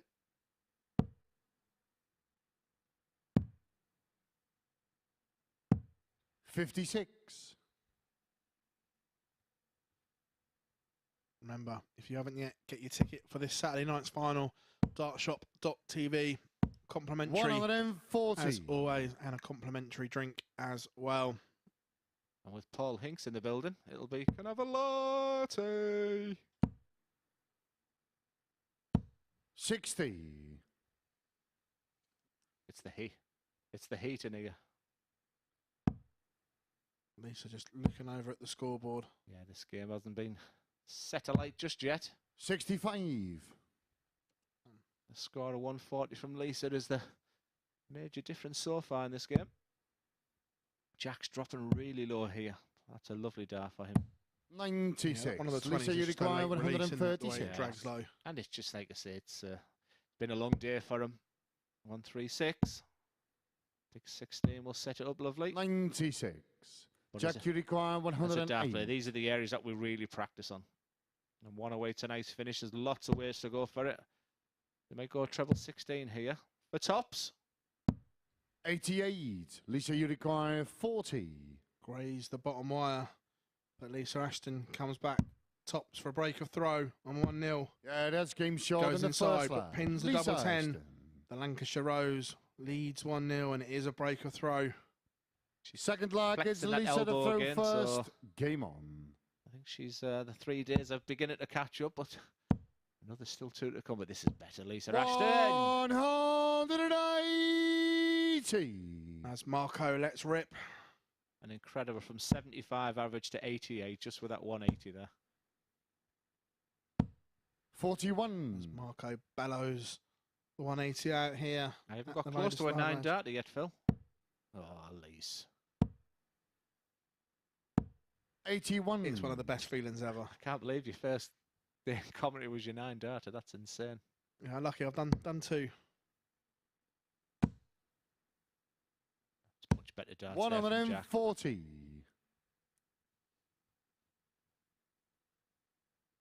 Incredible. 60. Jack's just had his best visit to the board, so you'll be looking at it again. And I don't mind him being there, Phil. He just drops him in nicely usually after that. 55. He's looking a little tired. Talked to him on Monday and he said he was going to have some food in between games and try and boost his energy throughout. That's the key, is keeping your 45. energy levels up. And I suppose it's the same, obviously, for you when you're on the Euro Tour and the UK Open and things like that, where they're long days and you have to play multiple days. It's making sure you're fueled at all times and there's 133. plenty of You say energy you in the require tank. I really 135. struggled, though I won it, the Welsh Open. But let's have a look at this. Both will be starting with bullseye finishes here. She might go treble 18. 99. That's a Jack, lovely you require bastard. 132. 132, the champagne finish. We love this. Treble 19. 88, probably treble 16. 92. Two Lisa, you beautiful require setups. 36. It's Lisa with the ascendancy here and the chance to take a 2-0 lead. Just follow that first dart. Yeah, that's it will game short in boom the in like second that. leg. Lisa. Lovely Ashton. 2-0 lead now for Lisa. She used the 2 markers brilliantly there as well from that Third last one. leg is Jack to throw first. Game on. And the secret is just to look at the first dart, and a lot of it is just to replicate that arm, that follow through. 100. Jack's walking up a little bit now. He's found his scoring boots. He did struggle in first leg and a half. Lisa does. 95. Lisa does. Do you think she'll... Is there anyone out with Jacques, Lisa or Jack you think might come out firing tomorrow? I think Lisa's consistency 60. may get her through. I'm not saying she's going to go and fire on all cylinders, but I think that her game's going to be in a good enough place to get through Group C, just on that consistency level that we've seen from her. 60. In a stage of continuous improvement over the 3 days, it's Jacques that's improved me the most from. And, you know, the Frenchman we could see the real 96. challenge to a winner. You don't win them unless you can throw a mean dart. No, they are tough to win.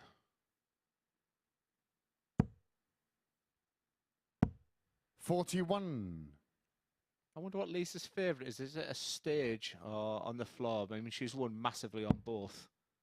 But just to watch it, them women's series and some of the averages the ladies were doing that day. Yeah, I think 60. over the last three and a bit years, we've seen her best stuff On the floor. which I know that sounds daft considering she's won 4 times at Lakeside, but I genuinely believe that 29. over the last, say, 3 to 4 years, we've seen her very best stuff on the floor. Yeah, it was an honour to watch her win Lakeside. I think my most memorable thing was her daughter Danielle. Come on, Mum! Just 100. one voice. Yeah, Dennis Coleman was my travelling partner for many, many years, and I might have had a crowd at Blackpool the night I beat Van Gerwen, but he was the only voice 60. I heard out of a crowd Jack of 2,000. require 85. And I think Danielle was a massive help to Lisa as well.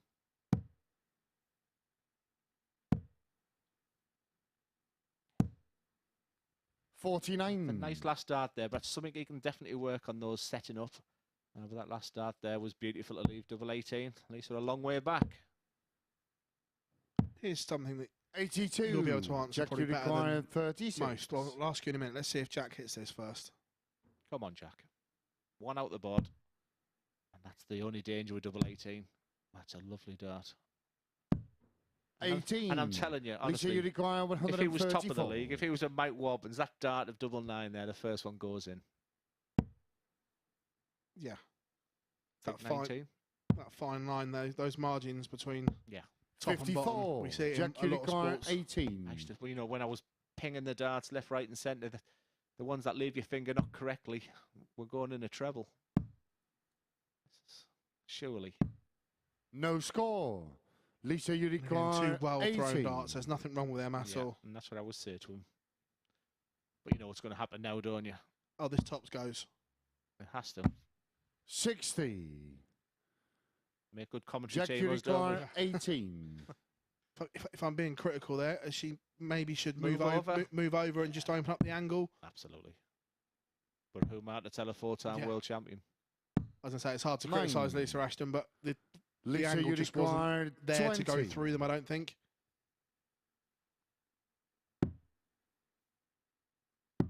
Yeah, that's Super game stuff, and short Lisa in the Ashton third leads line. Lisa 3-0. And the Ashton. question I was going to ask you, Glenn, is can you forget how to play on a stage?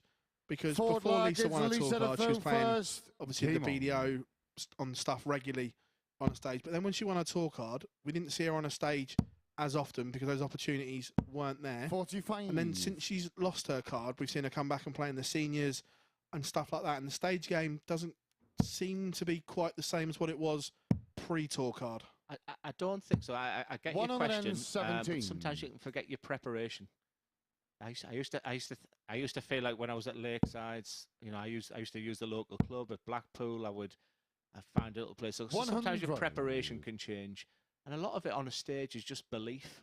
If all of a sudden you're heating, the crowd are affecting you, and a lot of it's there. So it's more the preparation. I don't think she'll ever forget how to throw on her from a county 74. stage all the way to winning a Lakeside stage. But sometimes you can just forget how to prepare for that. Yeah, no, it's just an intriguing one because when you get your tour card, 41. those opportunities dry up a little bit from where Lisa was before playing in those regular TV events. And you get players who are just totally I mean, look at Dimitri. You know, he's not the greatest floor player. Put him on a stage and I'll put him against anybody. So, and then you've got people who have, you know, I think Ian White's one of the best floor players I've ever played. And a Euro Tour stage. But put him on a TV 60. stage, it was different. You know, Jack, so you require 170. some people just like varying situations. But for me, Lisa could play outside. 94. You know, she's one of the most decorated and, you know, celebrated players we've ever had in the game. 57. Good counting Jack, though, because one requires treble 19 there 76. would have left the 170, but I think Jack deserves a leg on the board here. That's a beautiful first dart. Fancy this? 60. Just struggling confidence-wise a little bit. That he's throwing good darts and they're just going the wrong side of the wires at the moment. He looks a little drained. I hope he's picks himself up. I think he will. I think he sees 44. the positives in anything, does Jack, Jack? you require 16. I think even Lisa wants him to ping this.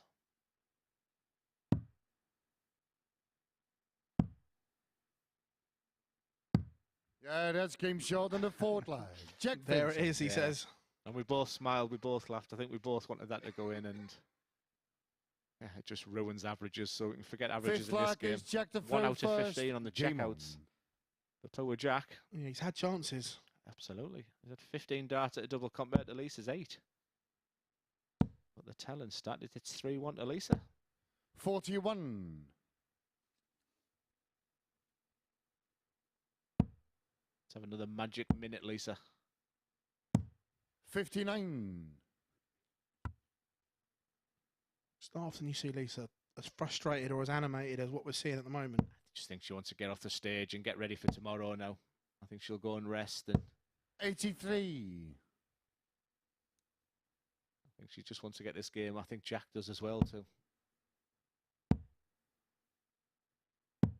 59. If you're wondering why she's so close to treble and then going downstairs, just the way her darts, sit, means that treble 20 was always going to be tough. But the trend of Jack going low on that treble 20 continues. 58. The bulbous darts she throws as well. There's not as much surface area like to see on the bed as well when it blocks it. Yeah, she has smashed 5 180s today.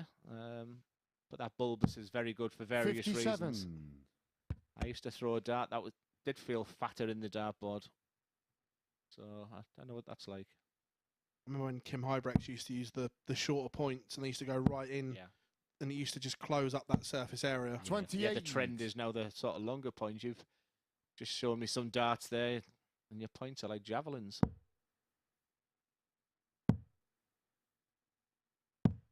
58.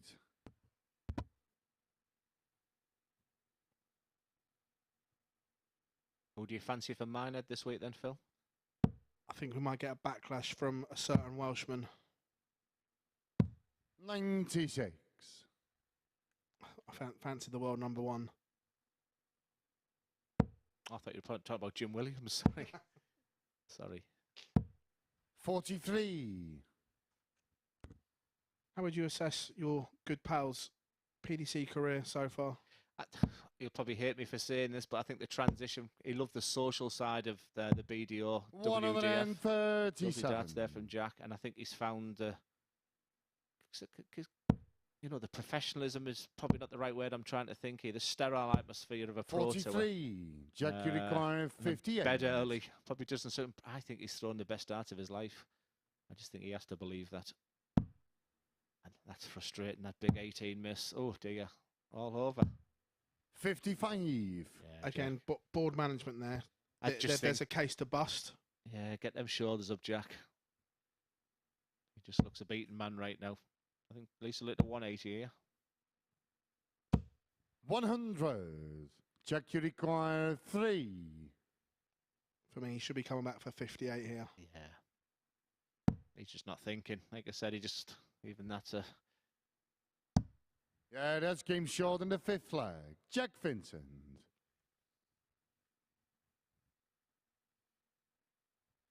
Sixth flag is Lisa to throw first. Game on. Not a lot we can say so far. 60. Both of them just look fed up, don't they? Yeah, it's you know when you're not producing what you can and you get frustrated with yourself. It's just a wonderful stage. You've got 84. Marco shouting everything out, and you're being watched by family and friends. You just want to do your best, but when it's not going, it's a lonely place. 100. You just see a reaction there with the treble.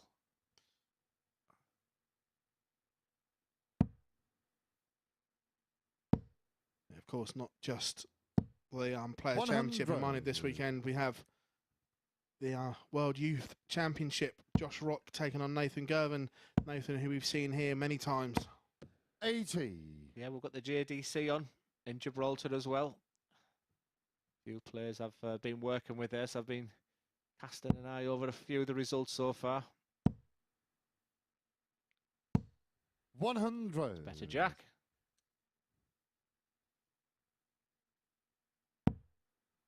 That's a perfect first start for Lisa. And honestly, if one kicked in 140. now, no doubt the other will just follow there. Yeah. Just think they're both. Probably means that Jack will score 41 now because my commentary. Surely has to cover there. I was going to say. 97. It's better. Lisa, you require 121. And that last start might mean she's going to change from the bullseye to treble 20. Treble 11. Leaves the bullseye for the match. 73. But she decides to set up Jack, you instead. require 120. Shanghai for Jack. Disastrous first start. He likes to scrutinise his games. 42. Lisa, think you he'll be looking require back on this one. 48. No, Lisa Ashton coming back for 48 to seal victory. 16 for double 16. Surely just come off that bottom corner. 32. And she's come inside. Jack, you require 78. 78 to send us all the way. And he's missed the big number. So 38. second bite of the cherry for Lisa Lisa, Ashton. you require in a match that 16. both players won't want to be reminded of. It's Lisa for the win. Oh, No and score. that pretty much just sums up probably the reaction of both players. I think even Jack probably wanted to Jack, hit you that. require 40. And to go all the way. Tops. Perfect marker for Jack. Double 10.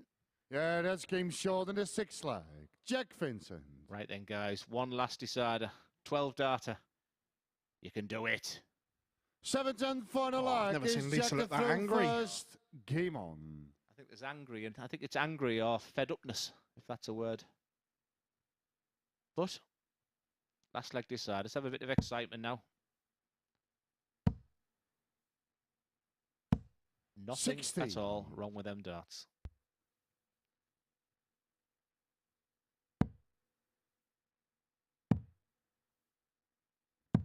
One darts, Lisa Ashton.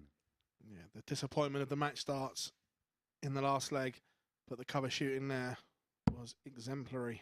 But they're both very proud people who want to win this game. 21. 119 from Lisa. That is a sign of frustration. That Phil. 59. Yeah. I've seen her do it before. Seen her do it a million times, but I don't think I've ever seen two players so fed up. So forlorn. That's much better, Jack. 100. The game is there inside of him, but the replication is it's tough. And your emotions when you're up there and it's not going right. 62. It's tough, but you learn so much about yourself after games like this.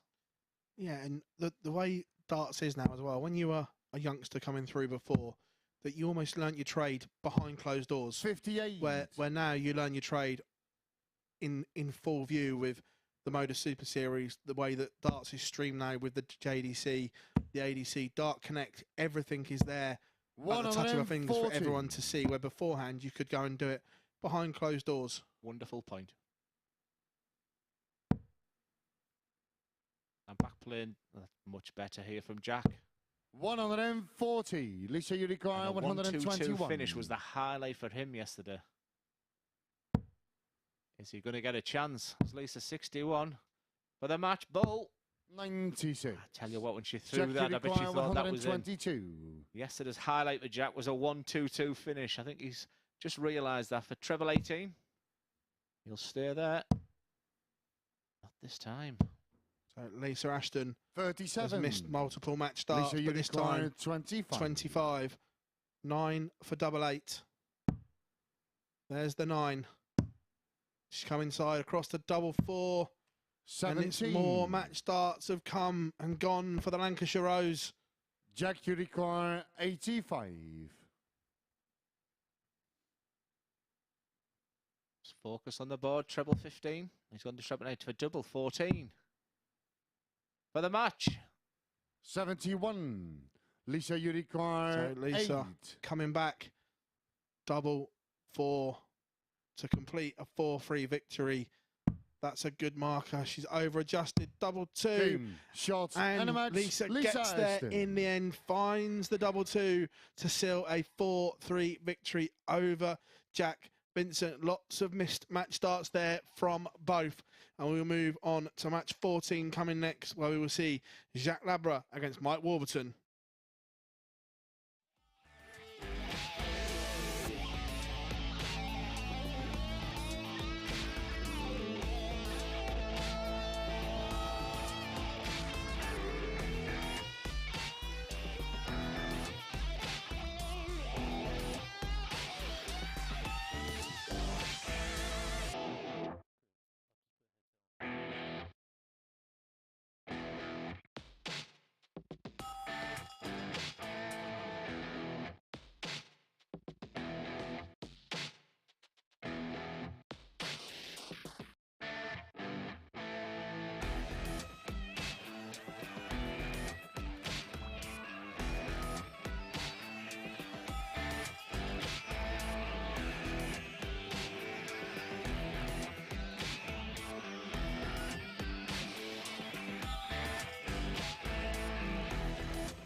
Right then, two massive matches to come in the race to determine whether it will be Mike Warburton or Conor Heneghan that seal top spot in Group A and make it through to finals night as a result. They have occupied the top two in the table for most of the 3 days of action that we've had here at the MODUS Super Series. And I think we can see that table. And there it is. Both players on 20 points, 4 clear of the next nearest rival, Andreas Harrysson, who put on a surge. He will face Conor Heneghan, incidentally, in the last match of the day. But Mike Warburton out to bat first in that battle. Warburton taking on the Frenchman, Jacques Labre, the man who's finished 4th in the group. And when they've met this week, there's been 2 wins for Mike Warburton, getting the better of his opponent. 4-3 in their meeting on Monday, and 4-2 when the pair met again yesterday. There's Monday's win, followed by this 52 outshot to better the result on Tuesday. Now, if he betters those results, Mike Warburton can actually wrap it up here. A 4-0 or a 4-1 win would see him win the group at the end of this match before Heinehan even plays. But if he loses, he could sink to second before that final match. So really on it here, Mike. Can he get the job done? Will it be Mike top or Mike drop?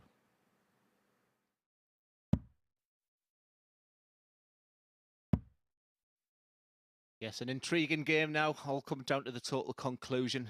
I must admit, he was my pick of the week, Mike Warburton. And if you are wondering if he knows 4-0, 4-1 will take him to top and unbeatable, he certainly does, because the banter next door has been absolutely phenomenal. The chatting with each other, and it's been all good fun since yesterday. Does it affect you? Yes, it certainly does, because if I could give Mike any advice here, is just win the game. Don't, if you start thinking 4-0s, 4-1s, you're going on my experience of playing on a Grand Slam or something. What I learned, certainly against Andrew Gilden, is just win the match. And whatever you do, don't get a cuddle off Andrew Gilden. Part of me wants Warby to win this, but not 4-1. So then we have to watch him for the last game sweat and get the camera on him. What do you reckon? Yeah, exactly. I wasn't sure what the honour was of being a commentator of Sean, but absolutely. A nice 4-3. And give Conor something to win, because that last game has all the ingredients of being a mega.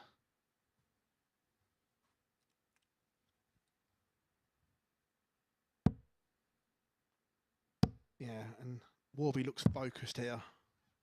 Yeah, you need to. These are the moments you practice for. It's been a long 3 days. First leg is Jacques to throw first. And what's beautiful is it's coming down to the penultimate game of the 3 days, and that's the beauty of the process of this MODUS Super Series. We use the term MODUS marathon, not a sprint. 140. That's exactly what it was. And I tell you what, Mike will be thinking. I bet Jacques plays well here. I bet that he'll be thinking various negatives that could be. All he needs to do is just 100. focus on the game, just focus on the win. Whether it's 4-3, 4-2, and if any of the bonus or the other riches come with it, then so be it. But just win the match, because this guy is a champ. 100. He started well here as well. And Jacques Labre does have the darts.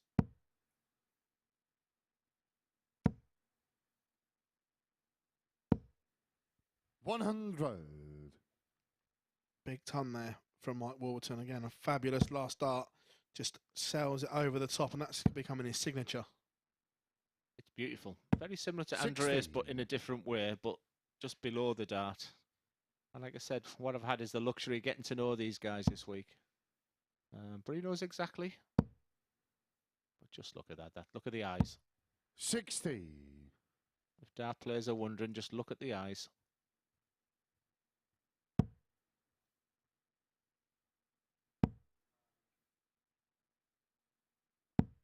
55. First little chance for Warby. 140 would be lovely. Stunning second dart. 100. It'd be a little bit Shots you disappointing, because require that second dart was 146. absolutely magnificent. So treble 20, treble 18 would be the shot, but he may want to stay there. Not a fan of that because it's not the greatest of angle, but what a setup that is. Mike, you require 141. I'm really enjoying watching Jacques now. 141. This would be a moment. He's disappointed with himself there as well, isn't he? Yeah. Treble 10 is the shot. 109. Two wonderful setups. Jacques, you require Pressure 24. applied to this double 12. Do you fancy it, Phil, this double 6? I don't, for some reason. Yeah, that's game short in the first leg. Jacques Labre. I can hear Conor now. I just thought with the pressure applied there from Warby. Third leg is Mike to throw first. Game on. Just makes it interesting. I'm just delighted for Jacques, really, because if I was a little bit critical, it was all in the best possible taste, I can assure you, because I want to see the best from him. 81. Just everything about him now is positive. I'm looking forward to seeing him over the next 2 days. Some great players tomorrow. But just a little shout out for my mate 57. Richie Parkin. He was messaging me every 15 miles yesterday. I'm in so-and-so. That's how excited he is. I know my friends at home will be watching as well. The T-side massive. 60. Get yourself to Whitby, by the way. Have you ever been? Love it. Love Yeah. it. Love it all down that coast. Whitby, Yeah. Scarborough, Robin Hood Bay. Bridlington, yeah, it's all good. 140. Lucky enough, we went one of the MODUS exhibitions at Scarborough last year, and it was there in the winter time. And there's just something, look, about the coast in the winter when it's a little bit cold and the sea's crashing against it. It's just, I love it. Yeah, me too.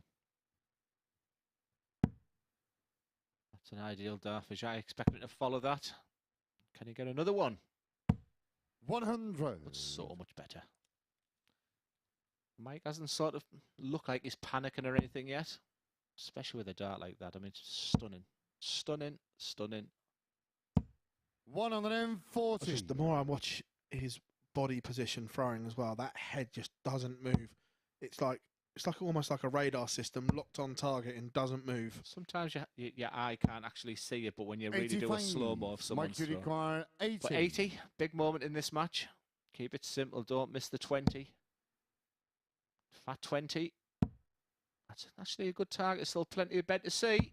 Yeah, that's game short in the second That's leg. a fabulous finish from Mike Warburton and our directing team there. Gave us the Third leg is perfect Jacques to angle throw of first. how the first two darts were lying, Yeah. and then the other one just guided over the top into tops. Camera work's been marvellous. And again, that's his perfect dart there. This is not an easy game. 140. Really enjoying seeing this side of him. Jacques looks up for the fight here as well. 140. I think he's enjoying the fact that, look, I know what position I'm going to finish in now, but this is an opportunity to play, you know, the best in the group so far. And I can just show everybody and myself 100. that I'm ready for tomorrow. I think that's how I would approach it anyway. Again, some fabulous numbers on show there. 100. Michael will be disappointed there that that's not more.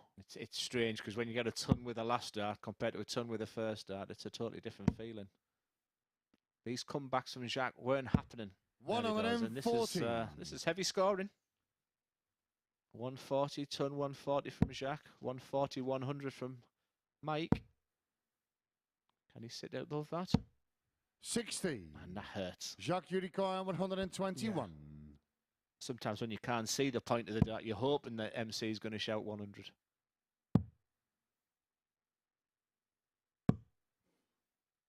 80. 50-50 on that one. I don't know. It could. I mean, what a wonderful boost. When you talk about a catalyst, when you talk about a spark, there's nothing better than a bull. 135. Jacques, now you there's require pressure on this. 41. Do you know? I fancy it. Fancy this. Yeah, that's game short in the third leg. And Jacques Good man. Labre. Well done. And there'll be one happy Irishman because he now knows, regardless Forward of leg is what Mike to happens throw from here first. onwards, Game on.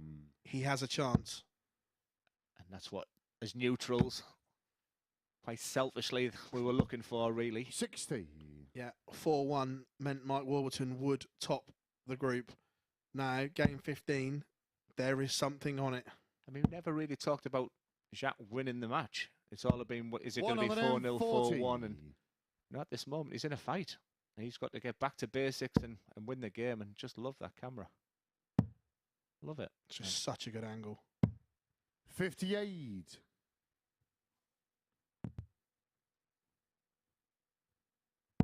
One big score here. And just see how the dart is sat there. You just got to... Oh. Now, what would you do there if you're a Have dart to player? switch. Oh, he hasn't. I thought the way that kicked across. And absolutely, that's why I said it. But they're the kind of decisions as a dart player. Yeah, you have to think. But there's no better feeling in the world than a 180. 60. As that 180 goes in, I would love to have seen Conor Heneghan. Yeah, this is unbelievable. Because I would use the bull here. 65. Good thinking. Because Conor hasn't played his best today. Far from it. He's been at times quite poor. And you've got to say right now, is he favourite? 60. Well, he's certainly going to have a crack at it, that's for sure. How many times? This 116. I think he goes downstairs to this 116. So I like covered that 19s. treble 19. So treble 18. 56. That's not bad. That's not bad. He's left a 2-dart combination. Should go down now, Mike. It needs to go down now, please. 100. Jacques requires 60. Ferret counting. But that is where he's at. So don't, we can't criticise because you don't know what it's like until we're up there. Sometimes your brain is just doing strange things. 50. Didn't even realise I was on a finish. But now he should be kicking himself because he's missed that combination there. And again, in the space of 2 visits there, we talk about board management. That again, there's a 59. massive case for Jacques to bust the score 10. there.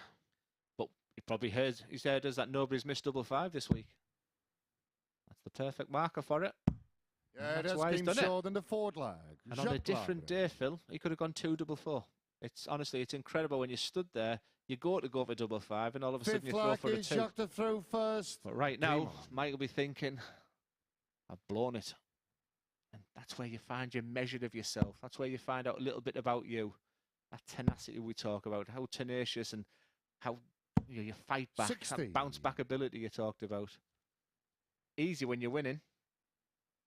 Yeah, it's the same as most things in life, not just sport, that when you're on a high and things are going well, it's easy, but you find 100. out more about your inner self and your inner belief when it's not quite there. Absolutely. And we've got one guy there with waxed lyrical about him and his throw silky smooth, and the other one we've given an awful lot of constructive 41. criticism. Yeah, it's the guy, the Frenchman there who was winning this quite comfortably right now. Yeah, no, a penny for Mike Warburton's thoughts right now. There probably won't be a many. A panic station setting in now. 60. He's probably thinking, what if I did just...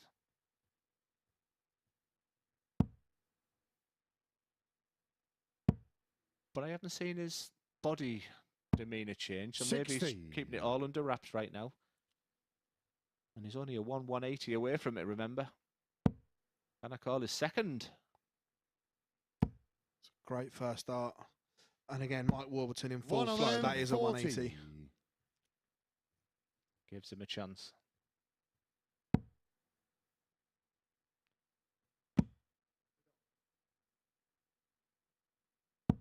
$100. So, Warby, for one of the breaks back that he needs, 201.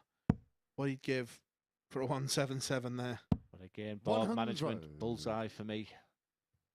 Would have left a little too dark because if Jacques gets a 140 here, which is going to be tough after that first dart. Yeah, he just pushed it with brought a bit of shoulder into that one. 60. Mike, you require 101. Board management. It's a word that's used so much in the sport these days. Can you teach older players board management, or is it something you have to learn from a young age? I'll just see if this double 12 goes in. What I found really tough is with the coaching side of things, but the final bit of the coaching is 101 against the invisible man, and then all of a sudden you realise that people can't count. And, you know, we talked about Leonard Gates, etc., who I think is one of the best scorers I've seen in the 16. world. There's a Might statement for you. require 12. But once he gets anything close to 150 below, he's stopping and starting every dart. Big dart, there's double 6. It's already been it today, there's double 3 in this match. 9. Who would have predicted this? Jacques Huge moments here. 120. Jacques Labre looking at Shanghai on 20s to throw Group A into turmoil. Wow. He is going to get a dart at tops. The candelabra. Game. Oh, Shot. my. Anima. Jacques Labre has beaten the league leader, Mike Warburton, 4-1 in game 14, and it is going the distance in Group A. You see the averages there. Brilliant from the Frenchman, but all eyes now are going to be on match 15. Conor Heneghan has got a shot at glory in Group A. Join us in the next 3 minutes or so for Conor Heneghan against Andreas Harrysson.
Well, that was a turn up for the books, wasn't it, that last match? Mike Warburton just needed to get a win and he'd have been in the box seat, needed a healthy win and he'd have wrapped it up there and then. But Jacques Labre has thrown a spanner in the works with that 4-1 victory over the Welshman. An 87 average in there, 120 checkout. Warburton faltering at the final fence in this 2-horse race. It's between him and Conor Heneghan, the Irishman, for a place at finals night. I'll show you the table now. You can see they're both on the same amount of points, but Conor Heneghan is now in top spot. I said it was possible that Warburton could sink to second place. And here Conor Heneghan needing victory to book his place at finals night. In fact, if he gets 3 legs, that will be enough. So if he loses 4-3, he can still go through. What a turnaround. Did not expect to be in this position against Andreas Harrysson in this final match. So Conor Heneghan needing a win or 3 legs to get through. Mike Warburton now facing a nervous way. The boys in commentary said, wouldn't it be fantastic if we could have a camera in that practice room watching the player that's not playing. So it is a match between Heinehan and Harrysson, but effectively it's one between Heinehan and Warburton, who's just lost. Has he blown his chance, and can Heinehan take advantage? Let's find out. The final fling, it all comes down to this. Thank you, Chris. Who said commentary was easy? Not only do you have to commentate, but you need an A level in statistics as well. I've had my fingers and toes out for the past 15-20 minutes, and not once did I think it would come down to Conor needing just 3 legs for this match. Once again, he has to just think about winning the game. If he thinks that he just needs 3 legs, it will affect him to the detriment. But what a fascinating and incredible way to end these 3 days. Yeah, the next 10 minutes are going to be fascinating. And I think this is all on the start of the game. I think Conor has to start well. I see you relaxed, Conor, there, Phil. I see you relaxed, Conor. I think he won't believe he's in this situation because he has not played well today. You know, his good darts are Monday and Tuesday, and today he has been fairly poor. And he's up against someone who's just... Oh, I'm such a big fan of Andreas Harrysson. And crucially, it's Conor's darts as well. So here we go, folks. Sit back and enjoy. 58. Yeah, and I hope we get the Conor that we saw towards the end of his last game where the throw, he just slowed it down slightly and it just looked more in control and the darts were sat up to attention more. 100. But when you're talking about spoilers, Dirty Harrison could be the best friend of Mike Warburton very, very soon. 93. I wonder if he sat there watching. Or has he left the building? I don't think he'd have left the building. I don't think... 85. I just don't think Andreas cares. He just throws. I would not want to play him in this scenario right now. 100. I'm with you, a man that's got nothing to lose. He's just against a man that's got everything to lose. But he just looks like the player. He just looks like the player we saw on Monday, first game. I can't read him at all. 95. Great poker face. Yeah. Conor started okay. A ton would be nice here. Can you see that snatch? Can you see the shoulder coming into it?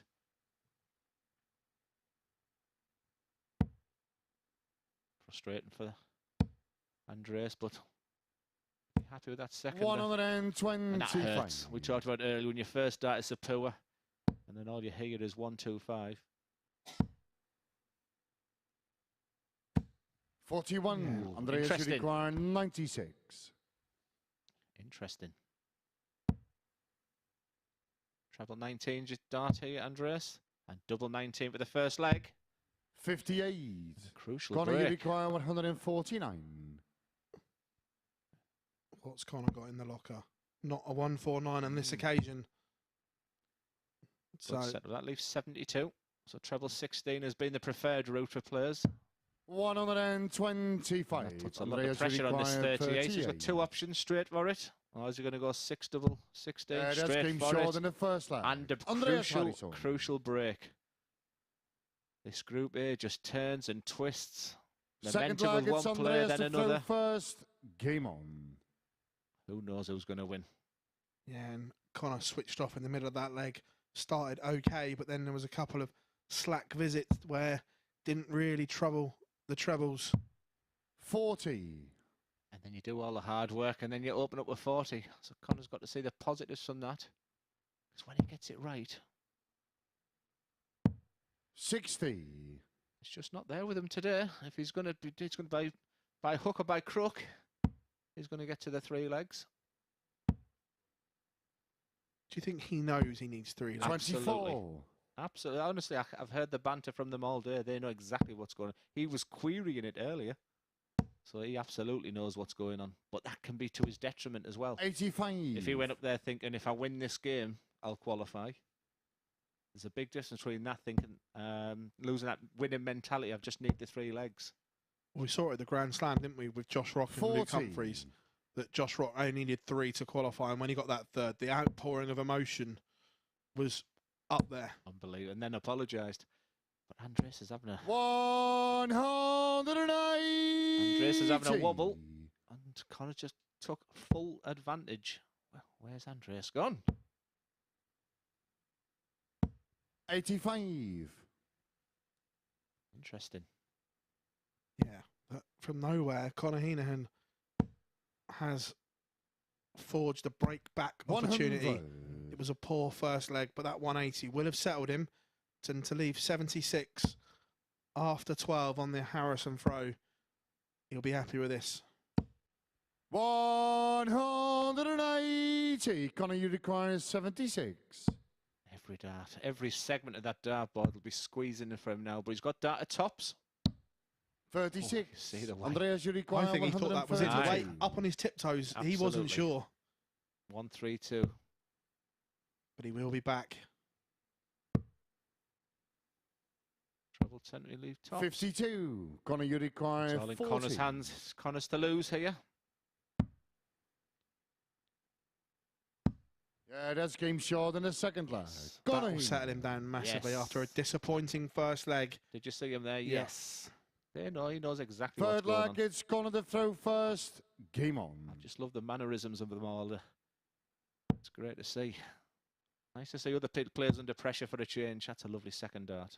as well. 81. Our production team have been fabulous all day, but I suggest we get that side camera on standby for when he's about to win his third leg. Yeah. I might see a Josh Rock celebration, but Andreas is all over the place for the first time this 85. week. Even when he was losing games, his scoring was strong.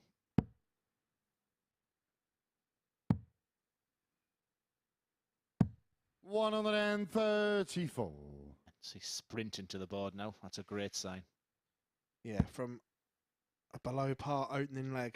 The next two from Conor Heneghan, there's a real purpose in his throw. There's a zip. 60. And all of a sudden things are going for him there because all of them were on the wire. Look at this That now. first dart is perfect.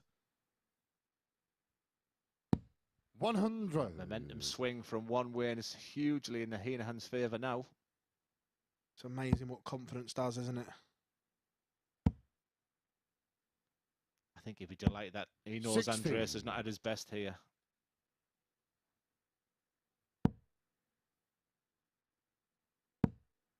Connor's shown us exactly what he's made of right now. 140. The only man to hit a 9-darter on that stage. It looks like he's only going to be a leg away.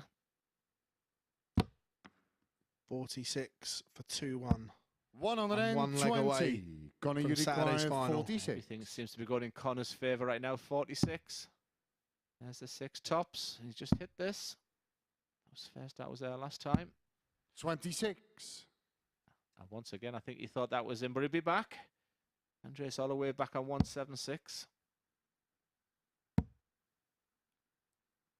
Also, Conor will be pleased that wasn't a 2 treble Conor, you visit. require Although 20. there's pressure, not as much as what they could have been. Oh, there's pressure on this 20. Yeah, that's game Oof. short in the third leg. And I could Conor have, Heneghan. could have easily been in double 15 there. So when it's your time, it's your time. I was going to say, in terms of darting, that just looked an Fourth awkward leg, dart it's as it left Andreas his to throw hand. first. Sometimes you Game can throw a dart well, and that one just left his dart terribly.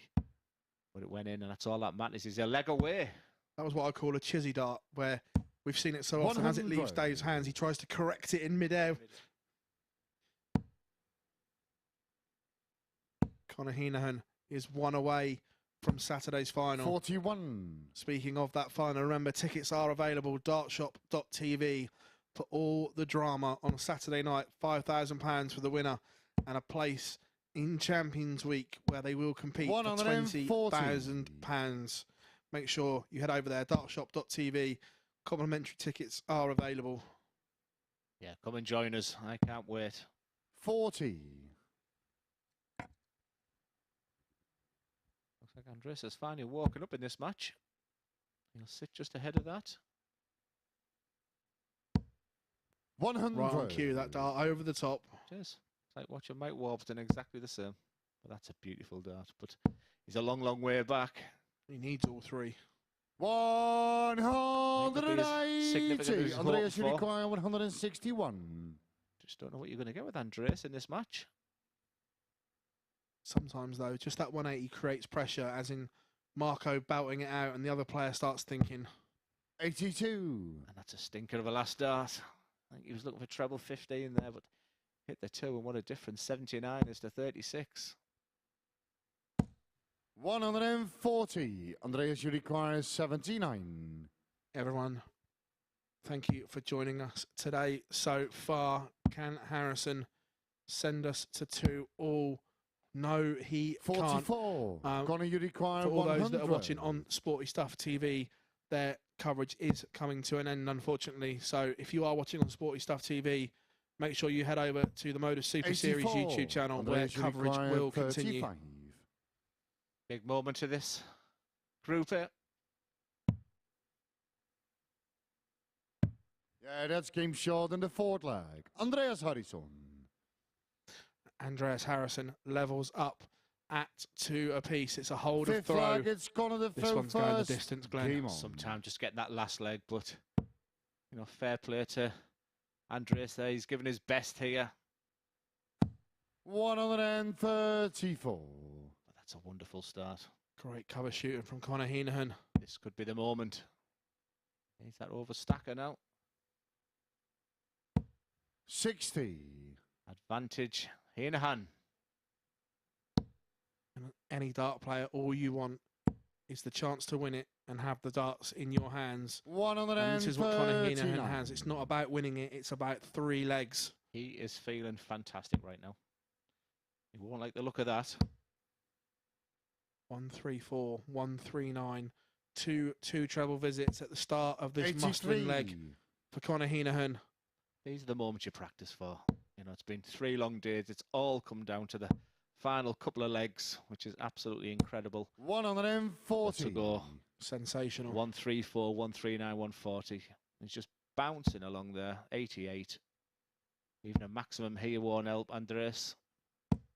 100. Gonna you require 88.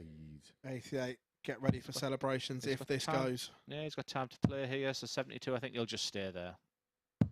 48. If you'd have offered him 3 darts at tops to go to Saturday night, you'd have snapped your hands off.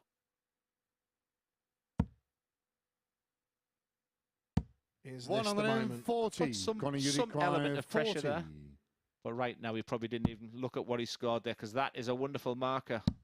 Yeah, And that's that game short in the is fifth Conor leg. Heneghan. Conor Heneghan. At 3-2 up, but more importantly, we'll see him again on Saturday night, because he will. 6 leg, it's top Andreas the Group throw A. first. Game on. Week 5 of MODUS Super Series. I expected to see a bit more of a celebration. I'm not Josh sure Rock, he knows. He's not. I'm not sure he knows that 3 legs was enough. I'm 60. categorically say he does. I've seen them all in there with the calculators. He knows. I'm just thinking he needed to win. But Conor Heneghan will top Group A. 100. And Andreas Harrysson, can he force this to a last leg decider? 100. The way the day has gone, it would be fairly fitting. But Conor Heneghan, if he can find another treble. 96.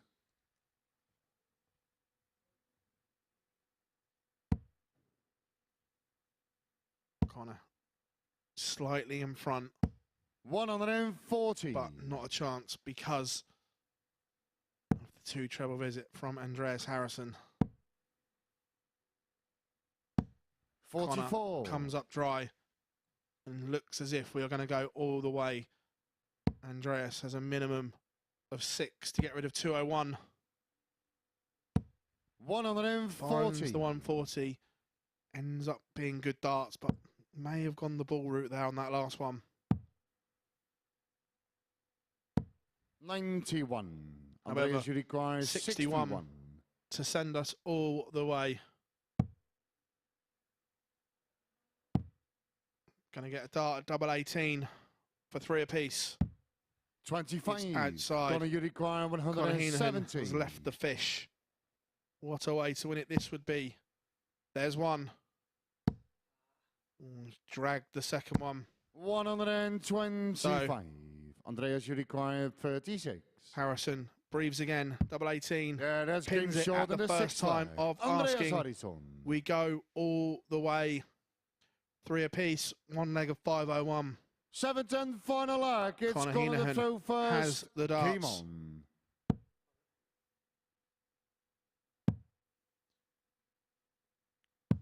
'81. Finds 1 treble.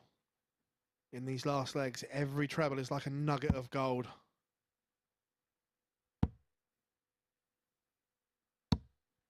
'83. Nothing between them. Blocker of a first one. He runs for cover. I'm not sure that one's much better. 93. Up to the 18s. Rescues Conor Heneghan. Again, the perfect dart for Andreas Harrysson, but slips into the treble 5. 55. can't find a treble. So Conor Heneghan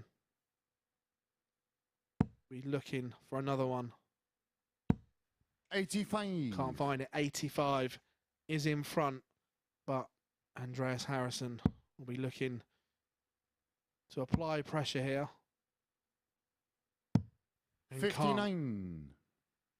2 trebleless visits means it's advantage Heinehan. Just checking his score.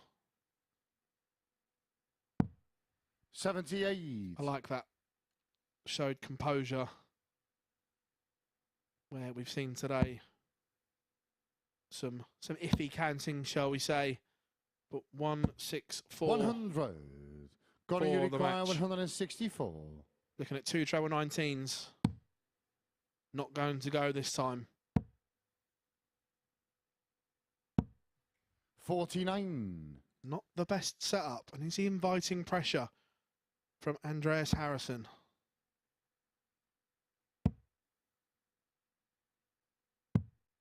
$44. Does leave a finish. Require 115 to seal the points and end the session. Now can't finish. So 39. Andreas, you require 160. Slack first visit from Heinehan, biting his nails, but 160 for the Super Swede will not go. So Conor Heneghan will be back for 76. 45. Conor, you require 76. All got a little bit scrappy, but Conor Heneghan, is this your moment? 16 for tops. 1 dart at tops to win it. Game, and Conor shots, Heneghan and the match. pins 76 to seal a 4-3 victory over Andreas Harrysson. And Conor Heneghan has topped Group A with that victory. There we have the averages, 88.50 for Heinehan, 44% on the doubles. Congratulations to him. He will be going to finals night on Saturday as we head up to the balcony with Chris and Glenn.